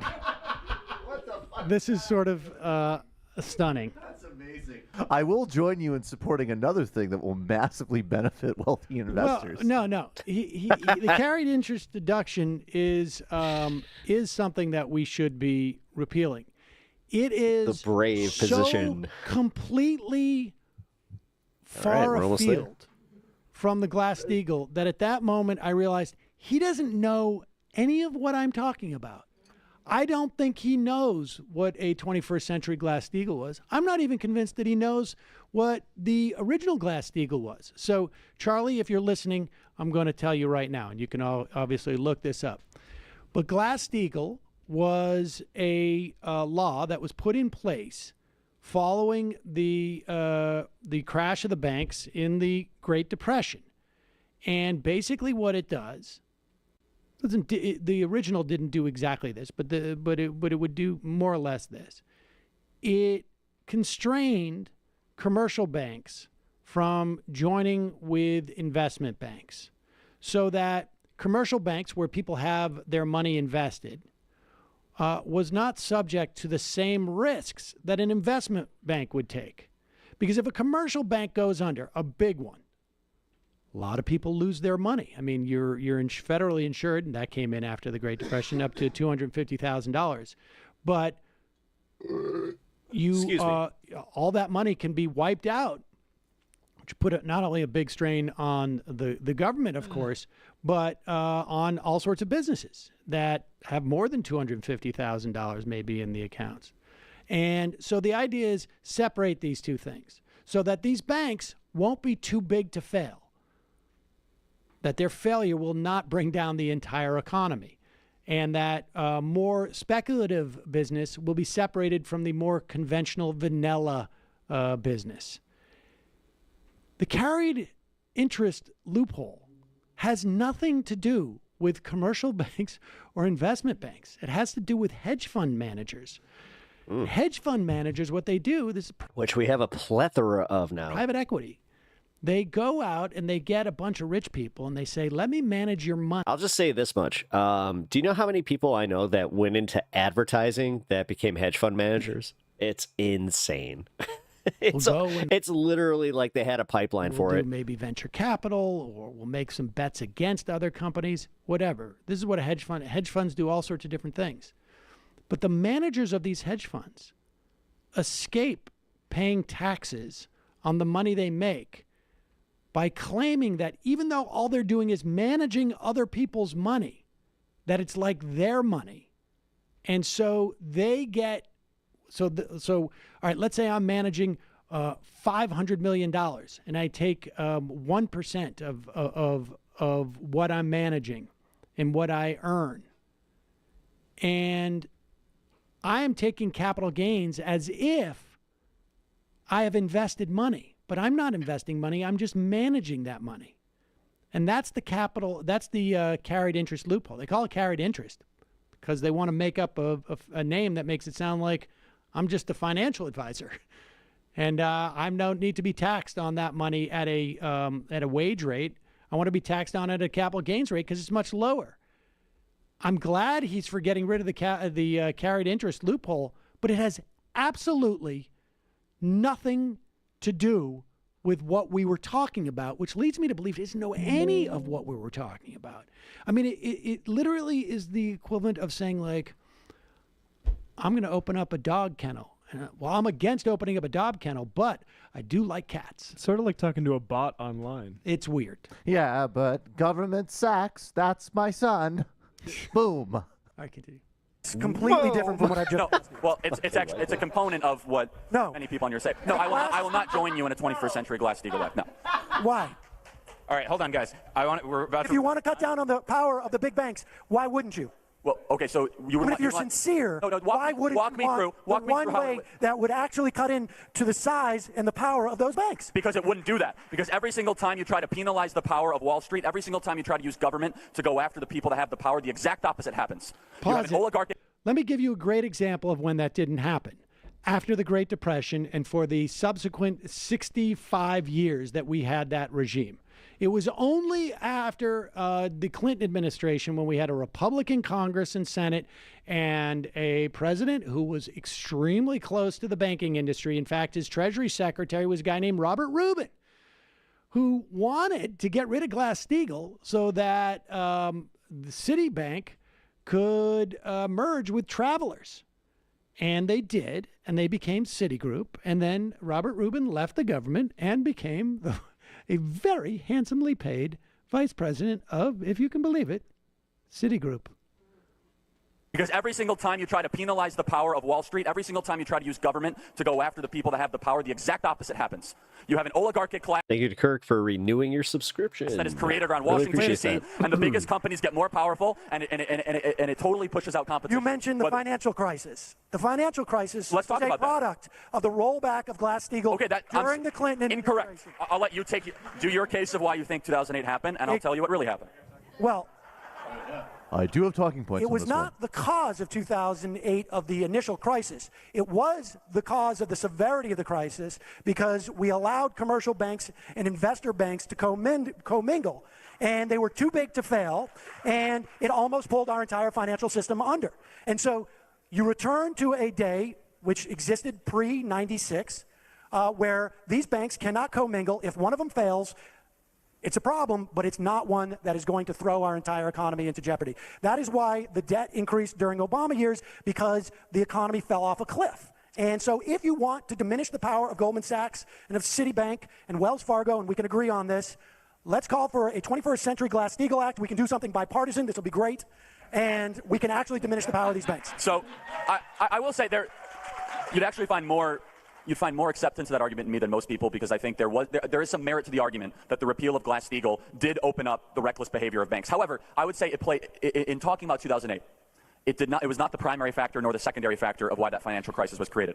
It was first and foremost Fannie and Freddie, which is a government-sponsored institution. Did you see that? Like I actually, and I knew the reason why I knew what he was going to say is because this was the major talking point that came out of the financial crisis. If you go back, you can see I'm mouthing the words Fannie Mae because this was the talking point, and that's what Charlie has. He has talking points, and you can go. I mean, this gets very weedy, but as you know, the financial crisis was a function of mortgages being issued willy-nilly to people.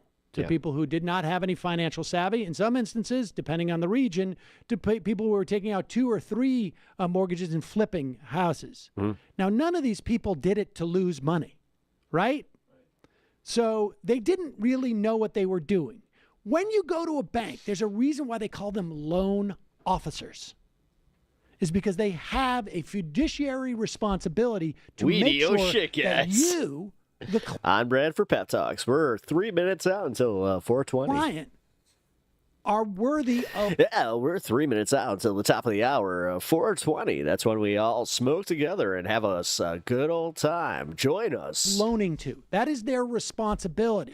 You're listening to WPEP. That is why their banks get licensed. Many instances that didn't happen. 101.3. PEP was set up to, and what would happen is I would make a bad loan to somebody, I would sell that loan, and there became a secondary and a tertiary, and in some instances like a 4th level market for these mortgages to be combined together as these financial instruments and paying off and paying out dividends.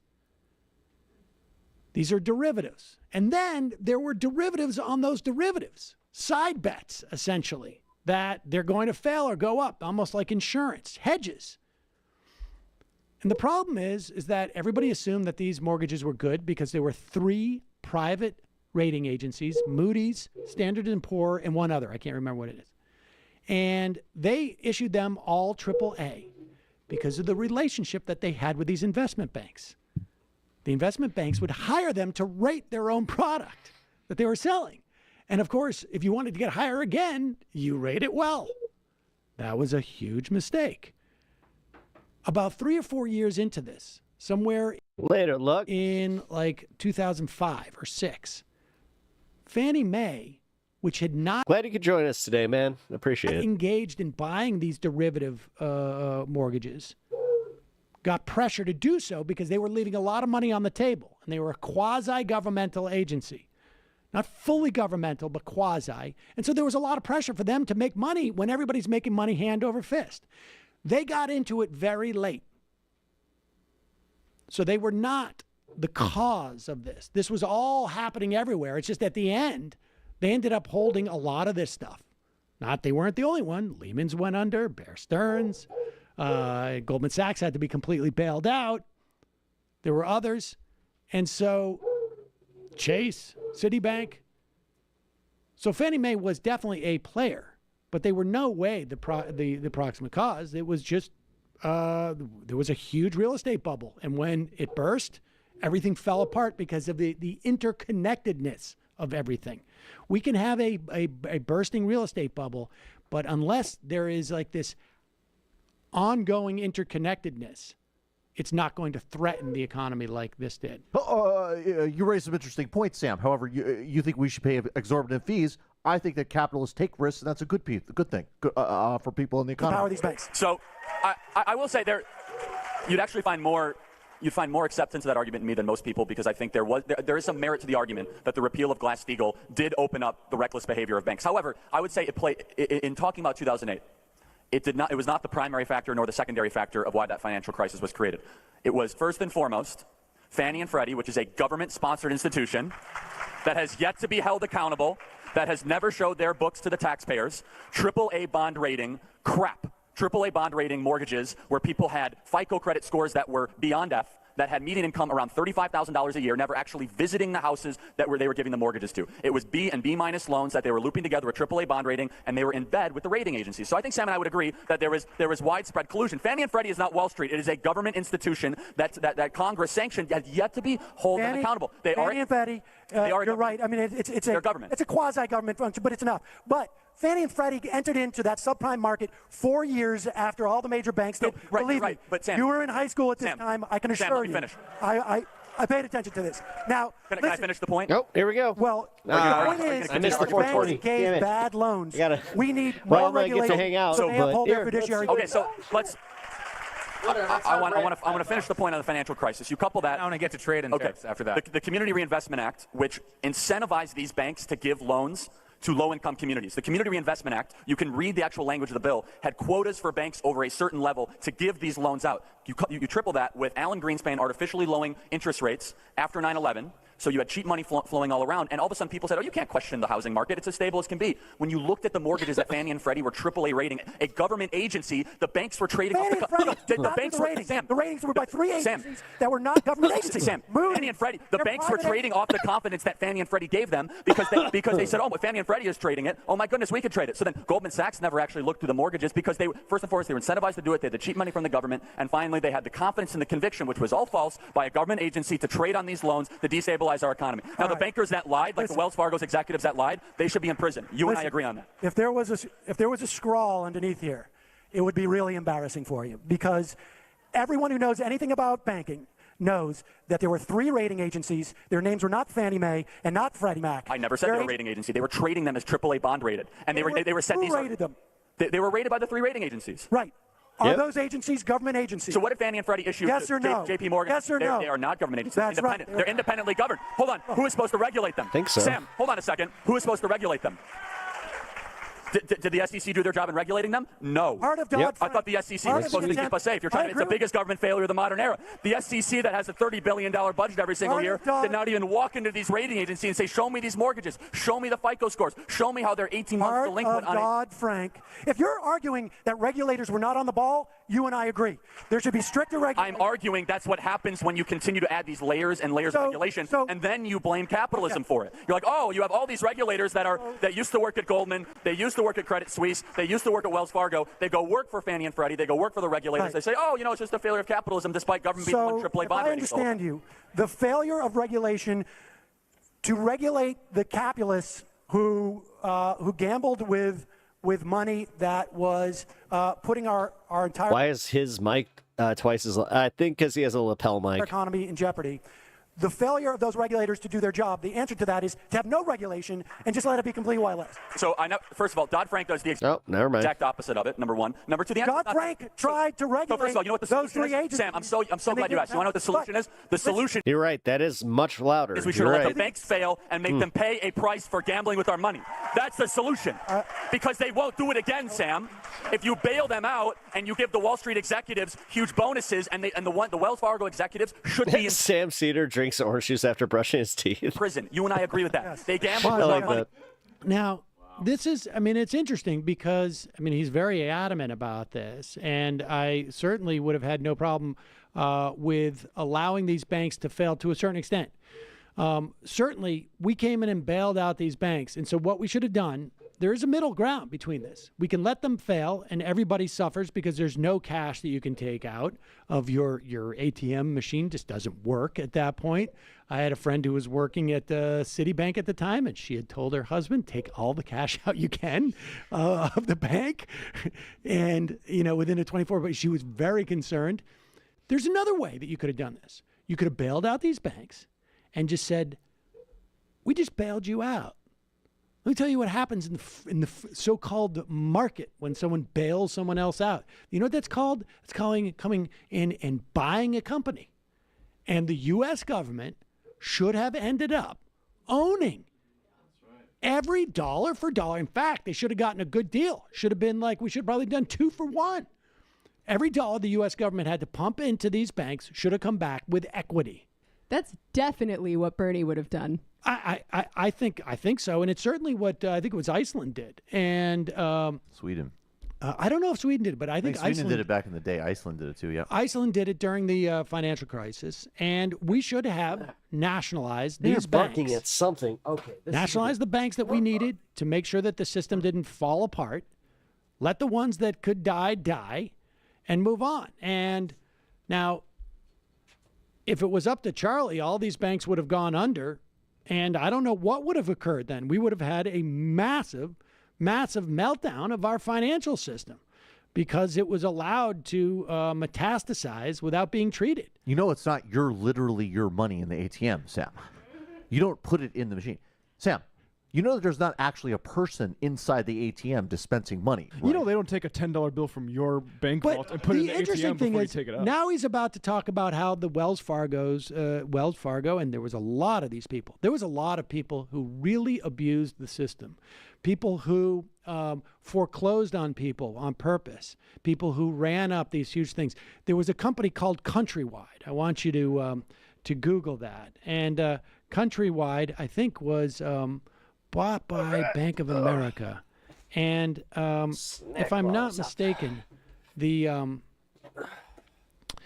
that bank, Countrywide, had to pay, I think, almost $100 million worth of.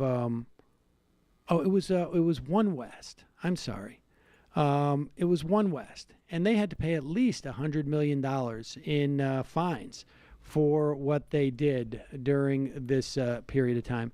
And its CEO was a guy named... Oh, I know who it was. He was a guy named Steve Mnuchin, who Donald Trump hired to be Treasury Secretary. Continue. Yes. But you don't have recourse, you don't have punishment, they're going to do it again. Yes, I agree. If you don't punish them, they'll do it again. Or if you let them have the regulatory space to do it again, they'll do it again. No, so that's where you and I disagree. It wasn't the regulatory space. It was Fannie and Freddie that paved the way. They were the ones they were the #1 distributor of these falsely labeled AAA bonds. They never actually saw the mortgages they were trading.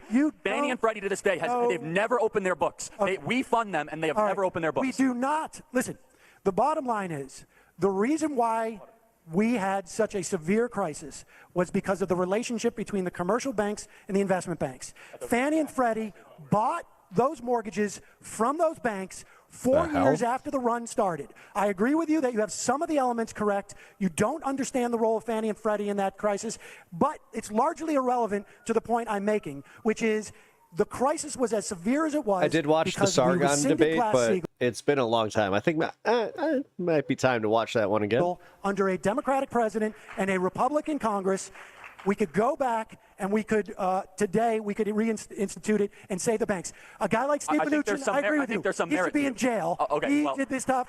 I'm not going to talk to Steve personally, but I think where we could agree, where Sam and I agree, is there's something fundamentally wrong, that somehow a prerequisite to run the Treasury Department is working at Goldman Sachs. There's something wrong with that, and that is cronyism. Steve Mnuchin did not work. Oh, he did work at Goldman Sachs, and then he went to One West and basically committed such a measure of crimes that had Kamala Harris been on top of it in California and listened to her subordinates, Steve Mnuchin might have been indicted. Of course, none of these U.S. attorneys were indicting anybody, and that was also a function of Eric Holder, and that's a whole nother story where he could have gone to, but he didn't because Steve Mnuchin is his daddy's daddy, essentially. Just about 45 seconds left. Okay, let's just watch that. Okay, yeah. Not capitalism. Now, Sam will say that's what happens when you allow capitalism. I would completely and totally. Well, when you have corporations gain so much money and power, they're too big, and we need to make them smaller. I had 4 seconds of an agreement moment, so I want you all to remember. How does the market make these entities that have too much power smaller? Competition. Because you know why? Who's keeping someone from competing with Amazon? Who's keeping? So I go on at that point to talk about the idea of like, you can go and attempt to challenge Amazon or challenge Google or challenge one of these banks. But the fact of the matter is because Glass-Steagall, particularly in the context of the bank, because Glass-Steagall was repealed, there were banks that were situated to become behemoths that basically can now close everyone out of the system. So if you're really concerned about the aggregation of power, Why you do need they to want return that? to an antitrust regime that predates the Reagan administration, when these companies, whether they were telecommunications or banks or whatnot, were not allowed to buy up other ones and become so huge. And the one thing I will say, and then this video will combine with the rest of this debate, is that if I take Charlie as being sincere on some of these things, that he does have a problem with the consolidation of power, and if I take him seriously on these things, that he's sincere about him, I think that, as he learns more about this stuff, if he really does try to, that, like I say, this guy may end up not doing exactly what he's doing today. But maybe that's being a little bit too hopeful. All right, so if the money wasn't there, then maybe. If you're watching on YouTube, we're going to just roll into the beginning of the debate. Let's do the debate. Callers, I don't know how much time we're going to have. Yeah, we could. It's only going to be an hour, so we should be able to do this relatively quickly. I didn't mean to do that. All right. Couldn't edit that out. You're subconscious. You don't want to hear from callers. Because Michael made fun of him. Nice. Here is the debate. Now, I should say at the beginning of the debate that we had to submit and fill out or submit questions, like a series of questions that were supposedly going to keep the debate on track. Not only did the moderator, who seemed like a perfectly nice guy, not only did he not ask those questions, he didn't even introduce us, which was, I thought, a little bit weird. So we went right into it. But here's the debate. We're going to play the debate at 1.2 times the speed, and we'll be stopping. This is back when he was getting bothered by that stuff, dude. It's so weird, like how you just get used to it. One, to correct Charlie, and to correct me, and to give some insight as to what's going on. So here is that debate between Charlie Kirk and Sam Seder. Pause it. It's Seder. right away. Pause it. Not Seder. Good. So for those who don't know me, my name is Stephen Olikara. I'm the founder of a nonpartisan organization called the Millennial Action Project. I'm honored to be back at Politicon for the 4th year, and we've got a great debate for all of you discussing the middle class and whether Trump has been helpful or hurtful to the middle class, and we'll debate all of that here. My one request of the panelists is that we want to have an exchange of ideas. And so we want to focus on the substance, avoid personal attacks, and my request on behalf of the audience here is that we don't yell over each other, because then they won't be able to understand what you're saying. So are we on board with that? I already made that joke. Yes. Yes. We do. All right. Very good. Are you all ready to get started? Okay, so again, we're here talking about the middle class, and I think perhaps the most consequential piece of legislation. One thing I did notice, and the reason why we're both have handheld mics, is that I yes, Squish. Noticed. See, now here's the thing. I was so bad about getting those emotes out that now I'm surprising you. I'm actually changing it up. Every day might be something. Who knows? In the So check them out. The debate that feel free to use some of them. Kirk had with Hassan Piker, that Hassan did not wear, had a lavalier mic, and Charlie had a handheld mic. Now, of course, you do this if you want to scream over somebody, because you can modulate your voice in a different way. And so I think I'm not exactly sure. I wasn't sure why Charlie didn't show up for the wiring of the mic, but when the guy said, "What kind of mic do you want?" I said, "I'll take what he's taking," and so we both ended up with handheld. It's like a duel. Yeah, on some level, it was like nice. If you want to play this handheld mic game, I will play that game too. So there's a little debate tip for you folks. President Trump passed related to this was the tax bill last year. So I'm going to start with Sam. What was your take on the tax bill, and more broadly, do you think Trump has been helpful to the middle class? Well, let me answer your second question first. No, I don't think he's been particularly helpful for the middle class. I don't think that across the board, I'm sure there are some measures perhaps, but across the board, net, things are not better for the middle class now, and certainly down the road they're going to be a lot worse because of policies that we've seen at least in the first 2 years of this administration. Nailed that. 65% of the tax cuts went to the top 20% of the country. This was, in nominal terms, the biggest tax cut for the middle class in history, or at least recent memory. But at the end of the day, if I turn Charlie's microphone up from a 5 to an 8, and mine from a 5 to a 12 or a 10, that is the dynamic that we have going here with incredible wealth inequality, middle class losing out in terms of wages versus inflation, certainly at least in the first 18 months of the Trump administration versus the last 18 months of the Obama administration, where it was basically flipped. And with increased wealth inequality, you get things like middle class being priced out of the housing market in the top 10 metropolitan areas across the country. You see it in other areas as well.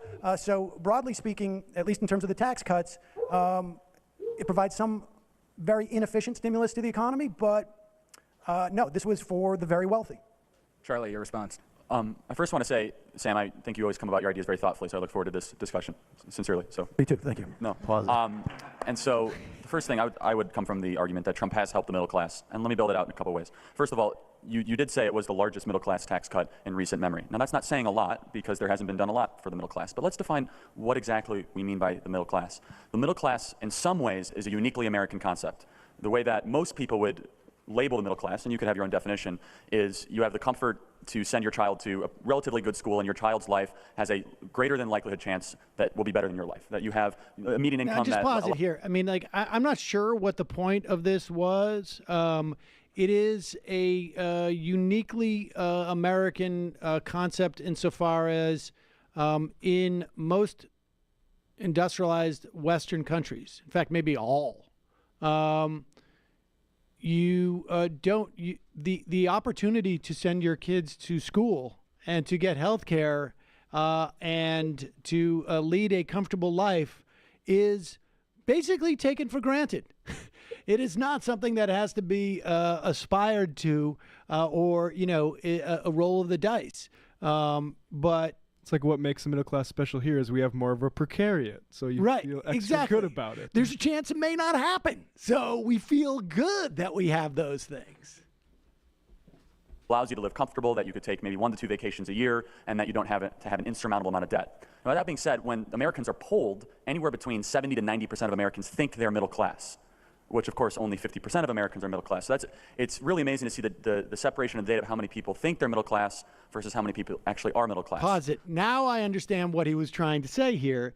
He was trying to say that those people think they're middle class, and they also think that they are living the life that Charlie uses to define the middle class. And he did this a little bit clumsily, but I see where he was going here. He's saying the concept of middle class, and you may have your own definition, Sam, and so might all those people who define themselves as middle class, may not think that, like, hey, my life allows me 2 vacations a year, and I can send my kids to college, no problem. I don't have excessive debt. Glad you like the new pepper. Thank you. Because the vast majority of Americans don't get those vacations, do have the debt, worry about sending their kids and getting a good education, and they still may identify themselves as middle class because who...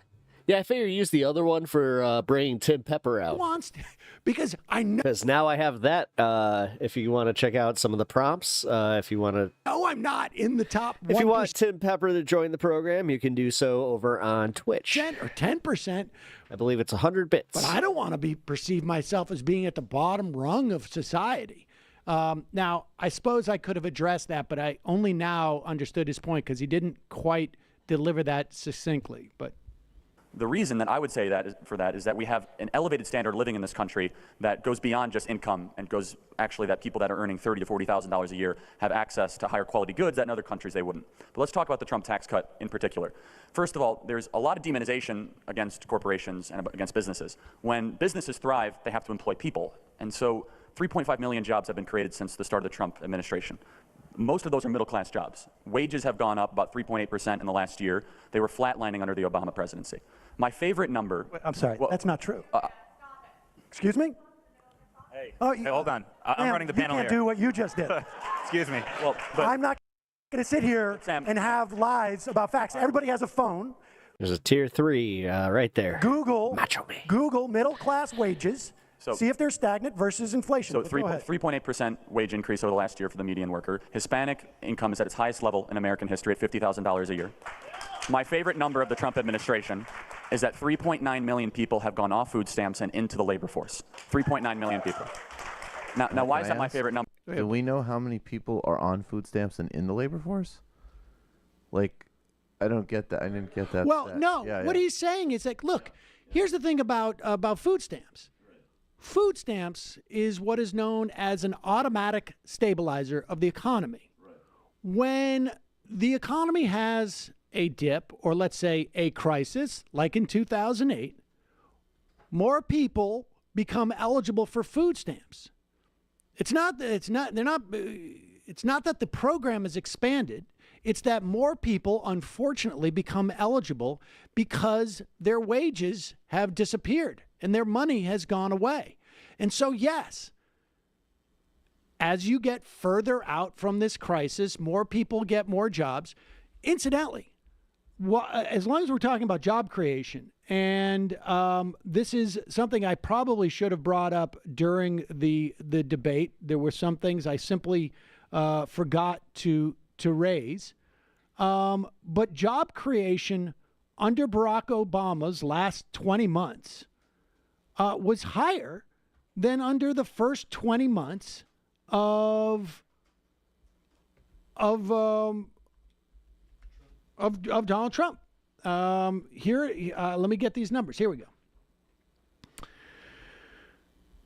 20 months. The first 20 months of the Trump administration, 3.8 million jobs. Is that what he said? 3.8 million jobs? I think that's what he said. Yeah, right. In the last 20 months, 3.8%. No, that was he's arguing wages, but he said more jobs created.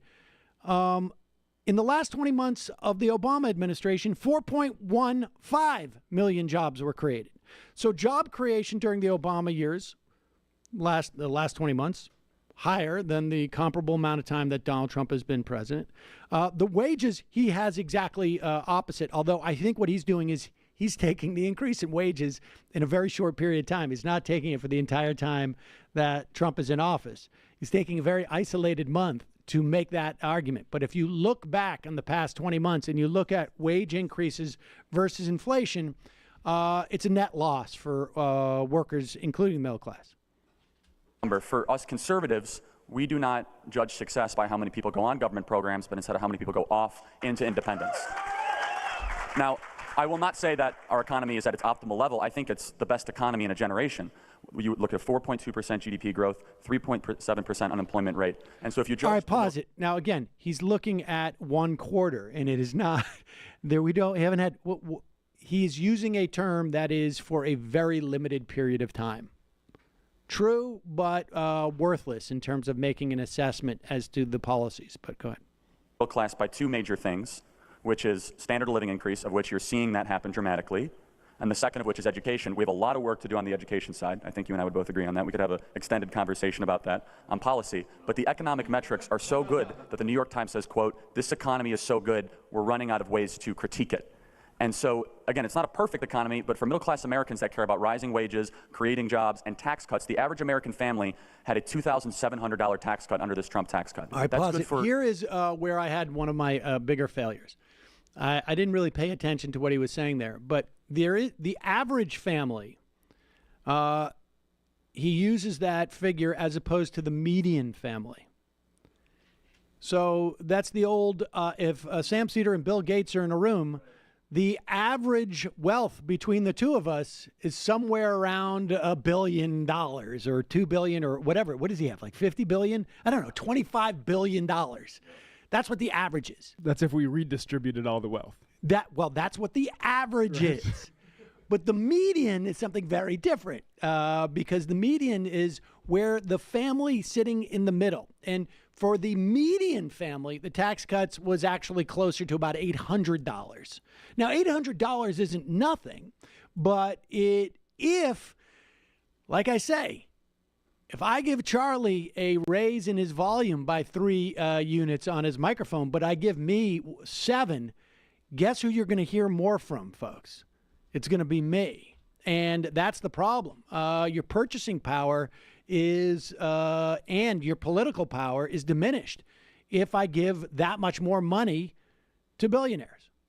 That's good for consumer spending power, that's good for savings, and it's good for, of course, what you would say is more demand-side economics, coupled with supply-side economics that created jobs and repatriated trillions of dollars of wealth back to America. So everyone here has a phone, and they can Google the first 18 months of the Trump administration versus the last 18 months of the Obama administration.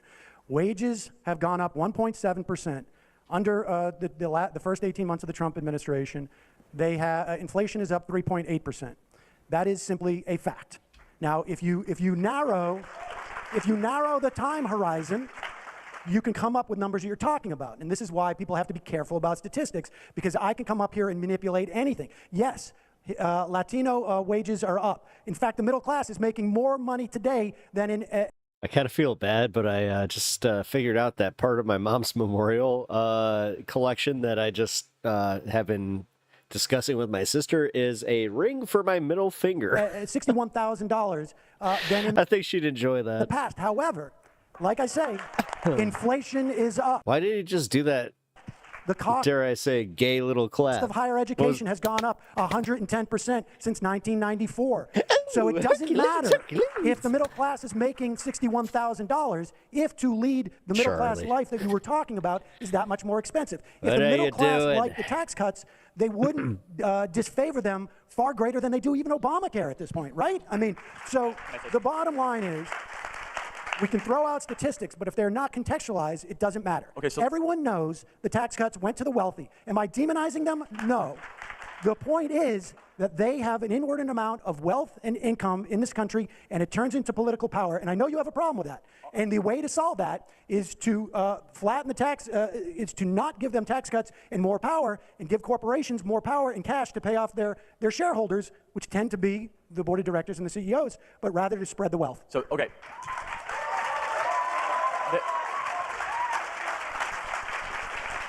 There were some things I agreed with. However, to contextualize it further, it doesn't make the economic growth, economic success any less exceptional or any less historic, because it's following the same trajectory as the Obama administration. It goes like this. Okay, so he hasn't screwed it up. Sam, and he didn't. I mean, having like obviously hindsight. I routinely restrain myself during your comments to allow you. Thank you for that, Charlie. And that's a big deal for me. If you watched yesterday, feel free to interrupt me when you think I've said something wrong. If that you heard it, everyone heard it. Well, it's okay, can we do that one more time?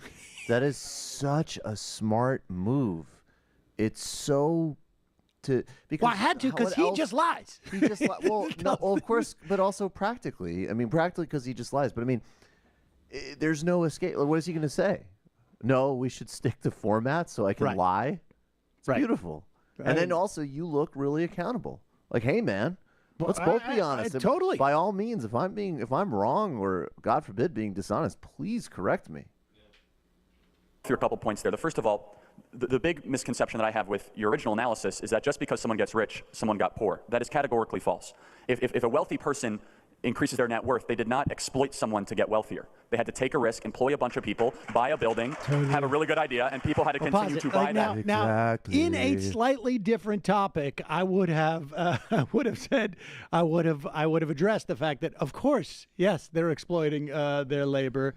They're both doing it in terms of like a Marxist critique, but also many times in this country, particularly under Trump, when you have rolled back all sorts of protections for workers, they're doing it in a more explicit, almost illegal way. Well, you're doing it in a liberal way, which is you're violating contract law. Right, exactly. That's pretty simple. Exactly. Those products over and over again. And you and I will have a philosophical and economic difference in this. I come from a perspective that does not believe in the zero-sum game and does not believe in the fixed pie fallacy. Instead, I believe that when someone gets richer, they must employ an extraordinary amount of people. They had to take a huge risk. They had a higher than likely chance not to. Now, wait a second. Now, a lot of people thought he was like baiting me on that, but when we have talked about zero sum, it has not been in the context of economic growth. And that's what he's but I think they just pick. I mean, he mentioned it enough that it's hard to imagine that they didn't have some. And also, you think that he? I mean, he hits it 4 times. I would give him some credit. I'm sure he or somebody around him listened to the show once or twice. It's a total misunderstanding of the. Wait! Are you telling me? Okay, continue. To succeed, they probably borrowed money, and then they had to create something that all of us had to buy over and over and over again.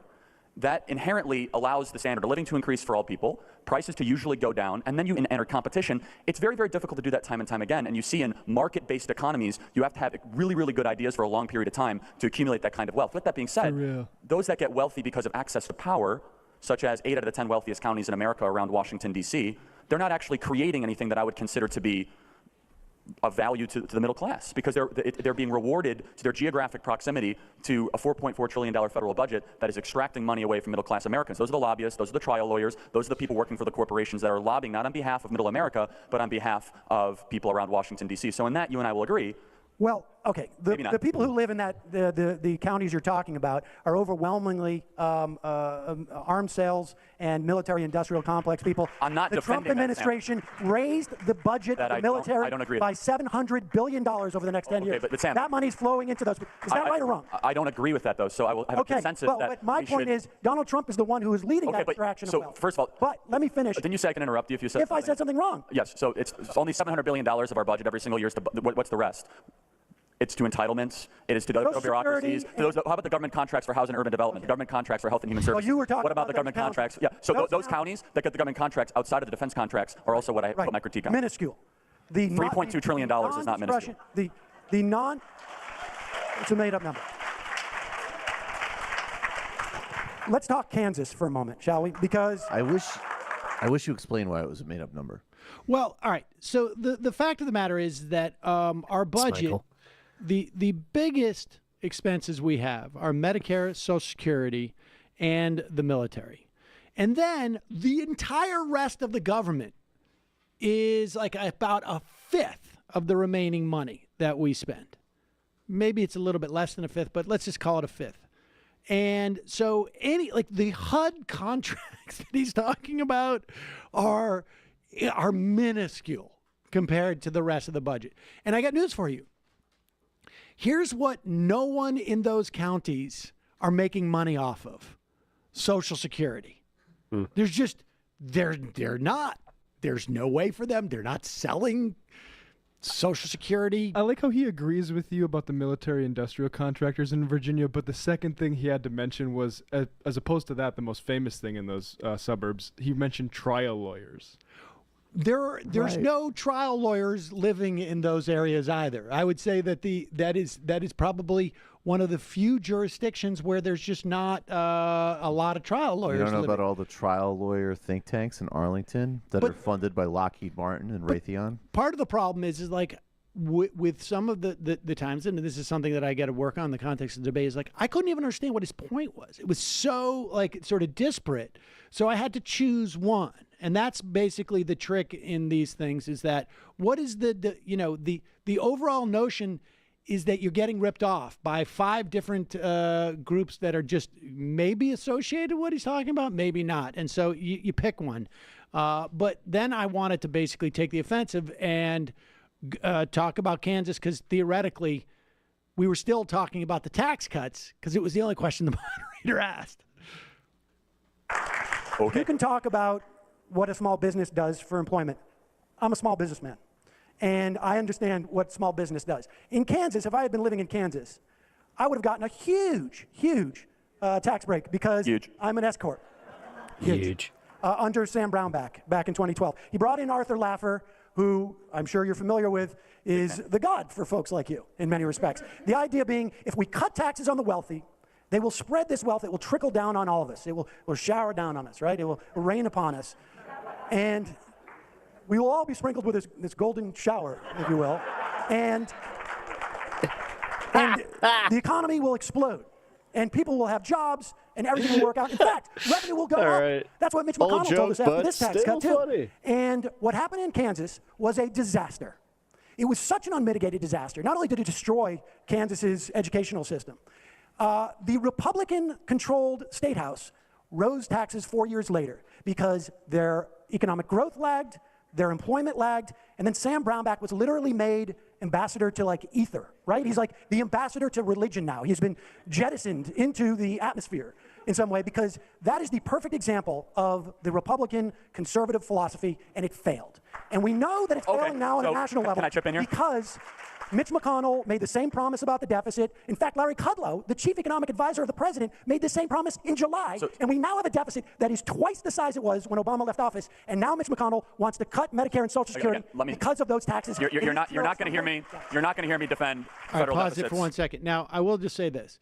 Some people had a complaint that I was using the deficits in this context because there really isn't a problem with these deficits. However, deficits are used exactly in the way that Mitch McConnell has used them, which is to justify, because most people in this country, and I am not one of those people, but I live in this country and I have to take the terms as they exist on some level.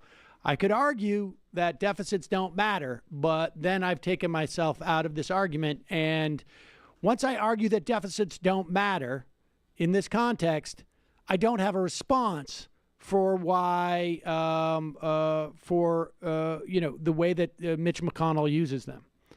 And so they are using these as a justification, these deficits as a justification for cutting Social Security and Medicare.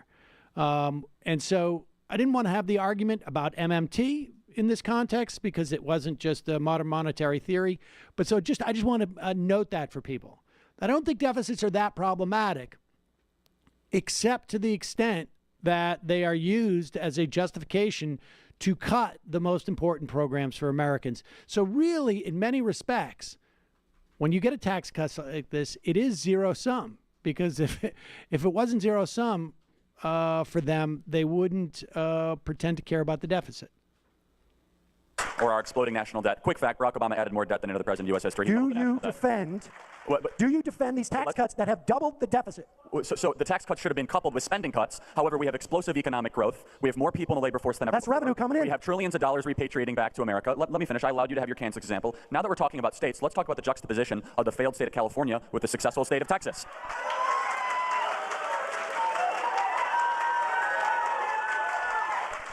And I think I want a country that's going to look a lot more like Florida and Texas and a lot less like Illinois and California.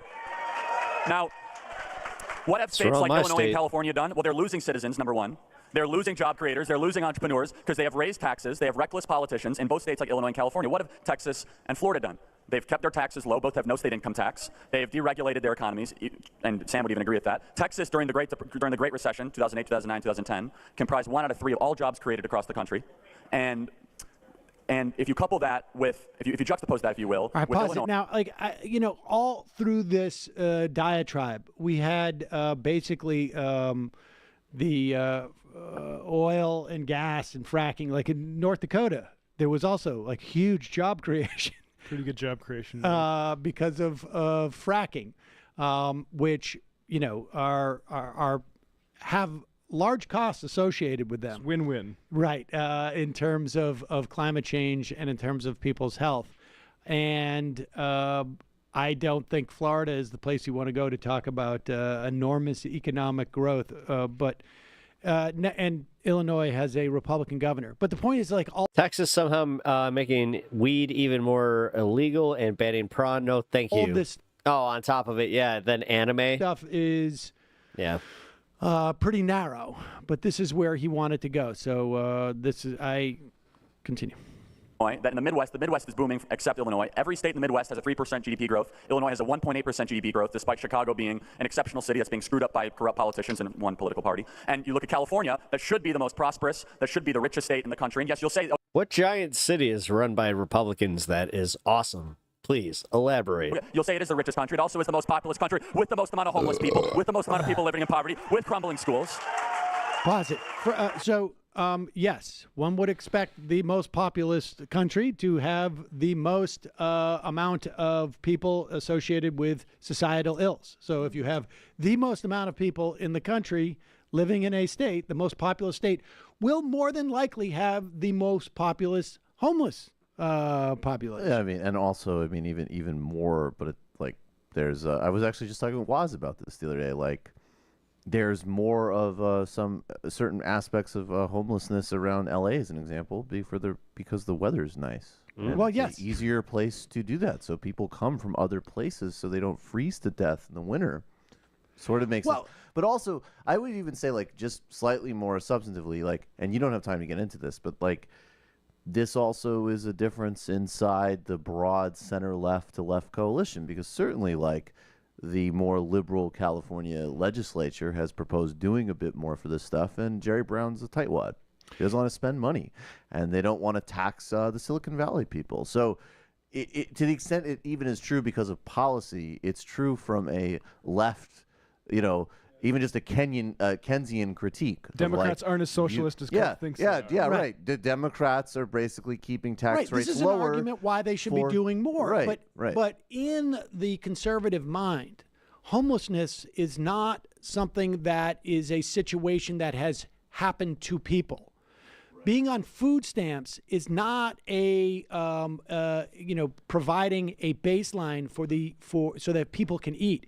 It is a virus that is distinct from people and that you can catch, as opposed to a condition that people find themselves in for a myriad of reasons that we could impact the condition. But there is a certain, morality that is associated with this. So they think it's something that is a virus that spreads to people if you have Democrats around them. Let me finish, Sam. I know you got plenty of differences, but as long as if you want to talk about states, allow me to address the Kansas example. Kansas, if you look at Kansas versus a state like Connecticut, Kansas had higher economic growth and was creating more jobs versus similar size, similar population blue states during the Brownback tax cuts. There are a lot of other contributing factors to why Kansas was not exactly a pristine example of how to run a state, such as government corruption, such as misallocation of resources, and other diminishing businesses that went to states like Texas that had a zero state income tax. And so if you want to talk about the contrast of states, it's the red states that are rated 9 out of 10 of the most pro-business states in America have Republican governors and Republican legislatures. The most pro-growth states in America are run by Republicans. I'm glad you mentioned it, though. The reason why I bring up Kansas is because the dynamic is identical to the one that Donald Trump, this is what we're talking about, that Donald Trump and the Republicans did on a national level. Now, here's how the game works, and this is why it is zero-sum. Because you give these massive tax cuts to the wealthy, and you repatriate money from overseas that ends up going into shareholder buybacks, to stock buybacks. We know that 84% of stocks in this country are owned by the top 10%. This is a great point. Great. And 60% of those tax dollars that were repatriated went into the hands of those people. We saw no job growth as a function of that repatriation. We saw none of the trickle down that we're supposed to see. We see these tax cuts, and then Mitch McConnell brings down the hammer. We're going to cut Social Security. We're going to cut Medicare. These are the most popular, the most successful programs in the country, and the only way the Republicans can cut them is to create an economic crisis, and that is by giving money to wealthy people. Okay, so let's talk about the stock buyback. So let's talk about the stock buyback.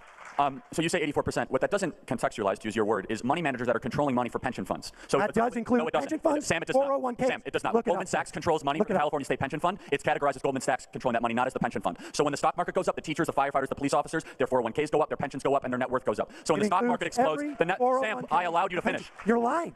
Okay, so what's Google no, so when a money Google it manager, now. for example, when GCTR partners from Chicago, Sam, answer the question. When Goldman Sachs controls the California State Pension Fund, is it classified as the California State Pension Fund buying the securities or Goldman Sachs buying the securities? Goldman Sachs. So when you use, you know that's true. 84%. I will tell you what the number is. Oh, okay. Google it. Again, so 84%. Your number of is stocks correct. However, to add context to it, Sam, is that the money manager is in the 1%, but the money they're managing is pension fund money that are people in the middle class. So what you're saying is not incorrect, but it's only half true because it is the middle class people's money that they're managing. With that being said, so again, let's use an example. Zero evidence that repatriation created any jobs. I'll use a microcosm example. How about Foxconn that created 4,000 jobs in Wisconsin because they repatriated the money away from Chinese manufacturing jobs to American. Kirk always talks faster when cornered. Yes, most of these guys do. All right, pause it for 1 second. Like most of these First right-wing off, dudes really do. I have tried to track down this concept that he's suggesting, that the manager of, where is that coming from? Oh, I don't know. Maybe that's coming out of my thing. All right, that the manager of a fund is listed as the owner of the fund. Now, I don't know how to disprove that. I'm looking at the Edward Wolf NIBAR paper 24085, issued in November of 2017, that talked about the asset plunges, prices plunging between 2007 and 2010, and who owned the stocks. And it includes 401ks and pensions and whatnot. I don't know if pensions would be classified by who manages them. That does not make sense to me because it's called the California pension. And we have some awareness of that. Yes, that is a huge several billion-dollar pension. It's a new #1 badge. It's a lot of people. Apparently, Dave is the #1 chatter today. Nevertheless, there are trillions of dollars invested in all sorts of in our markets. And by the way, that's another maneuver there too, right? Not that you had time or it would have been useful necessarily, but like, yeah, maybe we should have a debate about Goldman Sachs and other Wall Street banks wiping out public pension funds with reckless bets on policies you supported being deregulated. We do actually later in the thing. But and then he goes on to talk about Foxconn. Now, he talks about Foxconn repatriating funds to Wisconsin from China. And I should have addressed this because I was aware that Wisconsin is paying out $4 billion plus to Foxconn in incentives to get them to function in their country. I had not heard that. First of all, I had presumed that it was more jobs than 4,000. Plus, his use of repatriated does not make sense. The repatriation is about American companies who had overseas profits, and we're bringing that money back in as part of the tax deal at lower tax rates than they otherwise would have paid. And that's what repatriation referred to. And so when he brought up the Foxconn thing, I should have pushed back on this. And I think at the time I was thinking, like, I don't know what he's talking about. Like, he's talking about something that I think is different from what I know about because he's using the wrong words.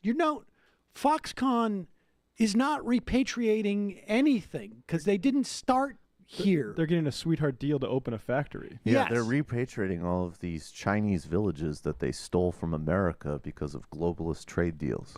Well, but that was part of the problem there, and so I got sort of thrown off, and I should have pushed back on that because, first off, this is the guy who doesn't want government intervention in the free market, and this is not terribly free markety from my perspective. But all right, continue. Yeah, subsidy and Fox.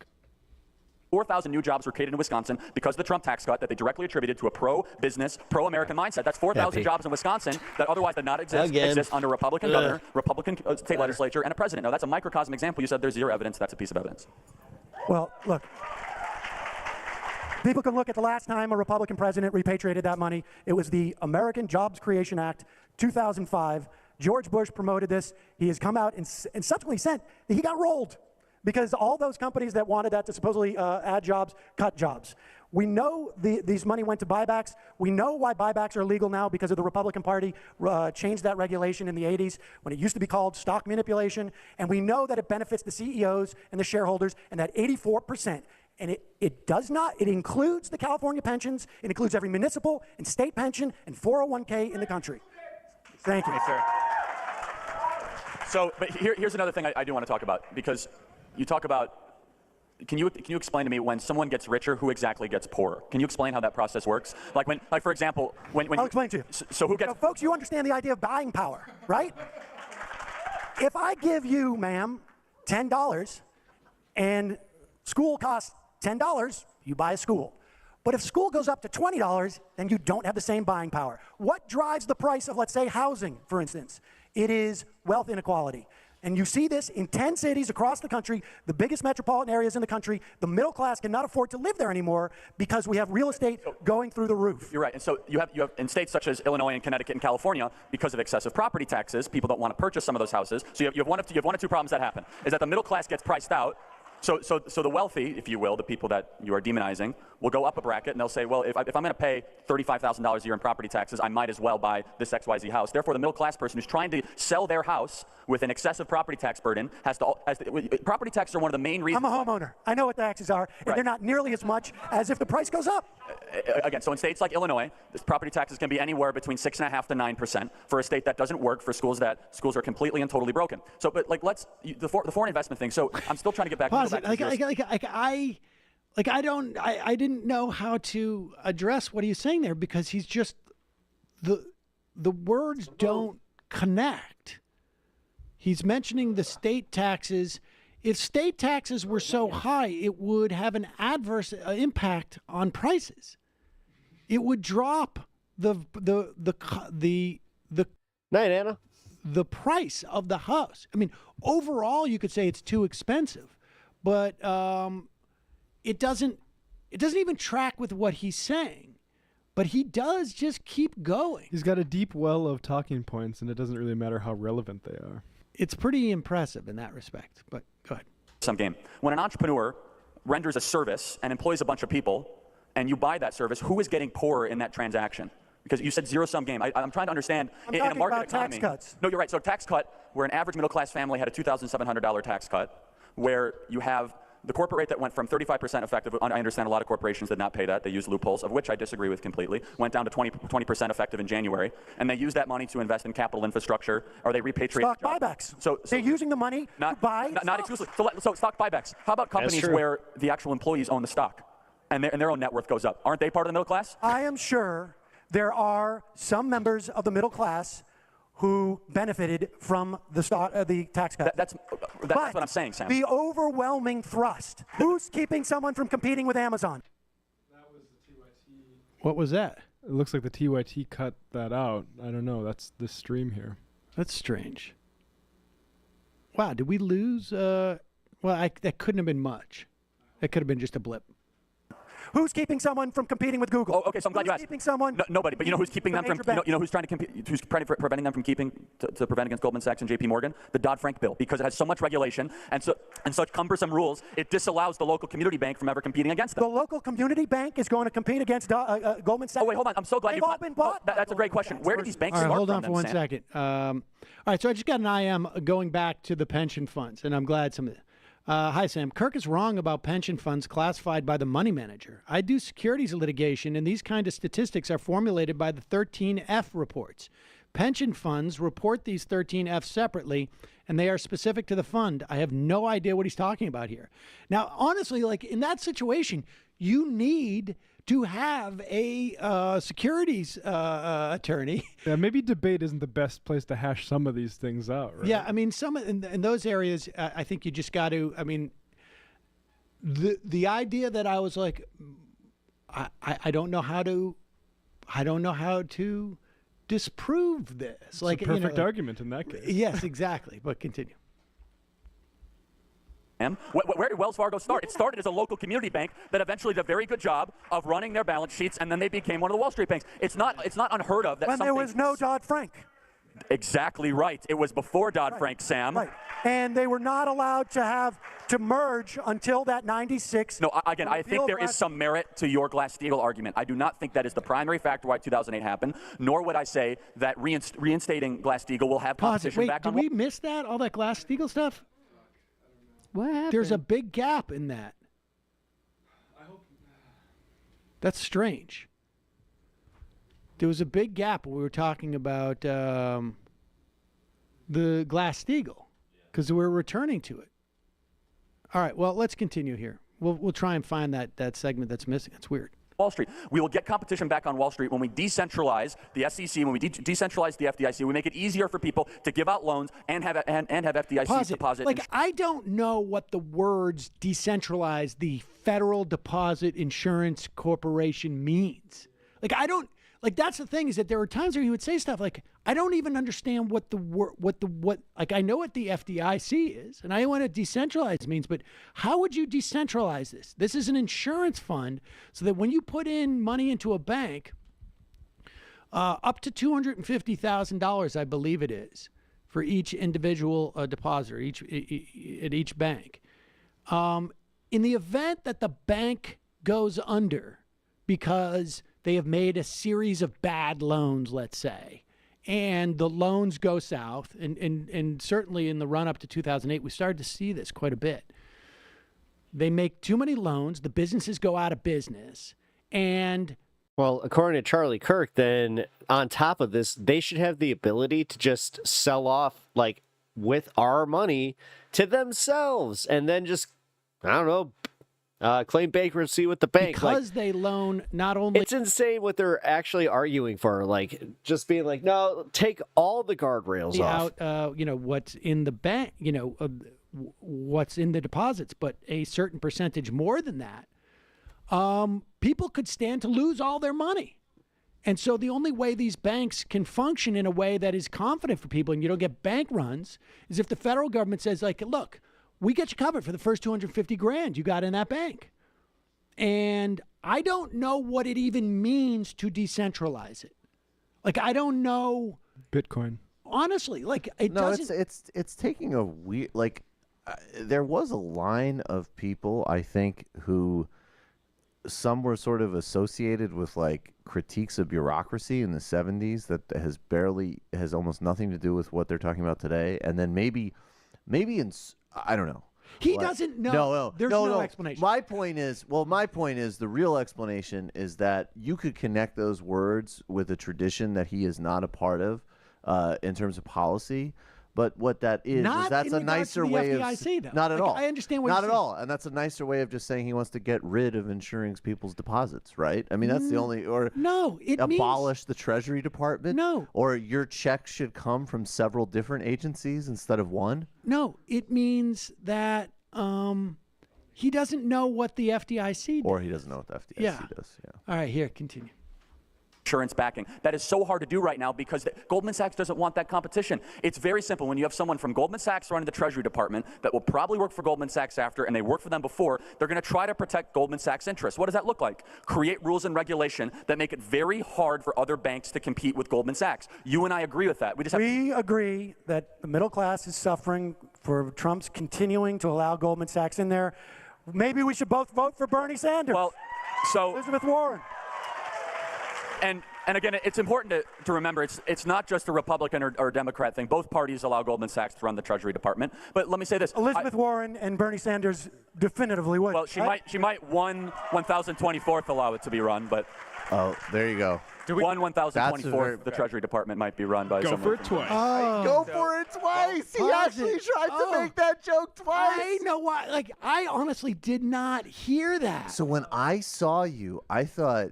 Sam is so done right now that he's not even gonna be like, yeah, dude. Oh my God, right? I didn't know. You didn't even acknowledge because that dude was talking. The moderator here. Scroll back. I missed that completely.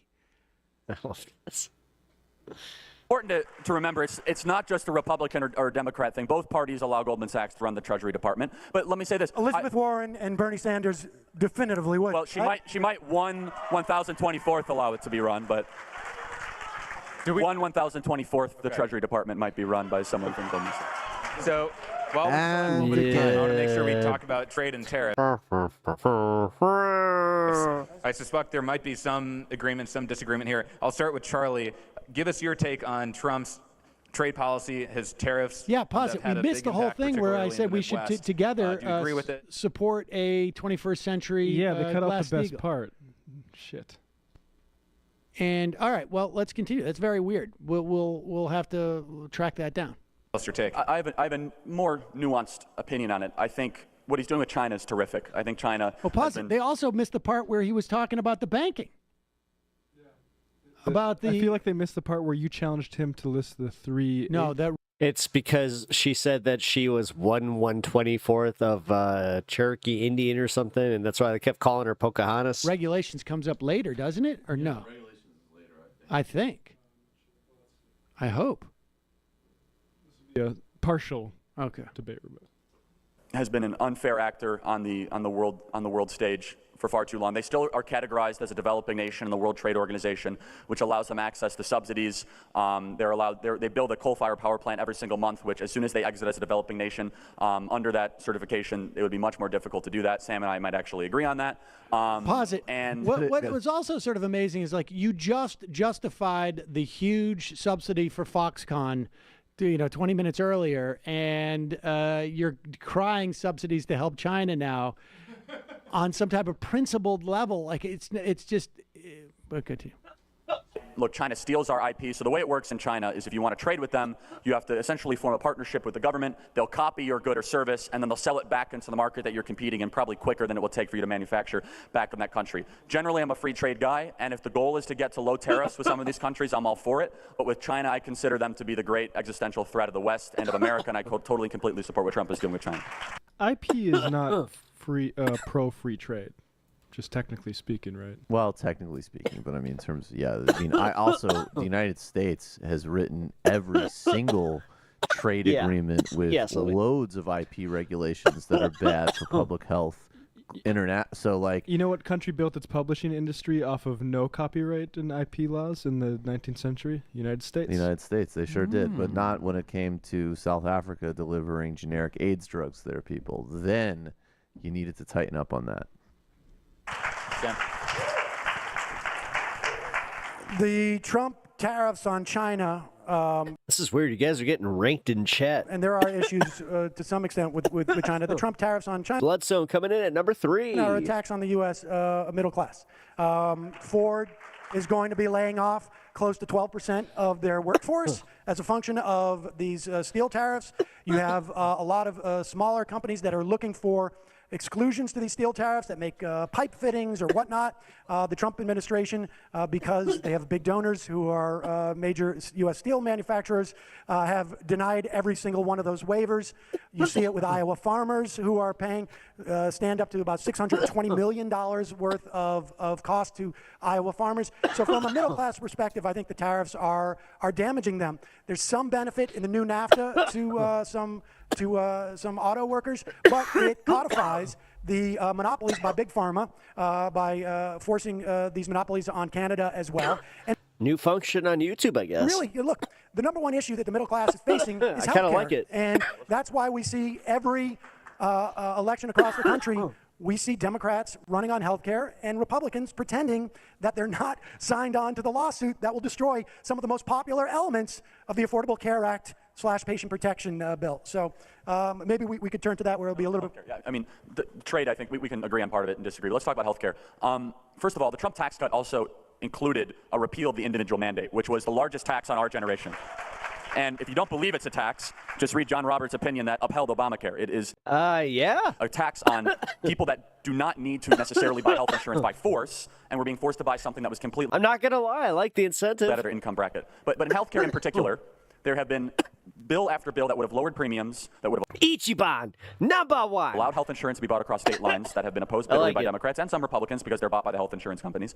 And I would be much more on the side of that we need to actually have a market in healthcare. We have anything but a market. We have an oligopoly controlled by a consortium of health insurance companies that are in bed with the pharmaceutical companies. I agree with Sam, that are also in bed with the regulators from the FDA. And so you can kind of see a constant theme In healthcare and higher education in particular, which are two things I talk about a lot, the reason why prices continue to skyrocket, in my opinion, which Sam will totally disagree, is an Soviet number 2 inside-out relationship between the entities that are raising the prices and the entities that are controlling those markets, and the government regulators and government institutions and government politicians, where you actually allow a market to happen and you deregulate and you allow competition and entrepreneurs to cut prices. That will change quite quickly. There have been probably a dozen waivers for in various states across where insurance companies can sell across states. They don't do it because their risk pools, they're much more comfortable in dealing with markets they know. When they go into other states, they lose money.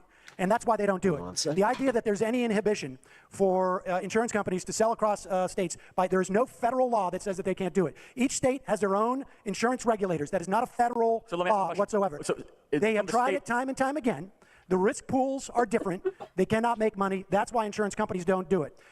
What is going on now is 20 Republican states are suing the federal government because of that small tax that was the individual mandate, which incidentally has risen the cost of premiums by almost 15% since Donald Trump has taken office. New features starting right now, apparently. Well, I like it. That young people were subsidizing this backwards healthcare system. It proves that our generation was being taxed. That's right. Oh, okay, so that's right. So our generation has to pay more for something we're not going to get. Well, you don't know that you won't get it, right? Now, if the Republicans have their way, you will lose your pre-existing conditions. If you have that is not correct, Sam. That is 100% correct. The bill that was voted down. I'm talking the lawsuit by 20 Republican states that is not being defended by the Trump administration DOJ. If that lawsuit, which is not being defended by the federal government that has the law, is successful at the Republican-controlled Supreme Court, if you have pre-existing conditions, you can be denied your health insurance or you can be charged through the roof. If you're 26 or younger, you cannot be on your parents' thing. You will have lifetime caps. You will have yearly caps. You will not get essential benefits. You will not get your free colonoscopy. You will not get your free mammogram. Nothing is free, Sam. Stop saying that. Nothing's free. I mean, some taxpayer, someone is paying for it. Tax-supported mammograms or your colonoscopies. And we will end up paying even more because nothing is free. We pay as a nation. Just said free colonoscopy. Well, yeah, Charlie. So taxpayer-funded colonoscopy would be a better way to put it. Are you paying for the microphone? No. No, they're paying me to be here, so Okay. Look, the bottom line is yes. When government provides you services, it collects tax, and that's the way it way it's paid for. It is far more efficient to have a single payer for health insurance than the private insurance industry, in part for the reasons you mentioned, in part because there's no profit off the top. But for those reasons, we should probably have a single-payer health insurance program in this country. So, but I hear this argument a lot, and I'm hearing you imply it, that somehow a market stops working as soon as it goes. No, the thing that they don't understand is that they shot themselves in the dick with this one, with the trickle-down economic thing, where they just, again, they never did it. They just hoarded the money, and then they kind of went, what happened? What happened? Oh, what's with this economy that's going on? We just hoard this money, and then we keep growing our wealth, but we don't, there's no, the GDP stagnating. What happened? Goes into healthcare. Is that something that, it works in food, it works in housing, it works in technology. Well, it doesn't work in housing. Quality goes up. It doesn't work in housing. It doesn't work in housing? No, we have, you said yourself, we have how many homeless do we have in this country? Because California has excessive environmental regulation. Well, are there is there in Texas or no homeless? Yes, in Texas they're far more deregulated than in California. Do they have homeless people? Of course, but far less than in the state of California. And do they have Section 8 housing in Texas? I'm sorry? Do they have Section 8 housing in Texas? Yes, but again, far less than in the state of California. Would they have more homeless? Of course. So in housing, we see the failure of the private market. We see it certainly so homelessness is not a failure of the private market. Here's the thing. So the idea is that somehow if you eliminate profit from health, that profit should not be involved in healthcare. That's right. All right, pause it for 1 second. I just want to give you some more specific. Greed is a drug for them, specifics. As of 2017, there were 6 states that enacted laws to allow cross-state sales: Georgia, Kentucky, Maine, Rhode Island, Washington, and Wyoming. None of those states, as of in 2017, had a single new insurer enter its market because of its law. When asked about their law, state officials and insurance experts in those states agreed that establishing a competitive provider network is the primary barrier to new market entrants. Not law. It's just simply, it's too hard to go into a state across state lines because you actually need to know the people and the risk pool that's involved, and it's too risky. Insurance companies are basically gamblers. And under the ACA, Did Charlie just agree that profit shouldn't be part of healthcare? Sure sounded like it. There was what were derided by conservatives. And again, I would prefer. Let's be real. Like, honestly, they do agree with us like 90% of the time when we're talking about things that benefit like the, average consumer. Scrap the entire private industry because this is just more proof that it is not capable of delivering this product. Well, again, this was 6 years ago. But there were, you'll recall, there were slush funds for insurance companies. And that is because whenever they move into a new market, in this instance, it was providing individual health care to people not associated with their jobs. Remember, the only people who bought new insurance via the ACA were about 10 million Americans who were buying through the exchanges. 4 to 5% of Americans, tops. There was another 4 or 5% got it from Medicaid. The only implications for the rest of us was that the amount of profit you could get on insurance was capped at 20%. And what insurance had to provide was also mandated. So these slush funds would essentially inoculate insurance companies from having to service a new clientele because they couldn't predict how sick these people would be and how much it would cost them to provide services versus how much they would take in premiums. And so that these so-called slush funds were set up essentially to smooth that out. We're going to backstop how much you can lose in this situation. So you blame the market for that? Right. The market, actually, this is it's a horrible. Sam, have you been to Texas? But continue here.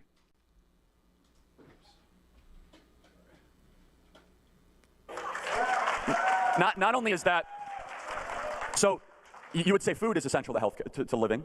Why not have government subsidized grocery stores? We do. Oh, how? Sugar, corn, wheat. We pay farmers not to grow. It's the opposite of we literally subsidize inactivity. We subsidize not producing. Subsidize all of these products. We subsidize farmers not to produce. In 1972, of which, and by the way, I bitterly oppose subsidies. Here's the point: is a market, no matter where a market is allowed to be enacted, whether it be in healthcare, any sort of sector. So how we subsidize these are, I mean, in some instances we tell them not to grow it. That raises the price. That is a subsidy. Like we literally hand them money. That is a subsidy. I don't know.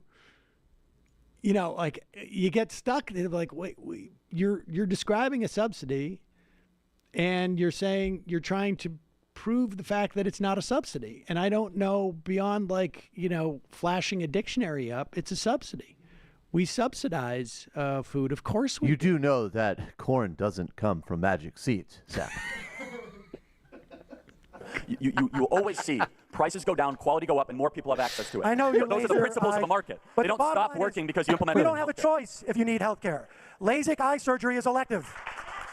Wait, so someone who can't see and might be blind that gets LASIK, that's somehow elective? Because LASIK eye surgery is dealing with one of your vital organs. It takes someone with a high specialization degree. Pause it. Now, again, I had seen a debate that he had done a year ago where he brought up LASIK eye, or maybe it was, and so I knew he was going there, so I just jumped on it before he got there, because that's his big example of a surgery that cost a lot of money when it was first done, and then when it was widely adopted, the price of it went down. Now, incidentally, it's the opposite with Invisalign braces, I've noticed. And I imagine that in the context of LASIK surgery, because it's not one specific product, that they don't have the same ability to gouge people. But again, LASIK eye surgery is elective. That's why I kept pointing to my glasses. I have not elected to get LASIK eye surgery. I don't have a choice if you find a tumor in my colon. I'm not going to be like, I'll live with it, because maybe I won't. But continue. And well, sight might be elective to you. You're wearing glasses, but I wouldn't say that's necessarily elective. But it requires a specialized technician, surgeon, doctor, and so it's not any less important. Here's the thing: there's two different things. There's healthcare and there's health insurance. Two totally different things. We have the best healthcare for those who can afford it. Correct? How do you expand access to something and get the price down? A market. It works in everything, Sam. There's a lot of medical error in America. Me and my motley crew. How you doing? I don't That's one of the leading causes of death in the United States. Nice to meet you. Era. Yeah. Yeah. It has failed. We don't have a market in healthcare. We do not. We limit the amount of doctors that go into healthcare every single year. We have a national doctor quota that the American Medical Association lobbies for. I know you never heard of it. You should Google it because it's what we have in this country. We have a national quota of doctors at the American Medical Association. The American Medical Association will allow a certain amount of doctors. Now, hold on for a second. Apparently, we have a. I have never heard of this quota, frankly, and I didn't know anything about it. Now there is a. I'm looking at a page here, the JOC.com. I don't know what the JOC is. The doctor quota. This is from 1997, and it is. What's that? Possible that the AMA. How the hell did you just get number one? Won't accredit enough schools, I guess. I'm not sure what's involved with that. That's wild. But I certainly am in favor of driving down the price of doctors. I mean, the pay of doctors. But I don't, let's see, I guess there's some type of rationing of medical degrees in the United States. In terms of the number of medical schools. Now, maybe that's conceivably possible, but I also saw an earlier debate of his where he talked about the ratio of doctors to patients. I wish I knew how it worked. And he said it was 1 to 1,000. And so, all right, fine, I'll entertain it. What's the best thing ever? I brought that up, but it turns out that the ratio of doctors to patients in other places is actually like higher. So, I mean, lower, I should say. But here, that explains where I'm going with this. Doctors, and how many doctors per patient do we have in this country? Enlighten me. We have what, 1 to 1,000? Is it? No, I'm asking you, enlighten me. I think it's close to 1 to 1,000. So when you have more doctors doing something, therefore you're going to have more competition in that pool, which would bring down prices. And by the way, speaking of pricing, smaller ratio, far larger ratio in the other Western industrialized nations. And in fact, they spend far less on healthcare and have they better pay it in taxes, though. Sam, here's the thing. So you comment the Mercatus study. You're familiar with the Mercatus study, yes? No, tell me what it is. Mercatus is. Mercatus. I'm sorry, the Mercatus study. Correct, the Mercatus study. Which scored Bernie Sanders $25 trillion. 32 trillion. 32 trillion, right. It scored Bernie Sanders' single-payer health care program at $32 trillion over the course of 10 years. It scored what we would pay as a nation for health care if we didn't do single-payer as being $35 trillion. Right. So your solution would then be to take that in taxes and to appropriate it for a single-payer. That's correct. So I don't want to live in a country that has a 55 to 60% tax rate to pay for something that I'm never going to benefit Here's from. the problem you have. Listen, I don't intend on ever having kids. Why the hell do I need to pay for all this schooling, huh?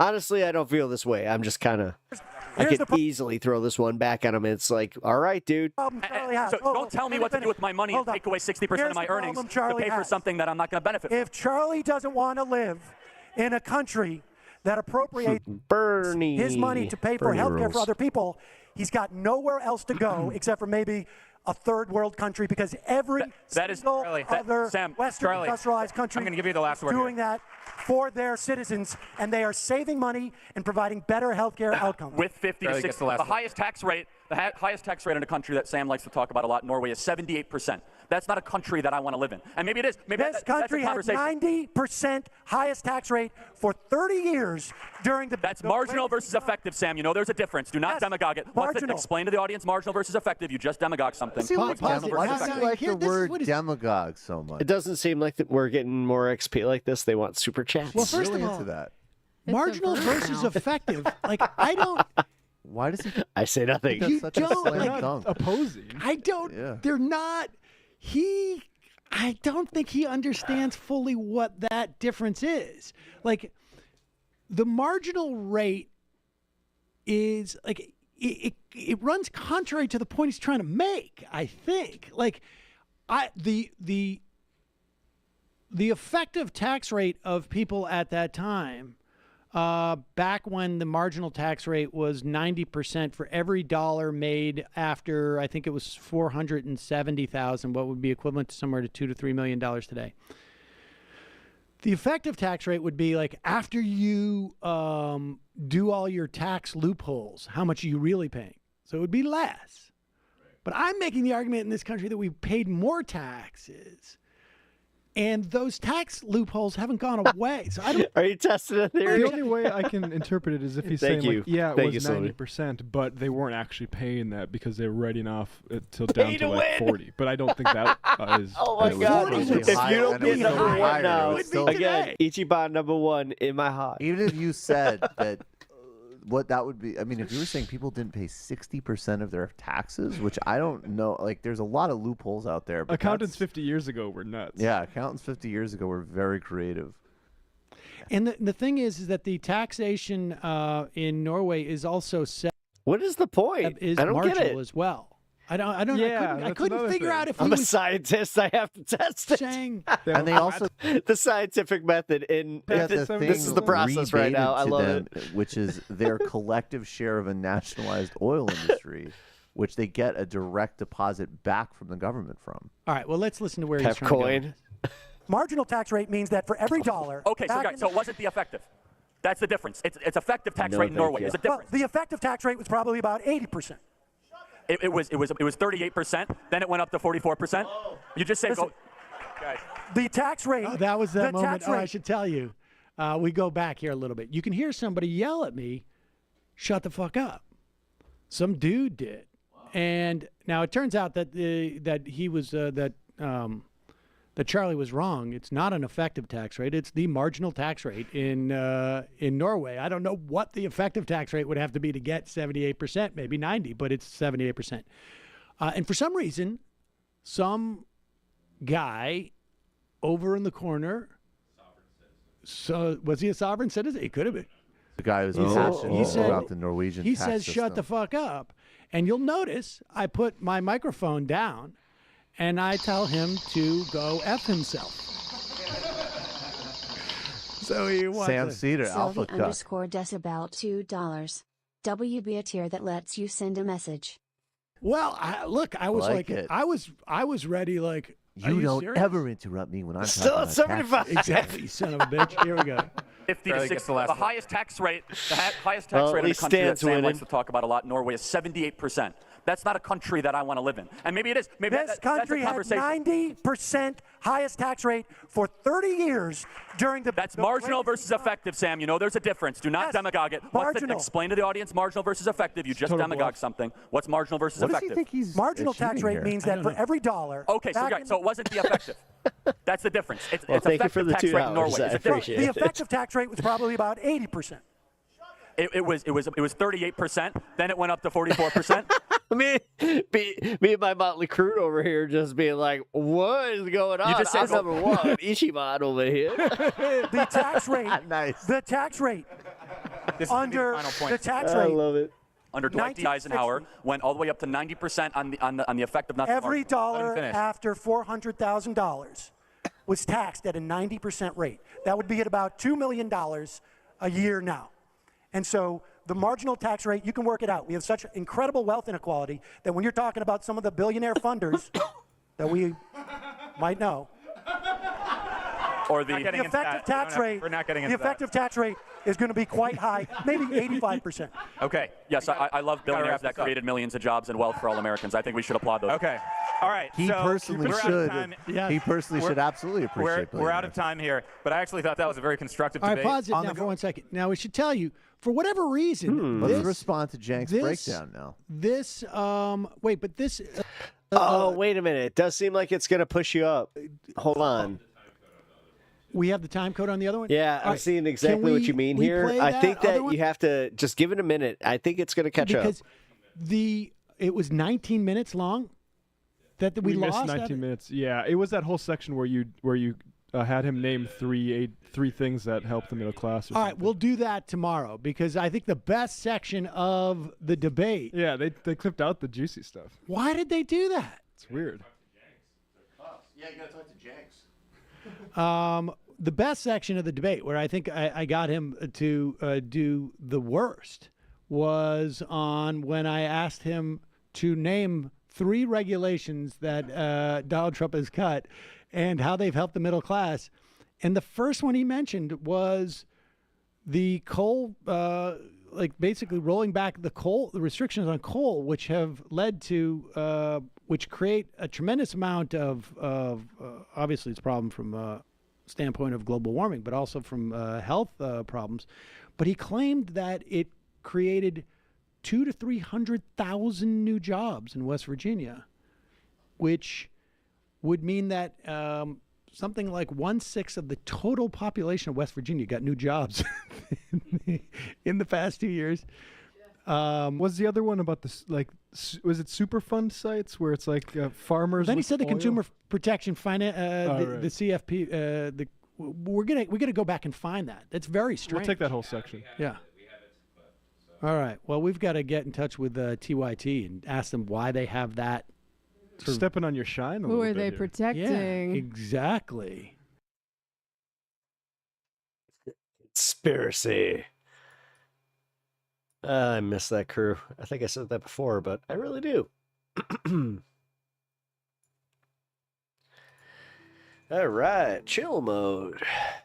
Hello, hello. If you haven't already, you know what to do. We need 2 more likes to hit 30. 30 likes on stream tonight. I really appreciate that, guys. Also, we got a new feature kicking off here where we have channel goals, it looks like. So, game. No. I do not have time to game tonight. I am ending stream at the 6-hour mark, so...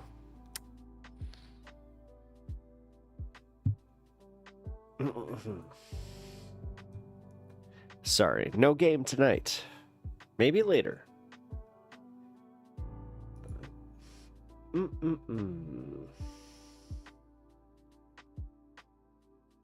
I didn't lie to you. I didn't say I was playing tonight. I did not. I did not. I did not mock. All right, guys. Let's check out this quick surfs video. But Tim Pool got a little upset and said it's one thing to criticize the war.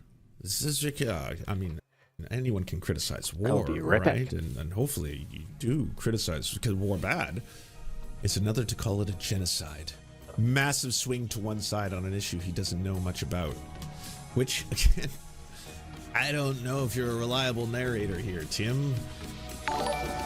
You met with Benjamin Netanyahu, the war criminal. I don't know if I can show this footage. No one dies in it, but there are gunshots being fired at foreign dignitaries. I don't know if that crosses TOS, so I'll just read it out. But the Israeli military fired on delegates from Europe. The foreign delegation in Jenin, West Bank, included officials from the UK, France, Netherlands, Spain, Norway, Italy, and Canada, and they fell into the fire that was being put upon them by the Israeli army. Representatives of some Arab nations were amongst the delegation too. The IDF says the European diplomatic delegation deviated from the agreed-upon route and entered an area that is prohibited from entry. Footage captures the first few moments when the IDF fired upon the European delegation in the West Bank. Again, not an act that I can think of another country getting away with. I mean, in relativity to Canada, for example, the United States, sure. The United States could get away with something like this. It would certainly cause a 24-hour news cycle, and there would be a lot of stories and a lot of angry people and a lot of politicians speaking out about it. But it would, effectively be something that I don't think would bring two nations to, the brink of like war or something like that if it was between the U.S. and Canada. But again, this is the IOF firing upon, delegates from a number of countries whom are considered strong allies. These days, less and less, close for sure, but still allies nonetheless. And, in the case of the UK, still selling weapons and arms to Israel. In the case of Canada, still doing it through back channels, selling weapons and arms to the United States, who are then selling them to Israel directly.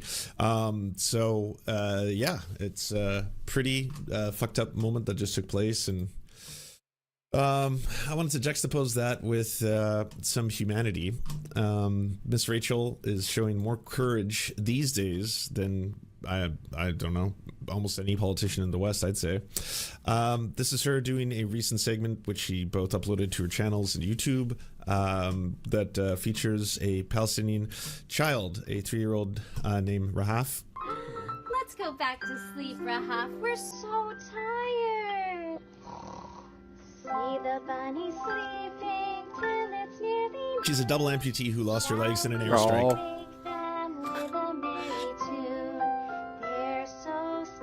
She is thriving now that she has medical care, healthy food, and a safe place to live. But her young brothers and dad are still in Gaza.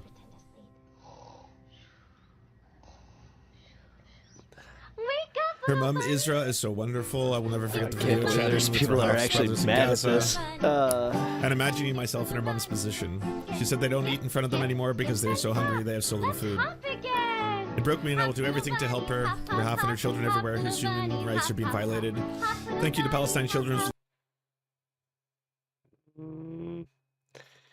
Damn it. I'm going to pause this just because I don't know if this is going to get flagged. Fun for helping Rahaf. No. Like, that's a much bigger channel, so... I want to be safe what here. I thought was a shocking headline, and one that, the fact that it was getting mainstream press in places like the UK. Lance's all teeth today, huh? And the United States was mean but funny. Effectively finally going to get a lot of people to wake up to what the fuck is happening right now. But that seems to not be the case. Meanwhile, Theo Von seems to have gotten a lot of right-wingers upset by coming out with a very strong statement condemning what Israel is doing. Now, I'm well aware that Theo Von not only attended Trump's inauguration, but is personal friends with Jared Kushner and Ivanka Trump. Make no mistake. There's not only or they bought a dinner with a comedian. I'm going to say that bring attention to this, but you could speak directly to people in positions of power, or even doesn't call make them it out much publicly better on for your him, show but for what is taking place and not doing anything to stop it. I wanted to say something. There's been something that's just been kind of on my heart, and so I feel like I should bring it up. There is, we've had people on the podcast in the past to talk about it. And like Dr. Gabor Mate. There's a conflict that's been happening in the Middle East. People know about it. Between Israel and Palestine and some of the areas over there, the Gaza area they talk about. And I just think it feels to me, I don't know if it feels to me like it's a genocide that's happening while we're oh my God, I didn't hear that part. Oh no. Live here. I'm sorry. I'm not laughing at the substance. I'm laughing at the fact that he just went, I feel like it's a genocide. Like, Theo, I'm glad that you're coming to this, but in front of our lives. Again, I'm happy. I'm happy that people are finally paying attention. It's just, I don't. Sometimes I feel like I should say something. I'm not a. Yeah, Theo, you should have. Geologist or geographer or anything like that, So I don't know a lot of some of it I do know, though. Good for Theo. Just because he isn't a geologist doesn't mean that he can't. Like, I know the basics of the issues over there, but for me, it's just like how I feel like you see all these photos of people. Again, stay in school, kids. Just children. Oh my women, God. Or I don't know. Body. Or start a podcast and be just stupidly curious about everything. Parts just people like putting. I mean, to be fair, I'm kind of testing that theory, and it's working for me. It's not exactly like a grift either, unfortunately, on my end. I just really am just, kids back together. I really shouldn't be criticizing Theo Vaughn, is what I'm saying. And I just can't believe that we're Meat watching Kettle. that and that more isn't said about it. And so I'm not saying anyone else needs to say anything, but I think I'm just that more isn't said about it by me. So I just, I want to be able to speak up about that I think we're watching probably like, one of the sickest things that's ever happened. And I'm sorry if I've kind of haven't said about it. I've tried to talk about it and learn about it. But I don't know. Maybe I just wanted to say something. I don't even know what to do. And it's crazy because our country's also complicit in it's in. Now, I mean, one thing you could do is speak to a lot of your friends who are in position. Stop. He's moving in the right direction. Why do you always do this thing where it's like, okay, he did one good thing, but he could have done more? Positions of power right now who are directly materially supporting the genocide. And again, I said, all right, this about, oh God, Lance, sometimes he's so insufferable. He really is. Joe Biden. I'm going to say the exact same thing about Donald Trump. He can pick up the phone call. I know there's all these. You're not American. I'm sorry. I do not respect this coming from you. Weird videos coming out by Glenn Greenwald. TLDR has one, but or the stuff even you see if he's right. How condescending. Where You it's don't even live here. Trump is actually at Gosh, he doesn't even go odds here. right now with Benjamin Netanyahu. There's a lot of tensions between the United States and Israel, and he has a lot of concerns, and he's very deeply upset by all the images of the starving babies and child skeletons that are piling up, and saying that it's starting to look really bad, and all of that is utterly meaningless. It's worth complete shit. Right. I don't know, like when it was happening under Joe Biden, it was just so they could continuously move the goalpost where it would be like, the estimates are that like thousands of people have been killed already in these strikes. Most of them are LOL. Please, all non-Americans, please refrain from having any hot takes. Billions. We're talking men, women, children, non-combatants. They are not Hamas. They are being starved. All right. My bad. This is horrible. And then it'd be like, oh, well, we don't believe the official numbers coming out of the Palestinian Authority. I welcome all outside opinions. That moved on to, well, yes, but Rafah is my red line. It shall not be crossed. I'm going to pause one shipment of bombs, and if anything else happens, we're not going to do it. And then, oh, yeah, have you seen Rafah today? Because you can't. There's nothing there. It's completely and utterly gone. It's gone. When you look at the photos of Rafah. Holy shit. Luck Dragon, you subscribed to Surf Times, and it was featured on this exact video. That's kind of funny. In 2025, it's literally just an apocalyptic scene of dust and what is sure to be thousands of corpses buried underneath the concrete. There is like no credit to be given to whatever weird press leak is consistently being delivered to try and appease people so that they're not sitting there being like, this XP system is rigged, boo. Do you not know about this? Did you realize what's going on? Oh my God. It totally is. I didn't realize that you got totally pumped out. Fucked up this is? What is going Sylvie, again, number one. And then all of a sudden it's like, oh, well, yeah, the president, Mr. Trump, he's actually at this moment quite concerned and quite upset. And even when things have gone beyond the pale to the point where Mitesh is just sitting over there. Yeah. You are visually seeing a Holocaust play out on social media every single day.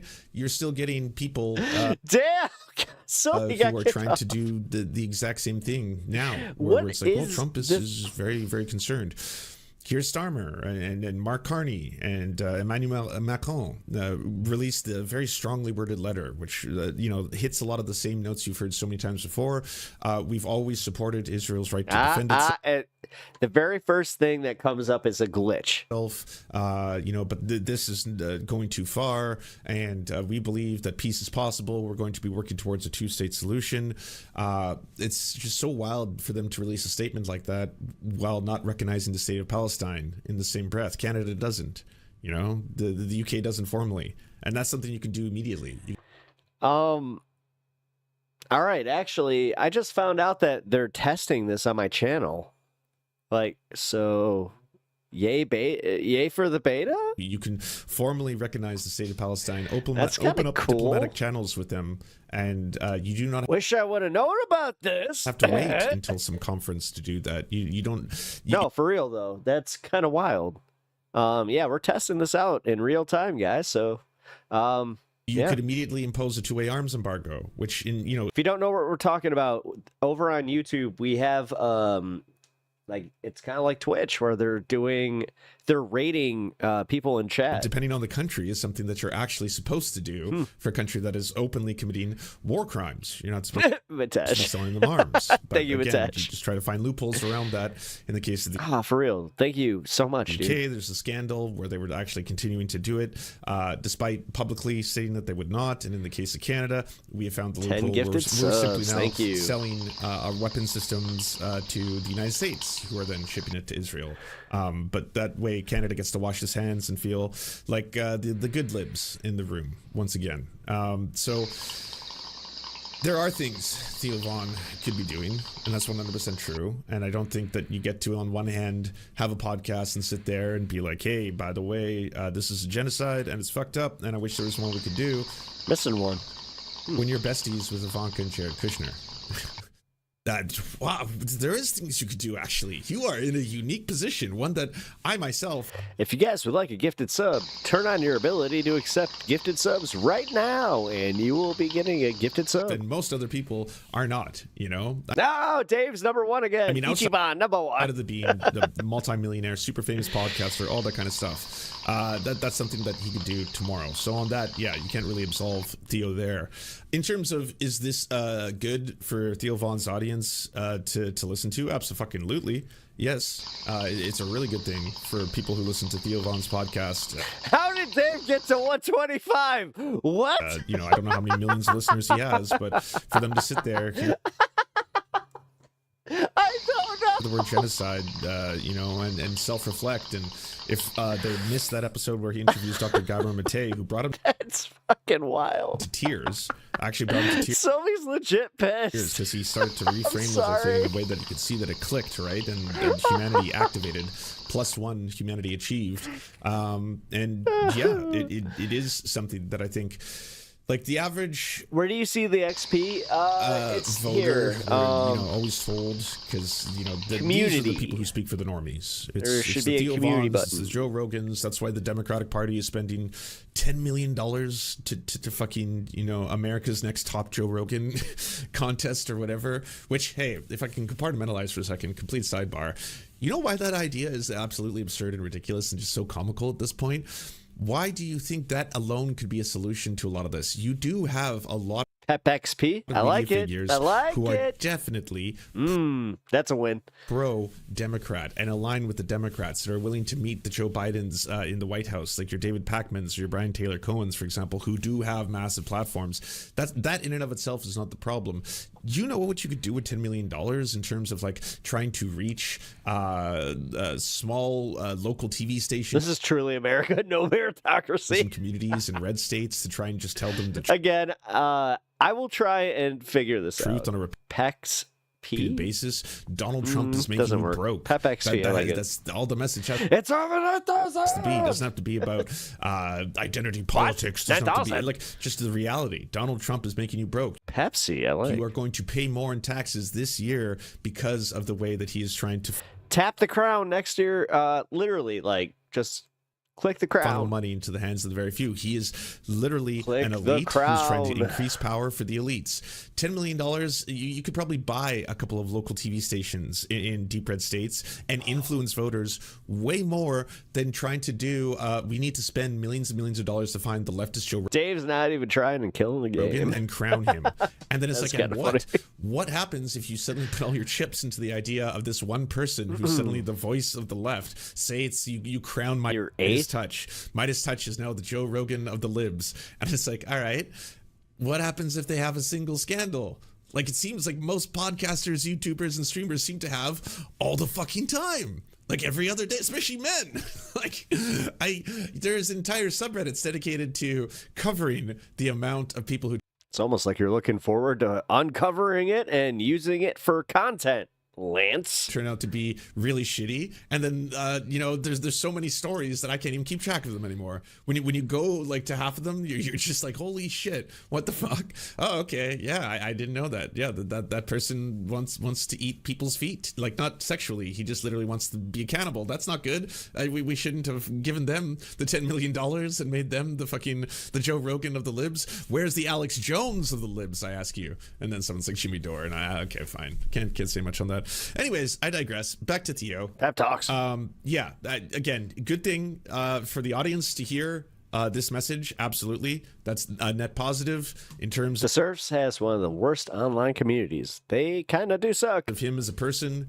Before you go to pray at the altar of Theo Von, know that, again, he is friends with a lot of these fucking full-blown fascists.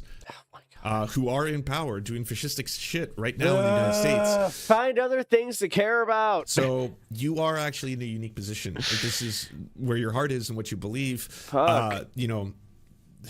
Mashallah, God bless, great news. And now pick up the phone. Pick up the next time you were going for dinner with Ivanka and Jared. Tell them. The next time you were invited to the White House to eat with Trump, talk to him. You have the ear of the people who could directly put a stop to this. But Tim Pool got a little upset and said it's one thing to criticize the war. This is anyone can criticize war, all right? And hopefully do criticize because war bad. It's another to call it a genocide. Massive swing to one side on an issue he doesn't. You just gotta believe. Know much no one got that. About. I gotta do what? I gotta believe. Which, again, I don't know if you're a reliable narrator here, Tim. You met with Benjamin Netanyahu, the war criminal. You sat across from him.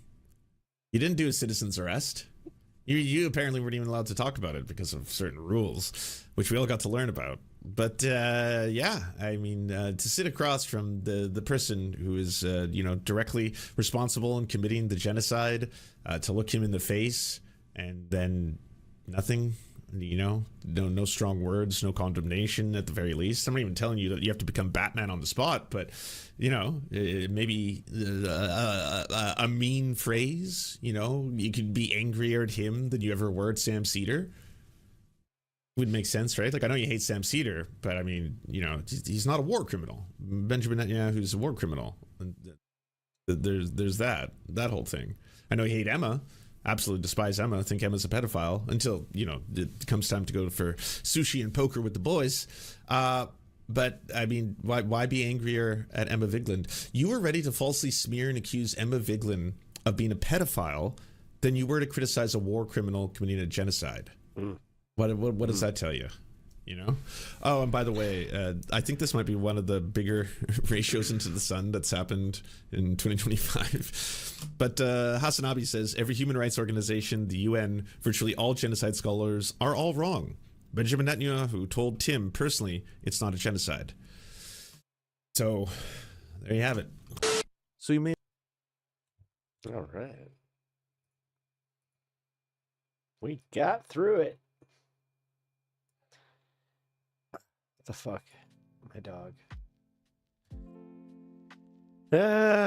What is she doing? Oh, shit. Guys, we have officially hit 1K. Don't know what's going on with today's algorithm, but I appreciate it. Hell yeah. Thank you for everybody. Just doing more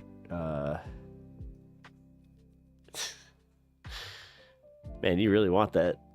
All right, here, I'm gonna go let my dog out. I'll be right back.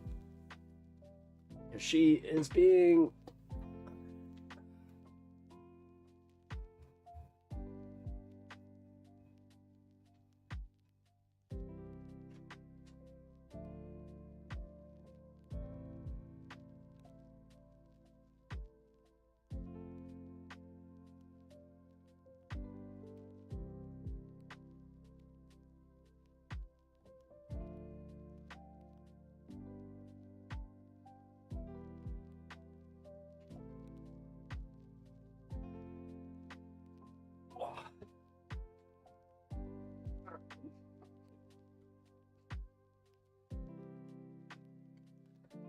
Oh, Carlito's got number 3. Look at you. It's kind of funny to watch. Finally a chance to join the ruling class. I want it to make sense. So he's just like, make it make sense. Make it make sense. Why? Why are they getting these random channel points? Why? I don't know. I honestly don't know. I looked into it. I have no idea.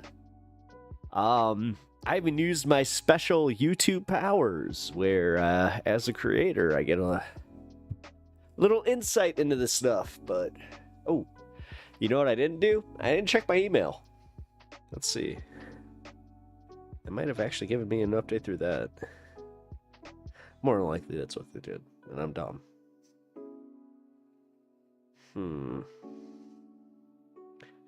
Oh shit, I hope that's not the case. Oh shit, that's totally the case.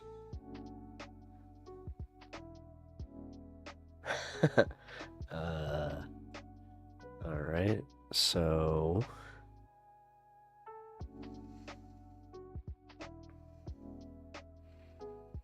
It looks like they're just testing it.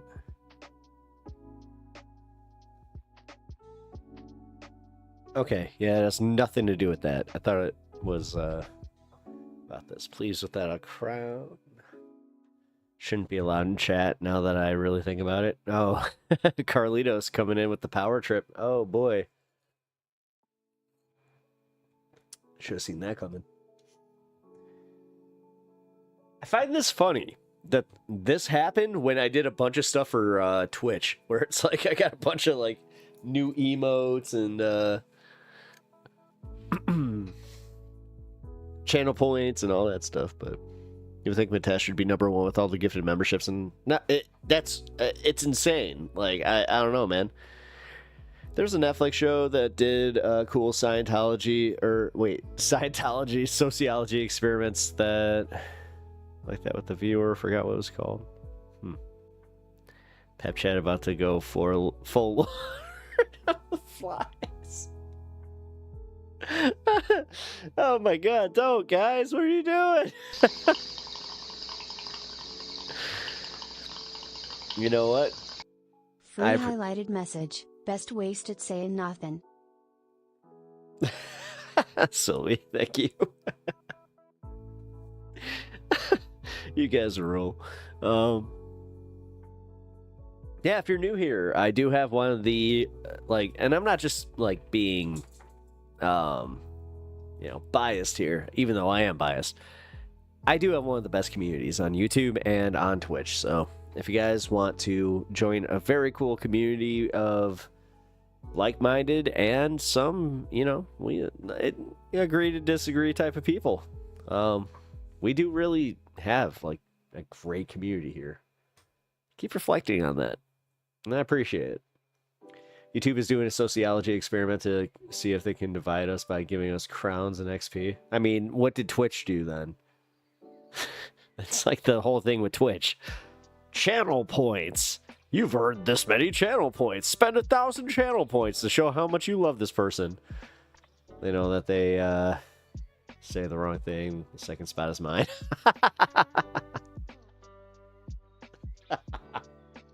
Wait, who got number 2? Wait, Sylvie, did you get number 2? C-Dot, what up, man? How you doing? Starting to see the appeal for shilling for the top of the hierarchy. Well, that's easy to say when you're number one. Oh, man. You guys. Oh, Jesus. This is the bitch about having a dog upstairs during stream. I get to let her out and let her back in. First you let her... Well, why did I almost do a Charlton Heston for a Godfather? Charlton Heston as the Godfather.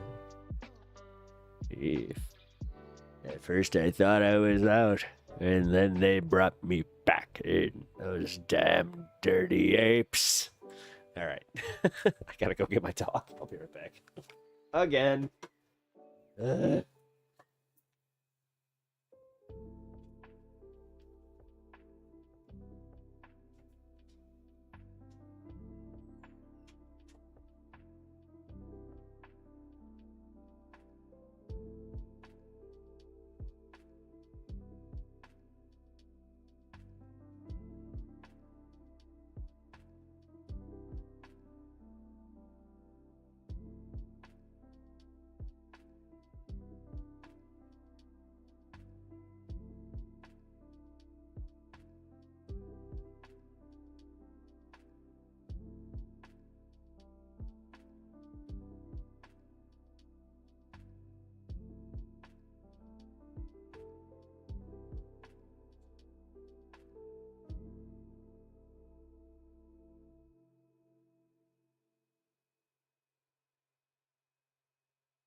Oh, yeah.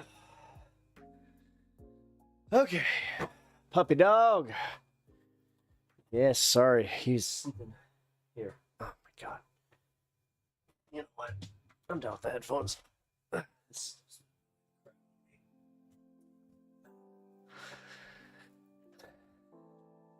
I want more XP for this adventure. Well, see, now the D&D person in me is getting a little annoyed by this because I think I'm with Sylvie. I need, like, there needs to be a rhyme and a reason. Like, why are you getting this XP? Like, I don't know. I've played with a DM that was like that, where they were like, you get 5,000 XP. I'm like, why? They're like, cause that's like what you get in a JRPG. I'm like, yeah, it doesn't make sense. It's not based in D&D. I don't like it. The crown cannot be bought. Sylvie has proven. Although, Sylvie, thank you. I do appreciate the generosity. I really do.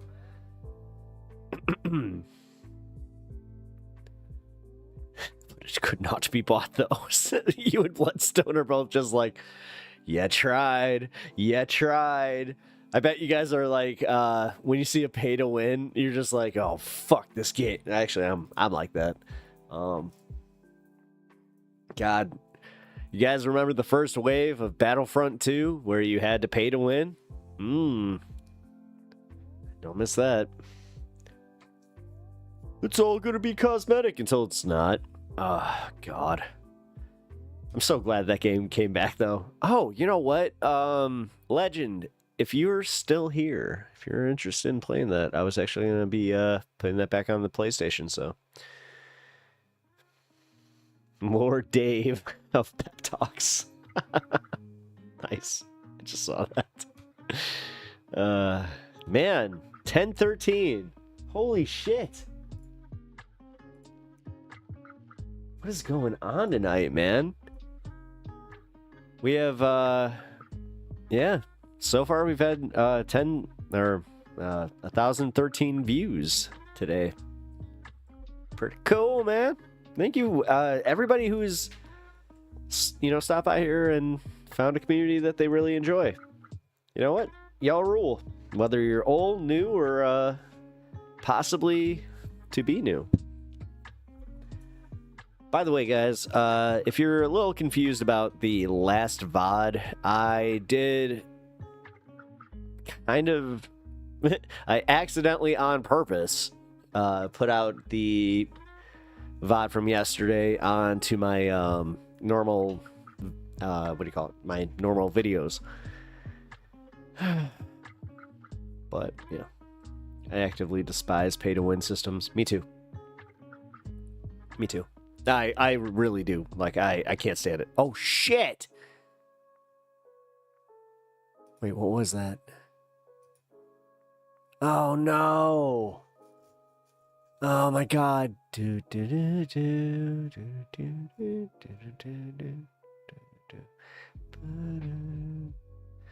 Oh, my God. What was that? What song was it?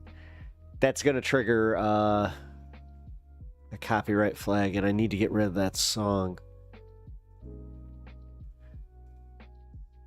Somebody decided to make that.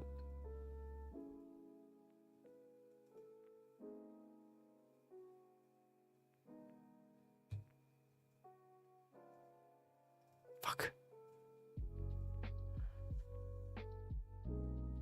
Talking about playing Smite 2. No.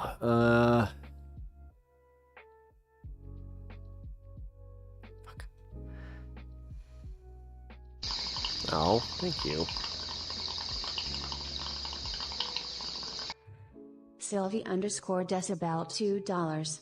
Hope everyone's having a decent day. Less than 3.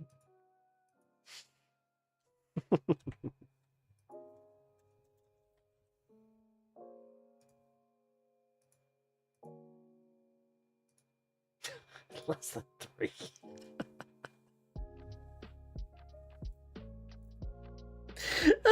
I love this stupid thing. I really do. Thank you for the donation. Oh, here. We got the kiddo. The hell, you two, no XP for super chats? That's wild. What is going on with this? Yeah, the XP thing needs a adjustment, gotta say. Here, we got a cute boy though. This is what's important. You cute boy. Here. Sit.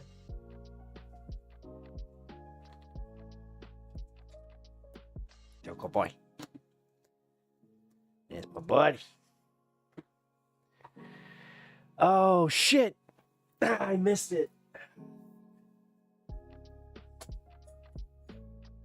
Ah, that sucks. Damn it. Well, this is going to be a in spirit because, yeah, I totally missed this one. I did tell you that the Pep Talks shirt coming out is going to be 421, and then on the back it's because I was chilling with Pep Talks, and then a little code for checking out the channel. But yeah,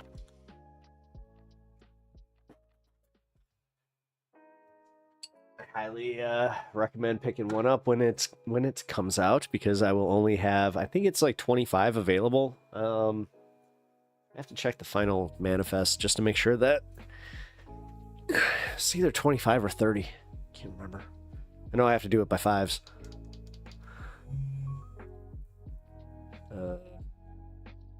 Hold on.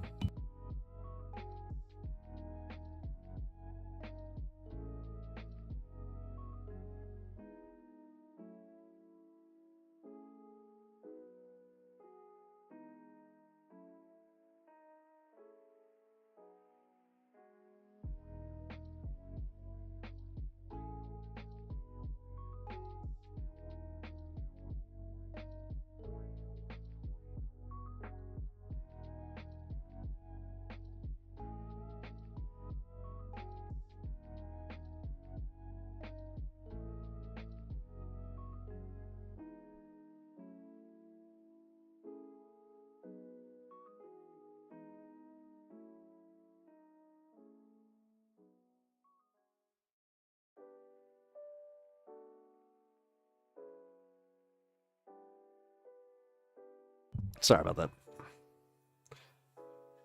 All right. Call Pep directly to get more XP. Let's see. Does Unimoogle show up into chat and get a... Oh my god, if she gets automatic number 1, I'm gonna laugh my ass off. Oh shit, dude. She actually did just say it, like, she's about to pop up, so... We'll see. That will be wild. Okay, so I'm gonna go out there, do this real quick, and then, yeah, we will continue. All right, Unimoogle, there's a new system where you guys get crowns and rankings. So let's see how many channel points Unimoogle has, if anybody can check.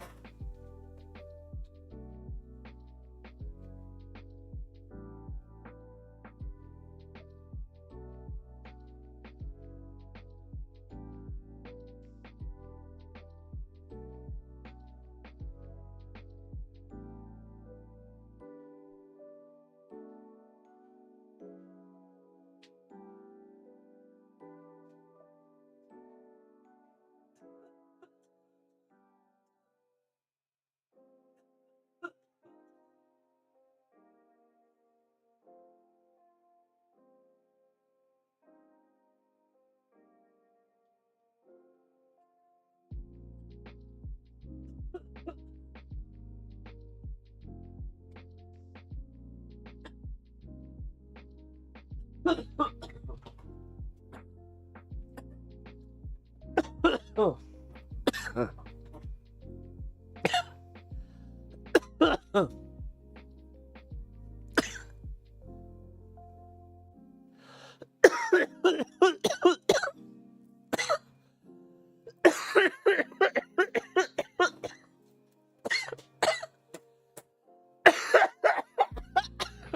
No way. Hey. By the way, guys. All right, so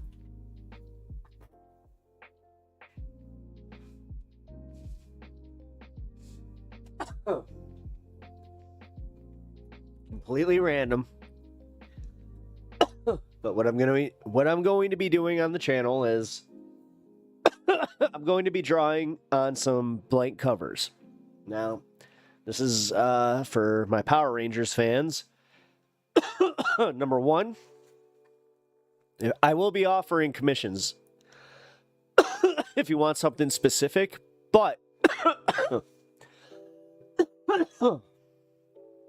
my plan is to do helmet sketches and then raffle them off to chat.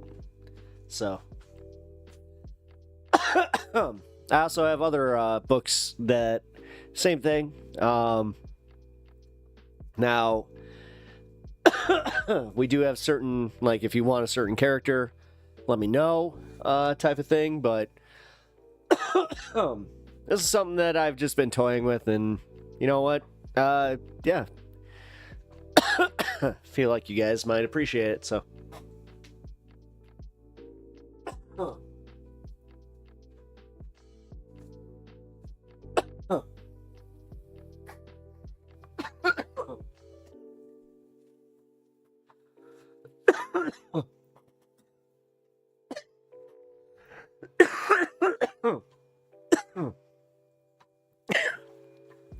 Pep Talks makes the best drawings. Glaze.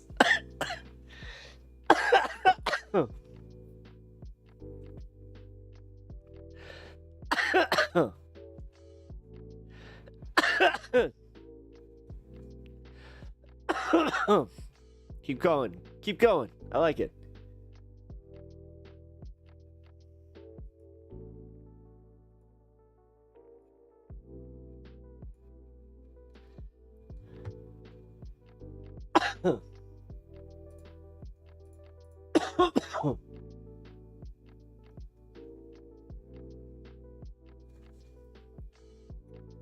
Pretty much everybody hopped over to YouTube now. That's kind of funny. They're like, we want to go see what's going on. Well, that's pretty awesome. Gotta say. Oh, man. Oh, come on. I just let you out. No, she wants food. I know what's up. I don't know. Is anybody like, if you are interested, these points make no sense for human brains. It doesn't matter. No.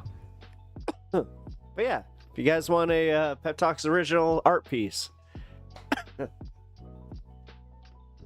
personalize it. All that fun part. All that fun stuff. And also, like I said, look out for the art stream coming up. Probably still discussing politics, but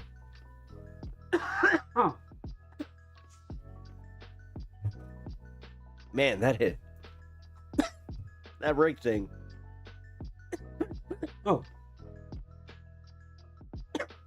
That gets me.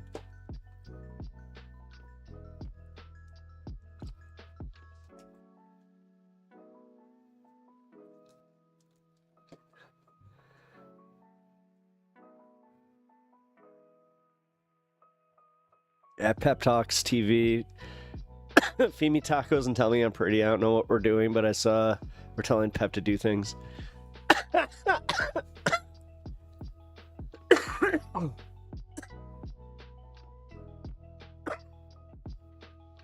shit.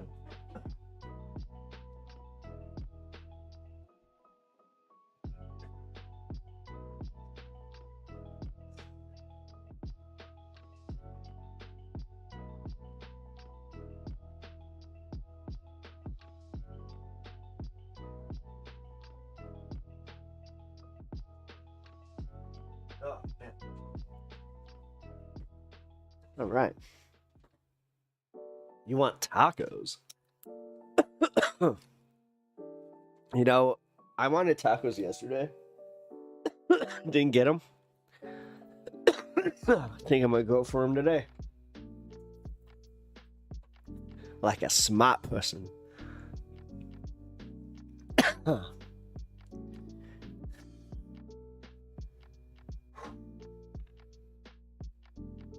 Man, that one got me. Oh, my stupid desk. Okay. Hold on. Come on.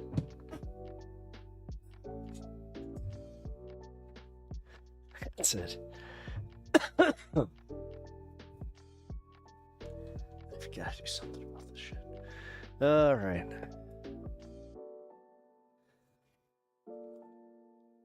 I just realized that I unplugged these.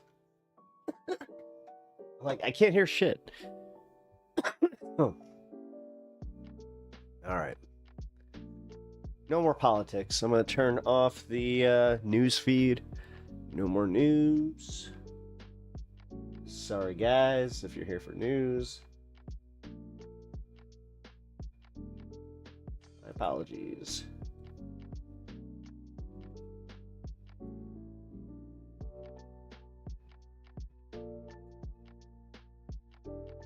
Yeah, I can't find anything about the YouTube XP. Like, I'm looking for it right now, and there's still nothing about it. I don't take the opportunity to get more tacos.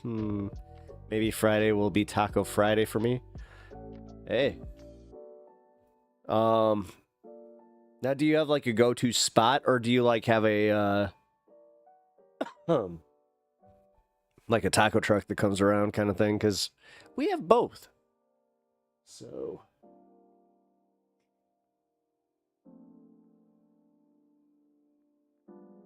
Dude, the best food truck that I just had was a Filipino. It was a Filipino food truck. It was so fucking good. Oh, man. I think that's a sign. I'm getting hungry. Which, hey, I'm okay with.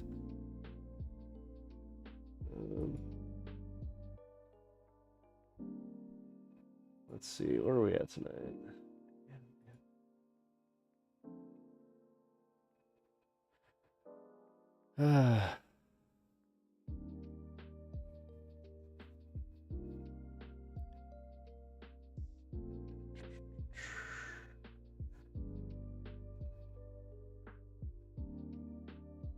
Dave's number 1 again.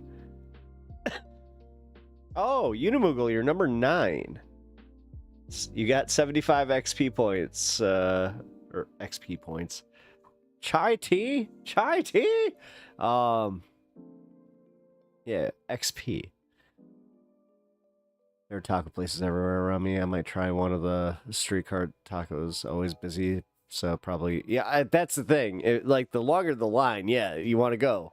I don't know. Living in a metropolitan area is one of those, like... That's the benefit where you're just like, oh, the longer the wait, the better. Cool. I'm trying to think, was there anything that was like overrated? Ooh, we got this place called Big Star Tacos. Not overrated at all. Right off the blue line. Highly recommend it. I don't know how this works. I don't know how to earn points or anything. You gotta tag me.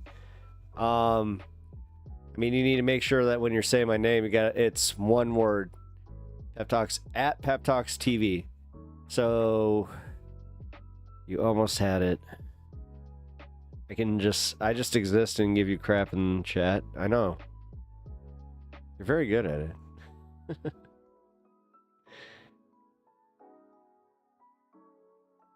Like, very good at it. Huh. By the way, guys.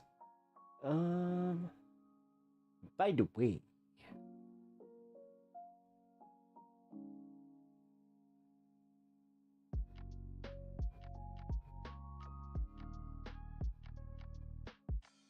It's gonna work.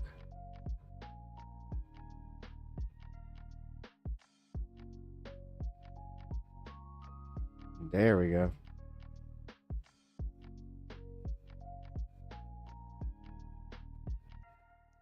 All right, guys. And nothing else lined up, so fun time. Let's do a video roulette. Yeah. Couldn't get it out. Damn it! What is Angry Ginger doing? He's watching Donald Trump. Nah. Not what I want to do.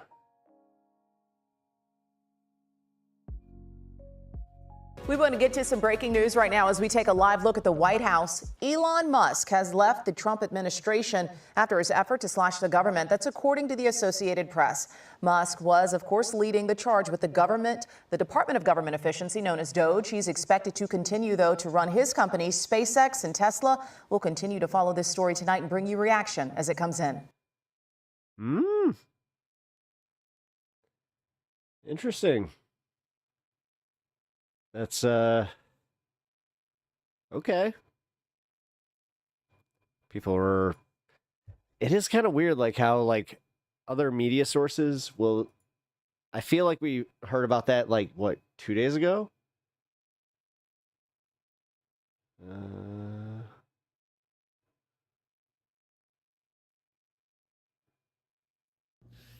All right, guys, got some more big breaking news for you. Apparently, I cannot stop making videos today, and news cannot stop coming out today.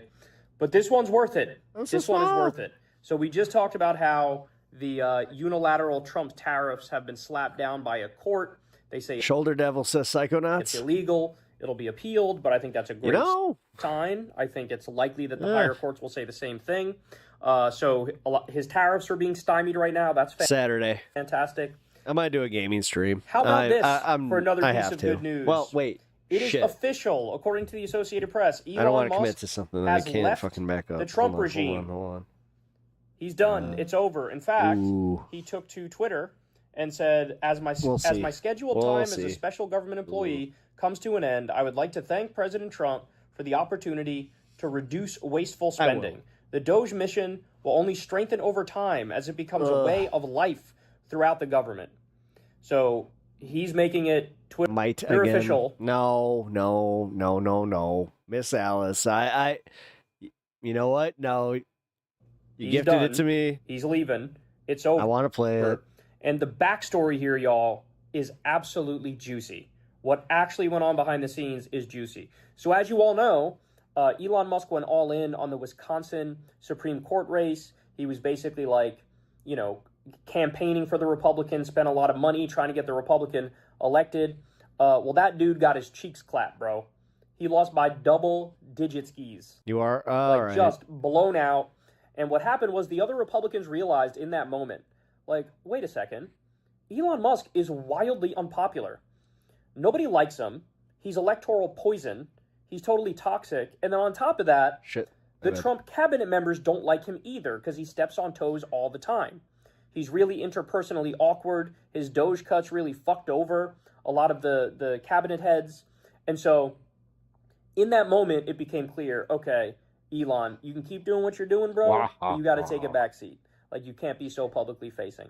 So that's exactly what he did. The Doge stuff continued, but he was mostly more quiet about it. He was instructed by the party, like, don't say shit, right? And then what happened recently was he criticized Trump's big, beautiful bill. He was asked about it. And big, beautiful bill. He said something about, well, you can have big or you can have beautiful, but you can't have both. So when I heard that too, I was thinking, yeah, that they have brisket from Burger King. Oh, he might actually be done. Delicious. Because these people never criticize anything about Trump if you're in that inner circle. Because if you do, your head's going to be on a platter. And that's exactly what happened. This is literally like a day after that interview where he criticized the big, beautiful bill. Now, that was a sign, I'm sure, already of like, you're cooked, bro. You're on the outs.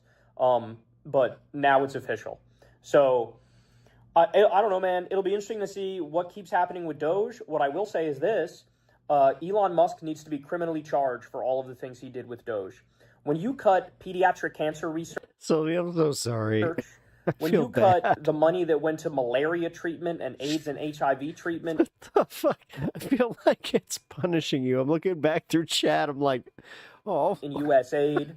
When you fire nuclear safety officials, the top nuclear safety official in the country, and then you have to beg to bring them back. When you cut Ebola prevention money and then lie about it like you reinstated it, but you didn't.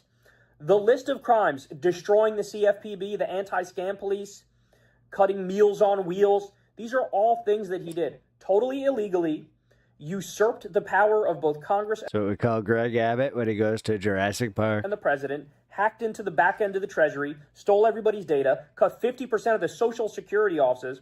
We cannot let him get away with this. He needs to be criminally charged, and he needs to be locked up. And right now, it looks like he does not have the protection of the king. They are splitting. I don't think this will remain amicable for long. But by the way, I also should point out, the reason, I don't know, man, you tell me. My original theory, and Crystal actually came up with this to give her credit. Let's-and I love how supportive you are. She thought, like, there's probably some sort of financial deal going on between Elon and Trump, where Elon gave him over $250 million. You're just like, no, can I? To win back the White House. No, that crowd will be mine. They probably helped set up his crypto scam coin. And in return for that, he let them run Sylvie's out here about the Daenerys Targaryen, dude. wild and basically cut whatever the fuck they wanted to cut in the government. And he gave them cover. Flimsy as it may have been, right? And so, I don't know. Is this something that you look at as validation that there wasn't a deal? What do you think, Crystal? You think that this is validation there wasn't a financial deal between them? Yeah, I think so. So So, it could be just like they accomplished. All right, I love the home videos. He's not going to get regulated. Companies aren't going to get regulated anymore.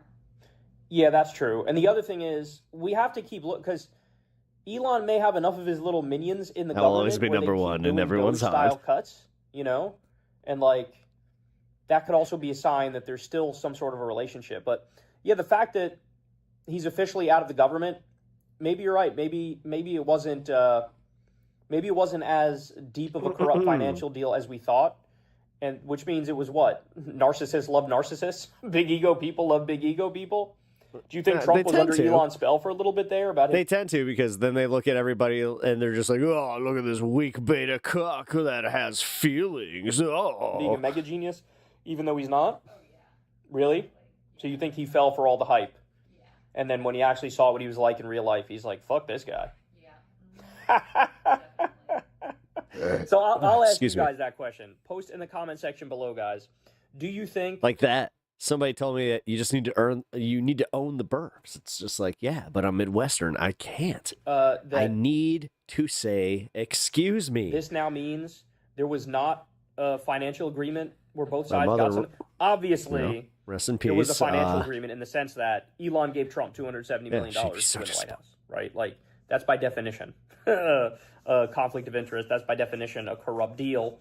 And he certainly got a lot of things Wait, where are his new glasses? Wait a minute, Kyle. for that. Wait a minute, But Kyle. do you think Those that training glasses? there isn't a deeper deal than that? Oh right? shit! Do Am you I gonna think need? that it wasn't Wait. Elon Who who Oh helped no! Trump set up his I don't want to fucking make fun scam of this crypto because coin I or might whatever. need them. It's It's like your vision's that much worse. Oh shit! They're breaking up. I hope it gets uglier. I will say that. I hope it gets vicious. I hope Trump starts doing his classic Trump thing and like verbally beheads him in front of the world. That's gonna be funny. I always thought that he was a weird little fucker. You know what? Look at him. Look, he was always telling me, you know what? It was just the money. It was all about the money. I gotta say, you know, it's like everybody else in his life. I was using him for the money. Because it is very satisfying. He's so pathetic to see this absolute charlatan, con man, fraud, Elon Musk, leaving the government. By the way, Your mom would find a way to backhand you from beyond if you did excuse that bird. yesterday, Yep. he had another Starship that he tried to Univocal launch. knows. It blew up. She knows. It's like the third one in a row that blew up. I think he stole like $3 billion in taxpayer money to keep launching these ships that explode immediately. Such a another one exploded today. con man, such a fraud. It's about time that the world opens shit. their eyes to I this. forgot about that. You know, there was that reporting he might be pushed out at Tesla too. Oh, make it happen, please. Make it happen, please. There needs to be some consequences. There needs to be some justice for how terrible this guy is, for all the harm Kyle Kolinsky looks like he's waiting for his Iron Man suit to process. that he's caused. So, for the love of God, criminally charge him, lock him up. I hope he gets kicked out of Tesla. I hope he winds up bankrupt or Tesla goes bankrupt. I really hope so, because for all the fucking damage he did. But at least we get this sweet, sweet moment, y'all, that he's out. It is official. He is out. That brings a smile to my face. One to mine as well. All right. Got 10 minutes to chill, and then we're... Ooh, that's right. I got some music from Kirk that I wanted to play, and let's see. Where'd he drop that? Nope. Cool.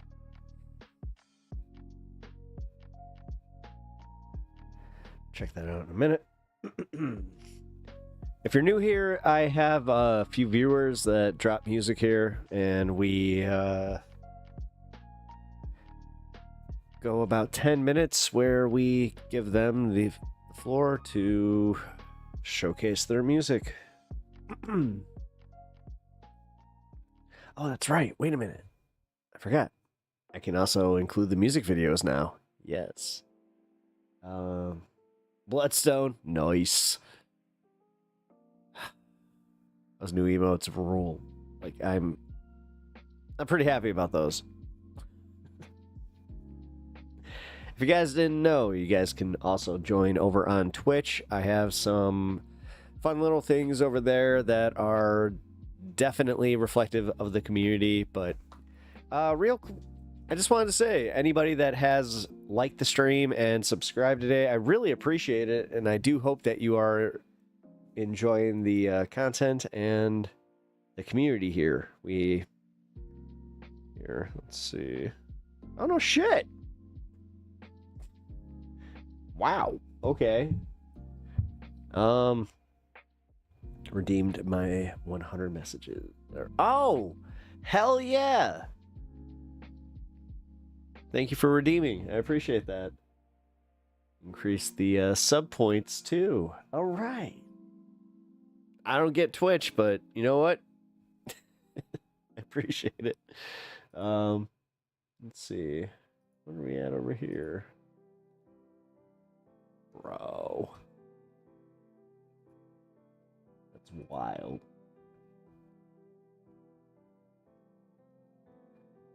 We have fun here, right? Yeah, we do. One of my little catchphrases. Oh, God, I gotta get that shirt. 421, and then we have Make It Socialist, where I am in my finest Captain Picard state. So, no XP here, just me and my emotes. The emotes, I mean, again, they do rule. I'm pretty happy about them. Oh, Unimugol, wait a minute. I just realized that you are up in the rankings. Here you go. Unimugol is... Oh, no. Number 9. Never mind. Never mind. I got excited. Oh, you and your video games. You and your video games. I don't know how Twitch works either. Excuse me. If Repentant Man was here, he'd just be like, look at you coughing up your heart. It's because you have no soul. He's one of these guys that comes in and is just like, yeah, dope smoking is the devil, like, and leads you to the devil. It's kind of weird how committed he is. Thought it was a bit. It's not a bit. And if it is, I gotta, like, that's the thing. Like, you have to respect it. If you actually, like, commit so much, like, I don't know, maybe it's the wrestling fan in me where it's like, if you don't break kayfabe, I don't know. I gotta give you a little credit, even if I disagree. Man, I already know I'm number 1. I don't need no one to tell me that. Unimu coming in with that, No, I appreciate that. Oh, by the way, guys, if you are new here and you do not have your ability to accept memberships on, please turn that on right now, and you will be able to claim the 1 gifted membership that is left over right now, because this always happens. I don't know why, but here we are. Am I rating anybody tonight? I don't think so. Being a stoner, bad news bears. Repentant man, repentant man.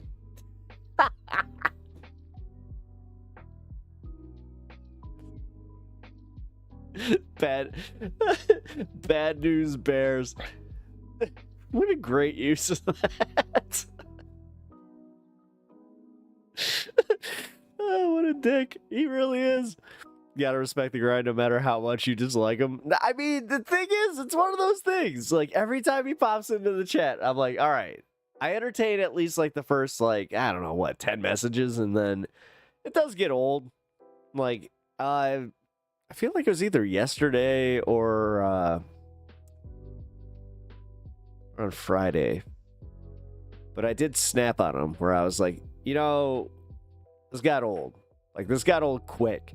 It's like, bro, like, why you gotta be like this? Like, I get it. You're saving my soul. Whatever. I still get that shit where I'm just like, do you really feel like you're coming in here and you're saving people's souls?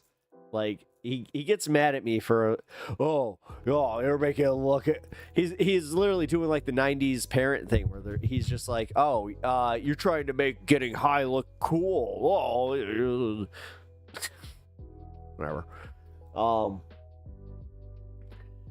If that's the perception, then that's on him.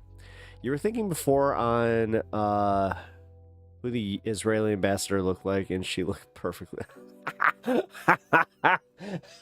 Oh my gosh, she does look like Fiona. Oh, bro. Good pull.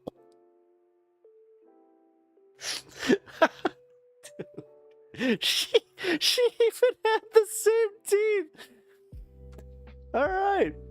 I appreciate it. All right.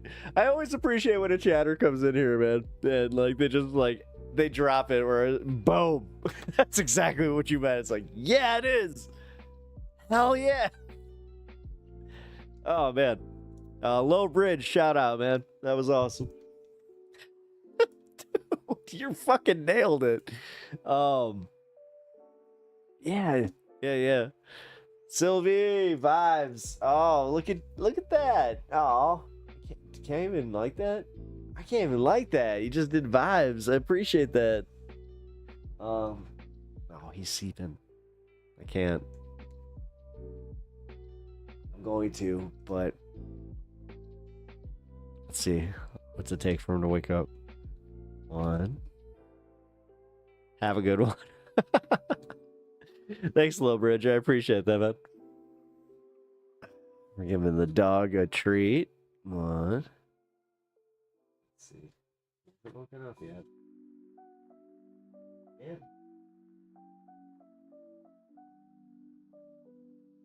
There you are. Sleepy. They're not annoying. Your soul won't be saved. I mean, God, in this political sphere, where are we at? Oh shit, we did it. We hit 900. I always love how in real time I can see where somebody's just like, nah, fuck this guy. I don't want this in my watch history, which, to be fair, I do. Every once in a while, you watch something where you're just like, I do not want that in my algorithm. Like, just, let's not. Most of the time, it's always like those, not like the police videos, which I like Audit the Audit, but, like, this, every once in a while, they'll just be like, oh, look at this log crime video, and it turns into, like, cops, like, and that's all that I get recommended. I'm like, no, not okay. Tacos for Twitch. Ooh, you're making... think that I'm gonna just do the thing where after I get out of here, I'm gonna just go to Taco Bell and just... Yeah. Vibe sticker to represent Trump's vibes-based economy. Ugh. Yeah, it's actually the reason that I'm here tonight is because of Trump's vibes-based economy. My friend works in customs, and he had to work late and was just like, dude, I cannot hang out. I'm like, well, who the heck is Pep Talks? Are you calling my show for me? Don't do that. Squishmallow. Your timing was so good today. Oh, no. Oh. I just felt like it, like, a little bit of a, pressure. Who the heck is Pep Talks? I'm Pep Talks. You guys will understand the butt of that joke. Wait. Yeah, no, you guys will. If you guys don't understand it, like, at the end of the show, then I don't know what to tell you. Like, then you don't understand voices.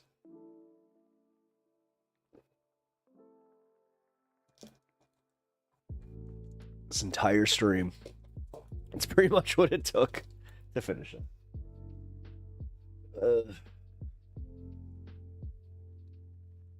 Oh, you guys are redeeming all your messages. Thank you. I appreciate that. Man, you guys rule. All right, so what do we got? A few minutes. I'm making a pizza at home and then cookies if I'm not too lazy, but I really want to make cookies, so yeah, cookie pizza. Yeah, that's like the one that makes sense, right? What? Oh shit! Here, I gotta update the thing here. It's because you said I don't want this in my watch history. Oh yeah. All right. Fair. Let's see how many people don't want me in their watch history. Oh damn. I don't know, man. Jeez, really? No shit. Just been saving up all your channel points, huh? Yeah, I hate to admit, I got that too. Yeah, if you guys, I'm gonna hang out for just a little bit here, but cookies and pizza for the win. I mean, it is like, it is. But then again, the whole like part of me where I'm just like, I'm trying to be healthy. It's like I said, I'm probably going to Taco Bell tonight. So big emphasis on that try. You know? God, what is it about smoking where you're just like, nothing really to use them on? Oh, wait a minute. There is the one redemption on my channel here if you want to waste them. I don't know. But we do have a guest that I could bring on and ask them what they think about certain situations, specifically in the political sphere.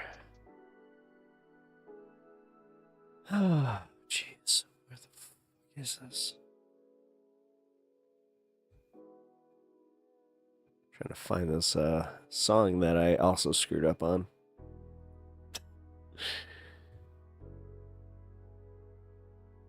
The Sammy mode is my favorite. It's a good one. Taco Bell, sleeping on the couch. No.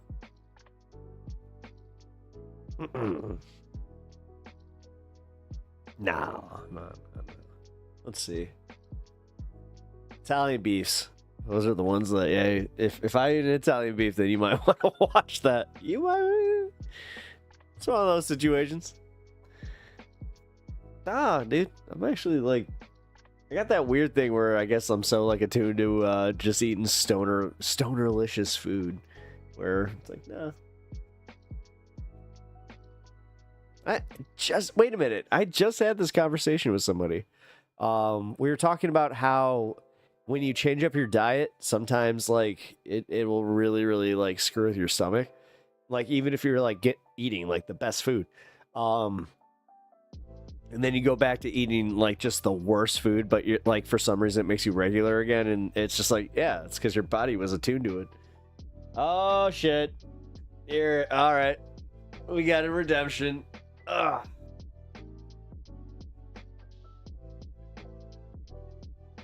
Now this, I gotta say, this was a Smoke a Tide Pods idea. All right, guys. I don't do like puppet shit, so it's going to be the worst puppetry ever. Like I am not like Jeff Dunham. Like if you were expecting that type of comedy, then get out. But Tim Pepper here. Let's see. Let's do a little bit of a wrap up. We watched some Charlie Kirk totally poning, because I'm trying to be like the kids kickflip. Poning Sam Cedar because he's Steven Crowder's nightmare. Like because you got it, Sam Cedar. Oh my God, Sam Cedar, what a fucking nightmare. Really? Taco Bell gives you gas. It totally does. I don't know why this is a controversial thing. It gives me gas because I have a very weak constitution. You would, Tim. I should probably make this 1,000 bits. Now that I'm thinking about it, I think that I may have made that a little bit too much. Little bit, but all right, Tim, what do you think? Well, I think I'm gonna kickflip over to Tony Hawk's Pro Skater 2, and I'm just going to I'm such a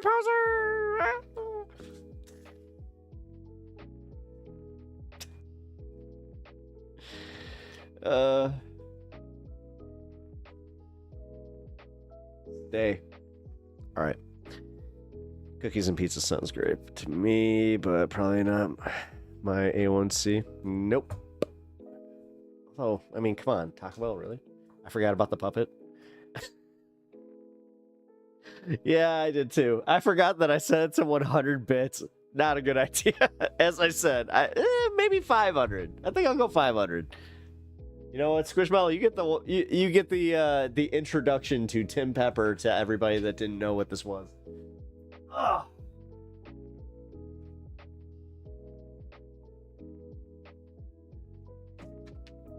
That was so funny because Squishmallow. Sorry, Squishmallow. Didn't mean to mix you up with Smoke a Tide Pod. But Smoke was just like, "Oh yeah, dude, you should like do one where you have a like a puppet." And then I pulled out the puppet. He's like, "No fucking way." Because on his stream, it was funny. They ended it with like a D&D theme, like whole Cthulhu like battle, and the guy who was DMing Cthulhu, he had a dice on hand, and I was just like, you know what? I always have a D20 right here. So that was hilarious. Also had that. So also, guys, check out Smoke a Tide Pod stream if you haven't already. He's awesome, and I was on his stream on Saturday, so here, let's see. Let me get his info here. Not a political channel, but a lot of fun, so check him out. Puppet should tell us the news. Yeah, from Tim Pool's perspective. Oh no. Again, as I said, no. I gotta change the redemption rule on that one. That's a little, I don't know. I made that one a little too accessible. I gotta be real. I'm new to this. You got lucky on that one. That's like the equivalent of like finding an action figure that you really wanted on a shelf that was mismarked, and it was just like, why is this only $1? And then it rings up and it's only $1, and they're just like, yeah, it's only $1. That happened to me once. I was just like, yeah. You just know it's never gonna happen again. I like the puppet. Nice. When you do the Tim Pool voice, you need to sound like you're always trying to make a point within the like 3 words. I'll work on it. Yeah, my Tim Pool impression's not my best, I will admit. Like, it's essentially my Jordan Peterson, but I don't know. I try my best. What can I say? Yeah. The puppet loves all. No, he does not. What are you talking about? It's Tim Pepper, like, or Tim Pool, like Tim Pool Pepper. No, it's Tim Pepper. I just don't want to denigrate my name like that.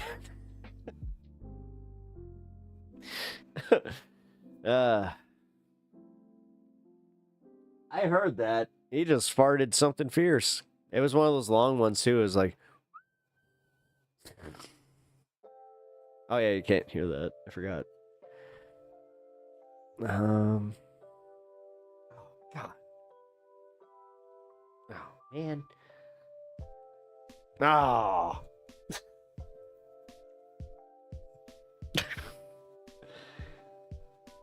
Fan goes up. Oh, God. This is the air purifier, by the way. Thank God I have this.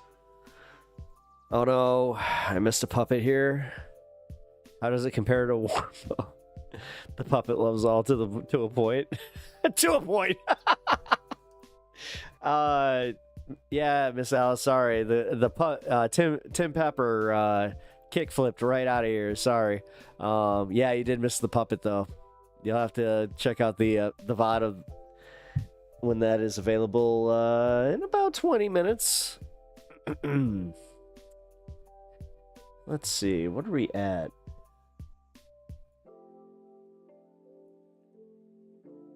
Oh my God. This is gonna crush me, but.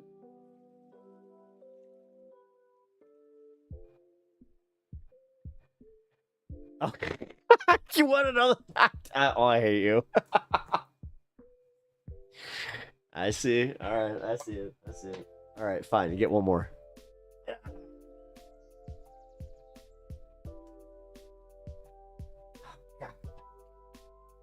I didn't want to come back. Yeah, well, you got to come back. I did not come back. Ollie! Yeah, Tim Pool, or Tim Pepper. Tim Pepper here. You wanted the news? Here's your fucking news. Donald Trump is Donald Trump. I love him. I love him. I love Donald Trump so much. He glaze Donald Trump. Don't forget my second first. Yeah. Who? The Squishmallow. I listen. What is this? What is this? A Squishmallow? Well, I see that I have to placate to somebody named Squishmallow. Isn't that interesting? Kickflip.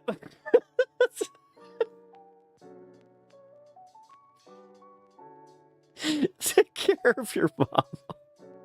Oh, Apollos. I mean, yeah.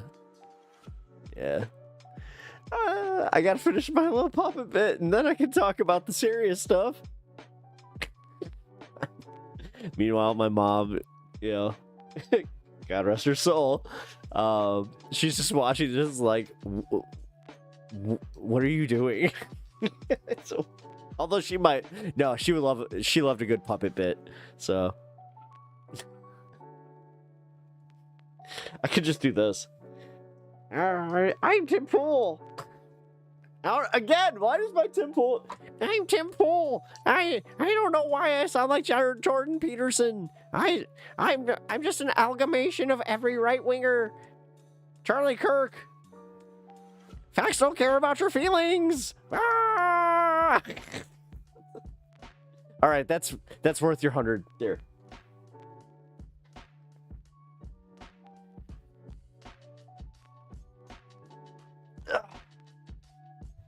My whole window crashed. What the hell?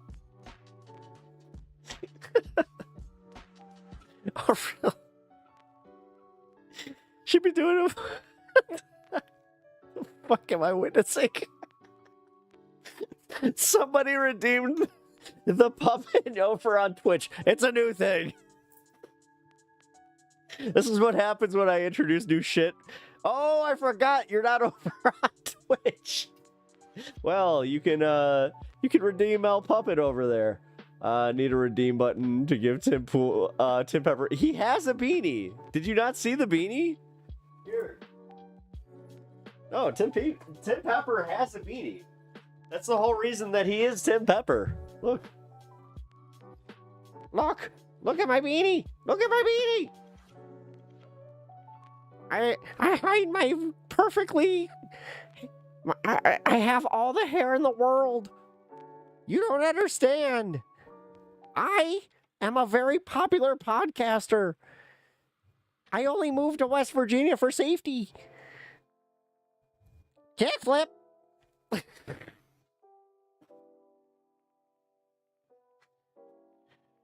I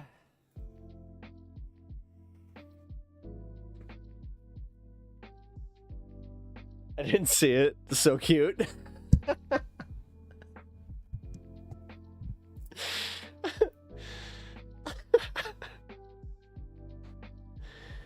Oh man, he's a spicy. Oh yeah, guys, check it out. Here.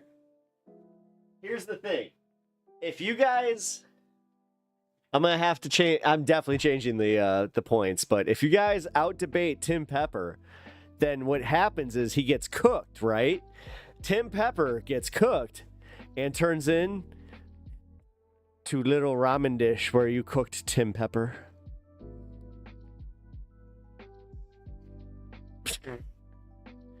We don't need XP over here. We have channel points. Actually, I have more succinct ways of stating it. When doing a Tim Pool impression, you gotta sound like you're constantly backpedaling.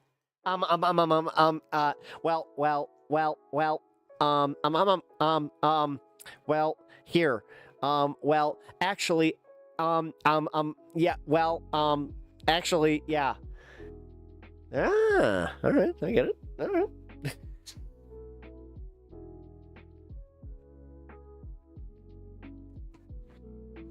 I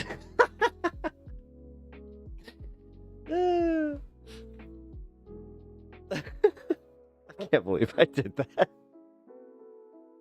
Why would I do that? Oh, I'm gonna have a puppet for 100 bits. 100 bits. What's wrong with me? I don't understand how to set bit goals is what's wrong with me.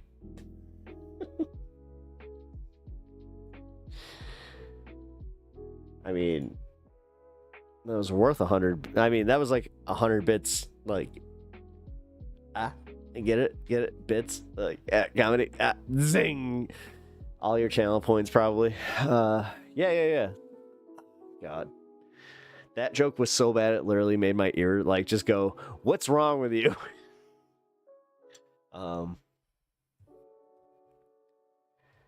I can turn this down, and I need to stop buying Squishmallows. They're so cute. Yeah.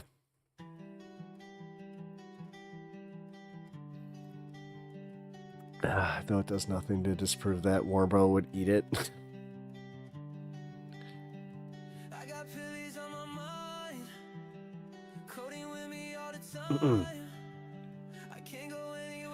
Doing the Kirk segment, why not? I'm in overtime.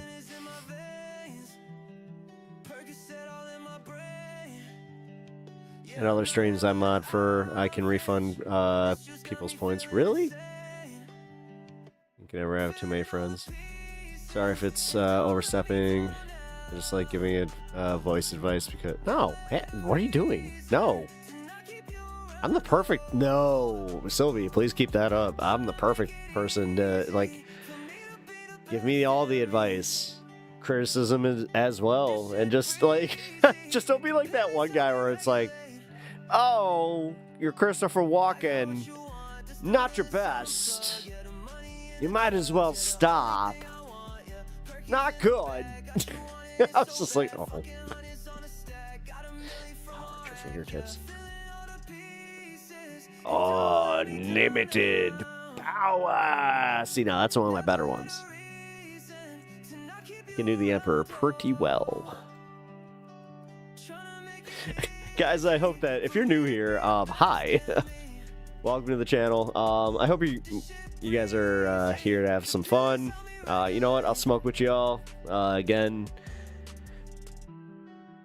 I do like little comedy bits. Try to talk politics, news, all that stuff. Have some good discussions here, but you know, all in all, try to keep it fun, man. We can disagree, but still have fun. And also, smoke together. That's the most important part, isn't it? So true at Bloodstone. Like unicorns in their case when they get here in a week. Ah, that's right. Yeah, she'll make me do that. Let's see.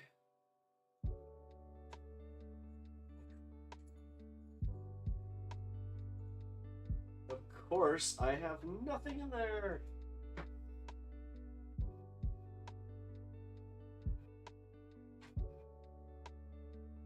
And that's clogged. Alright. Well, guess I'm smoking this. Scaredy bear time. Kind of funny how points kind of stagnated here. They need to rework it. I mean, yeah. You're just mad because you're number 3, but let's... I'm just kidding.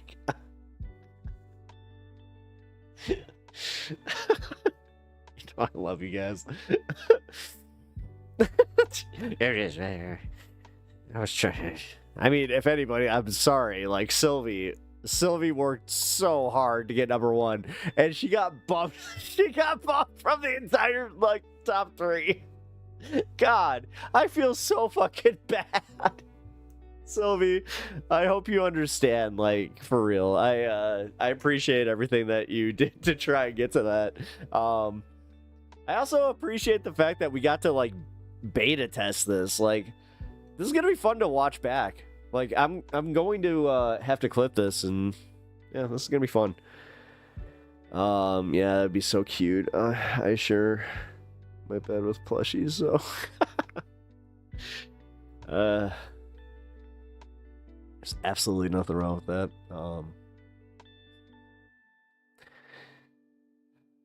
Google's just like, I like being a plushie.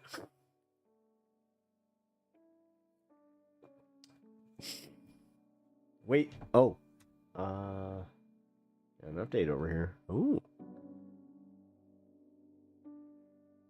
Squishy Charmander. He is awesome. I will say that much.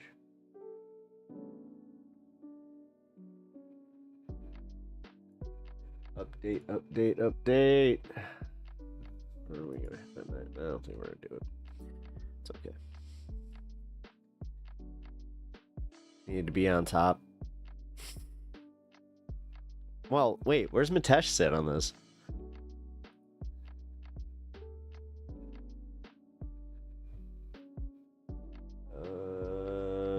Squishmallow, you're number 13.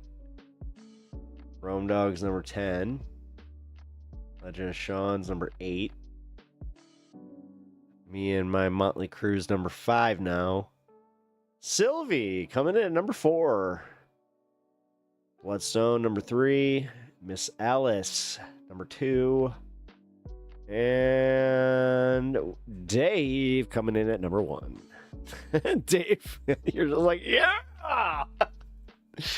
Add a collection of Godzilla Squishmallows. Hey, those are awesome. And honestly, if those weren't living there, they would live down here. So.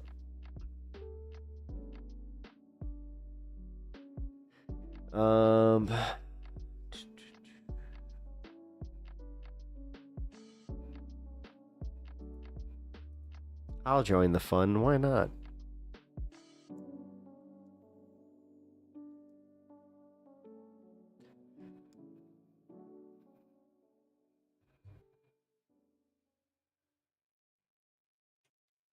But yeah, here, guys, if you guys want to support the stream, I really do appreciate it. You guys can do so through this link. It really helps out the channel.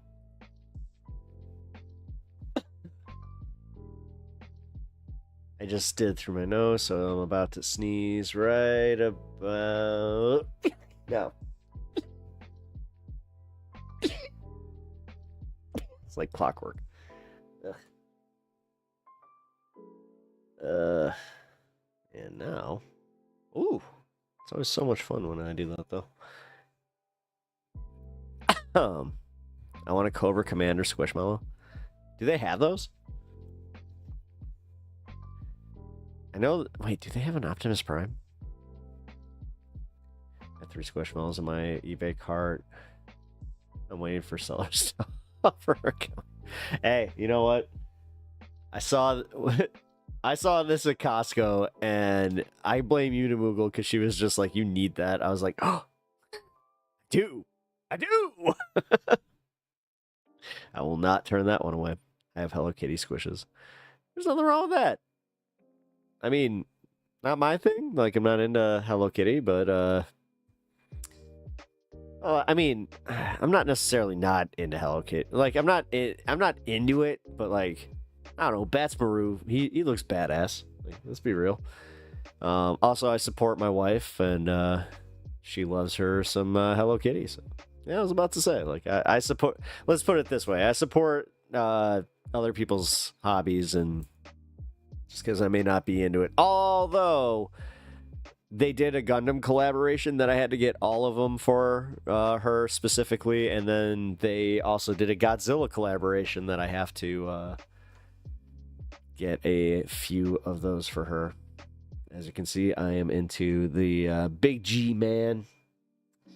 Love me some Gods. Oh shit! I just realized I didn't do any Godzilla emotes. How did I? That's not okay. That's not. Oh, I know exactly what I'm doing. One of my animated emotes for, I think, tier 1. Yeah, I'll do tier 1 because I want everybody to be able to use. Well, not everybody, but the people who subscribe over on Twitch, you guys will be able to see Godzilla kicking in all of his glory. And then, let's see. Atomic Breath. Yeah, Atomic Breath. You have some unicornos on your window, I think. No, I don't. I got one. I showed everybody. I'll show everybody again. Here, check it out. This is what she's talking about.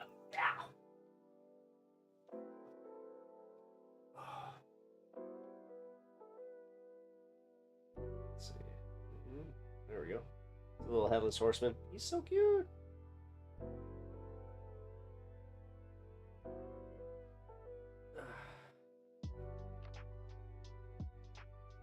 Oh,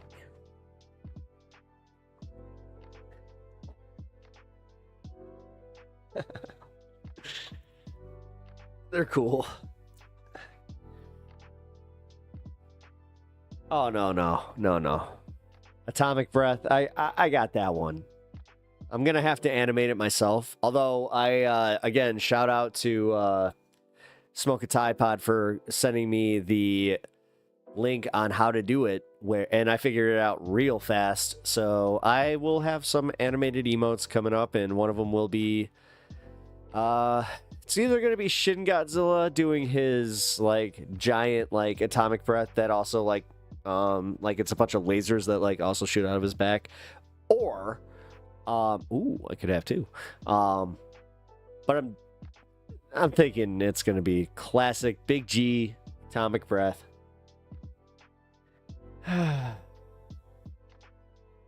Those plague squishes are the cutest. Oh, Bloodstone. You know what's wild? I saw one of those, like the little Apothecary series. Like they had one that like legit had like little feathers on it. Yeah.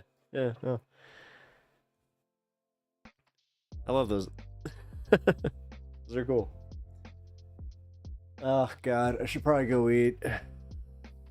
But kind of waiting to see if this thing happens. Oh my god, fucking 6 away. All right, I need to stay here. You have some Cornomax somewhere I gave you? Yeah, no. I put those in the other room there. My stomach just like kicked in. It's like, oh, one thing I do want to show you guys. I got like got a little Funko collection, which go figure. But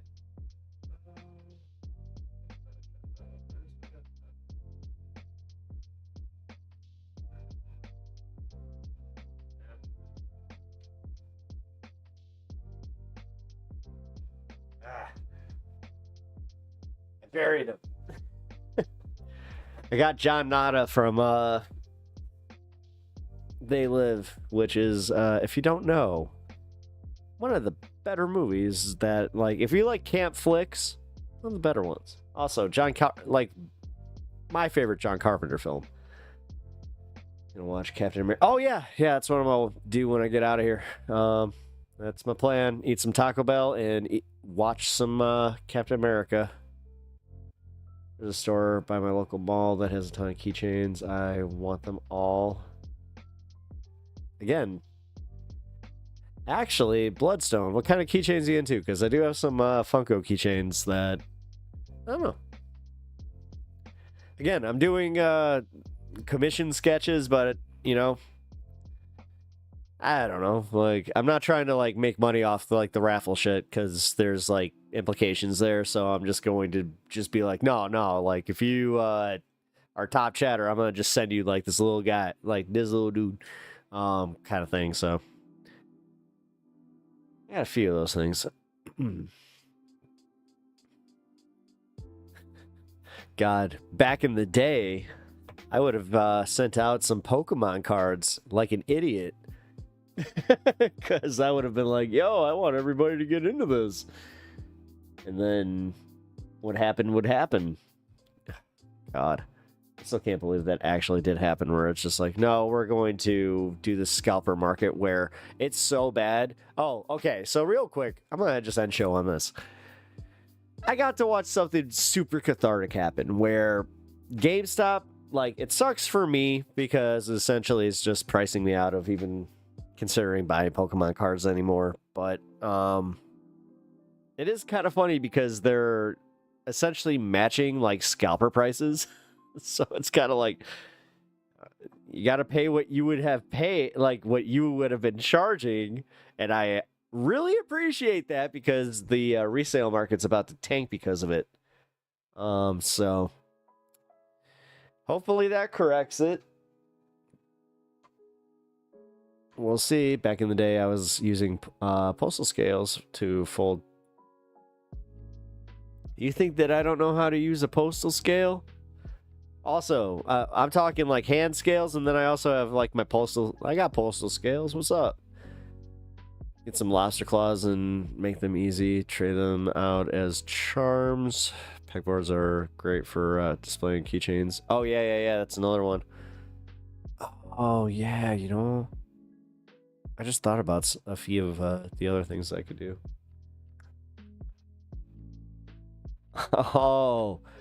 Oh, dude! I just thought of. I gotta get a Pep Talks Funko Pop. That's something I have to do here.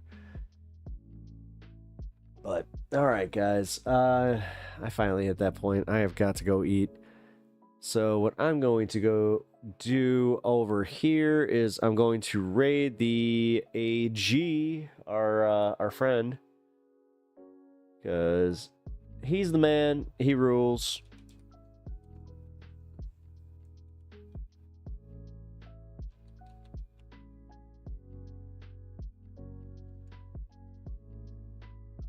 Oh, is he not live? Oh, don't tell me he just ended. He did. Son of a bitch. Alright, never mind. I think that's some bit. I think that's some shit. Bitch shit.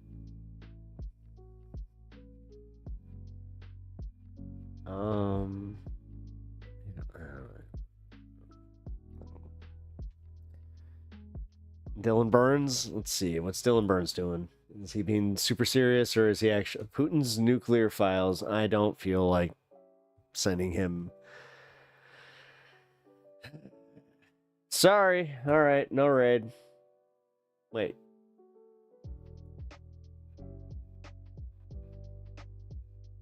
Marcus always agreed. Well, he likes it.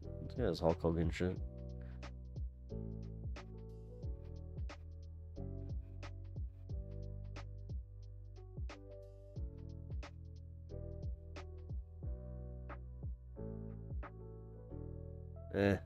Nah.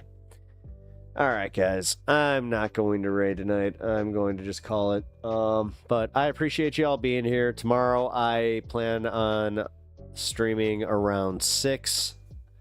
I need to fix that on my stream schedule because it is between 6 and 8 now. So, but alright, guys. I appreciate y'all. I will catch you all tomorrow. All right. Take care.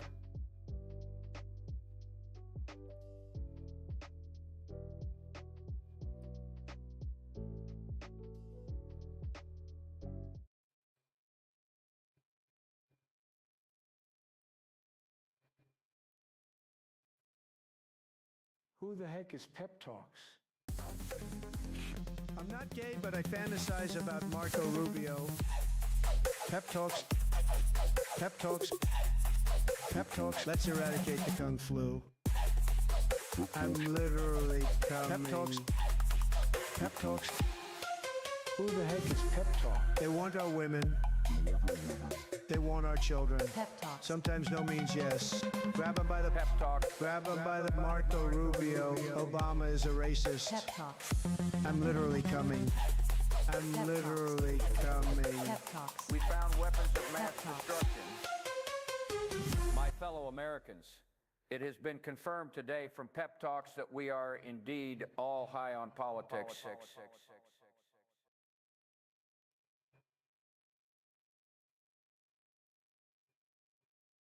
Bloodstone, you're number 1.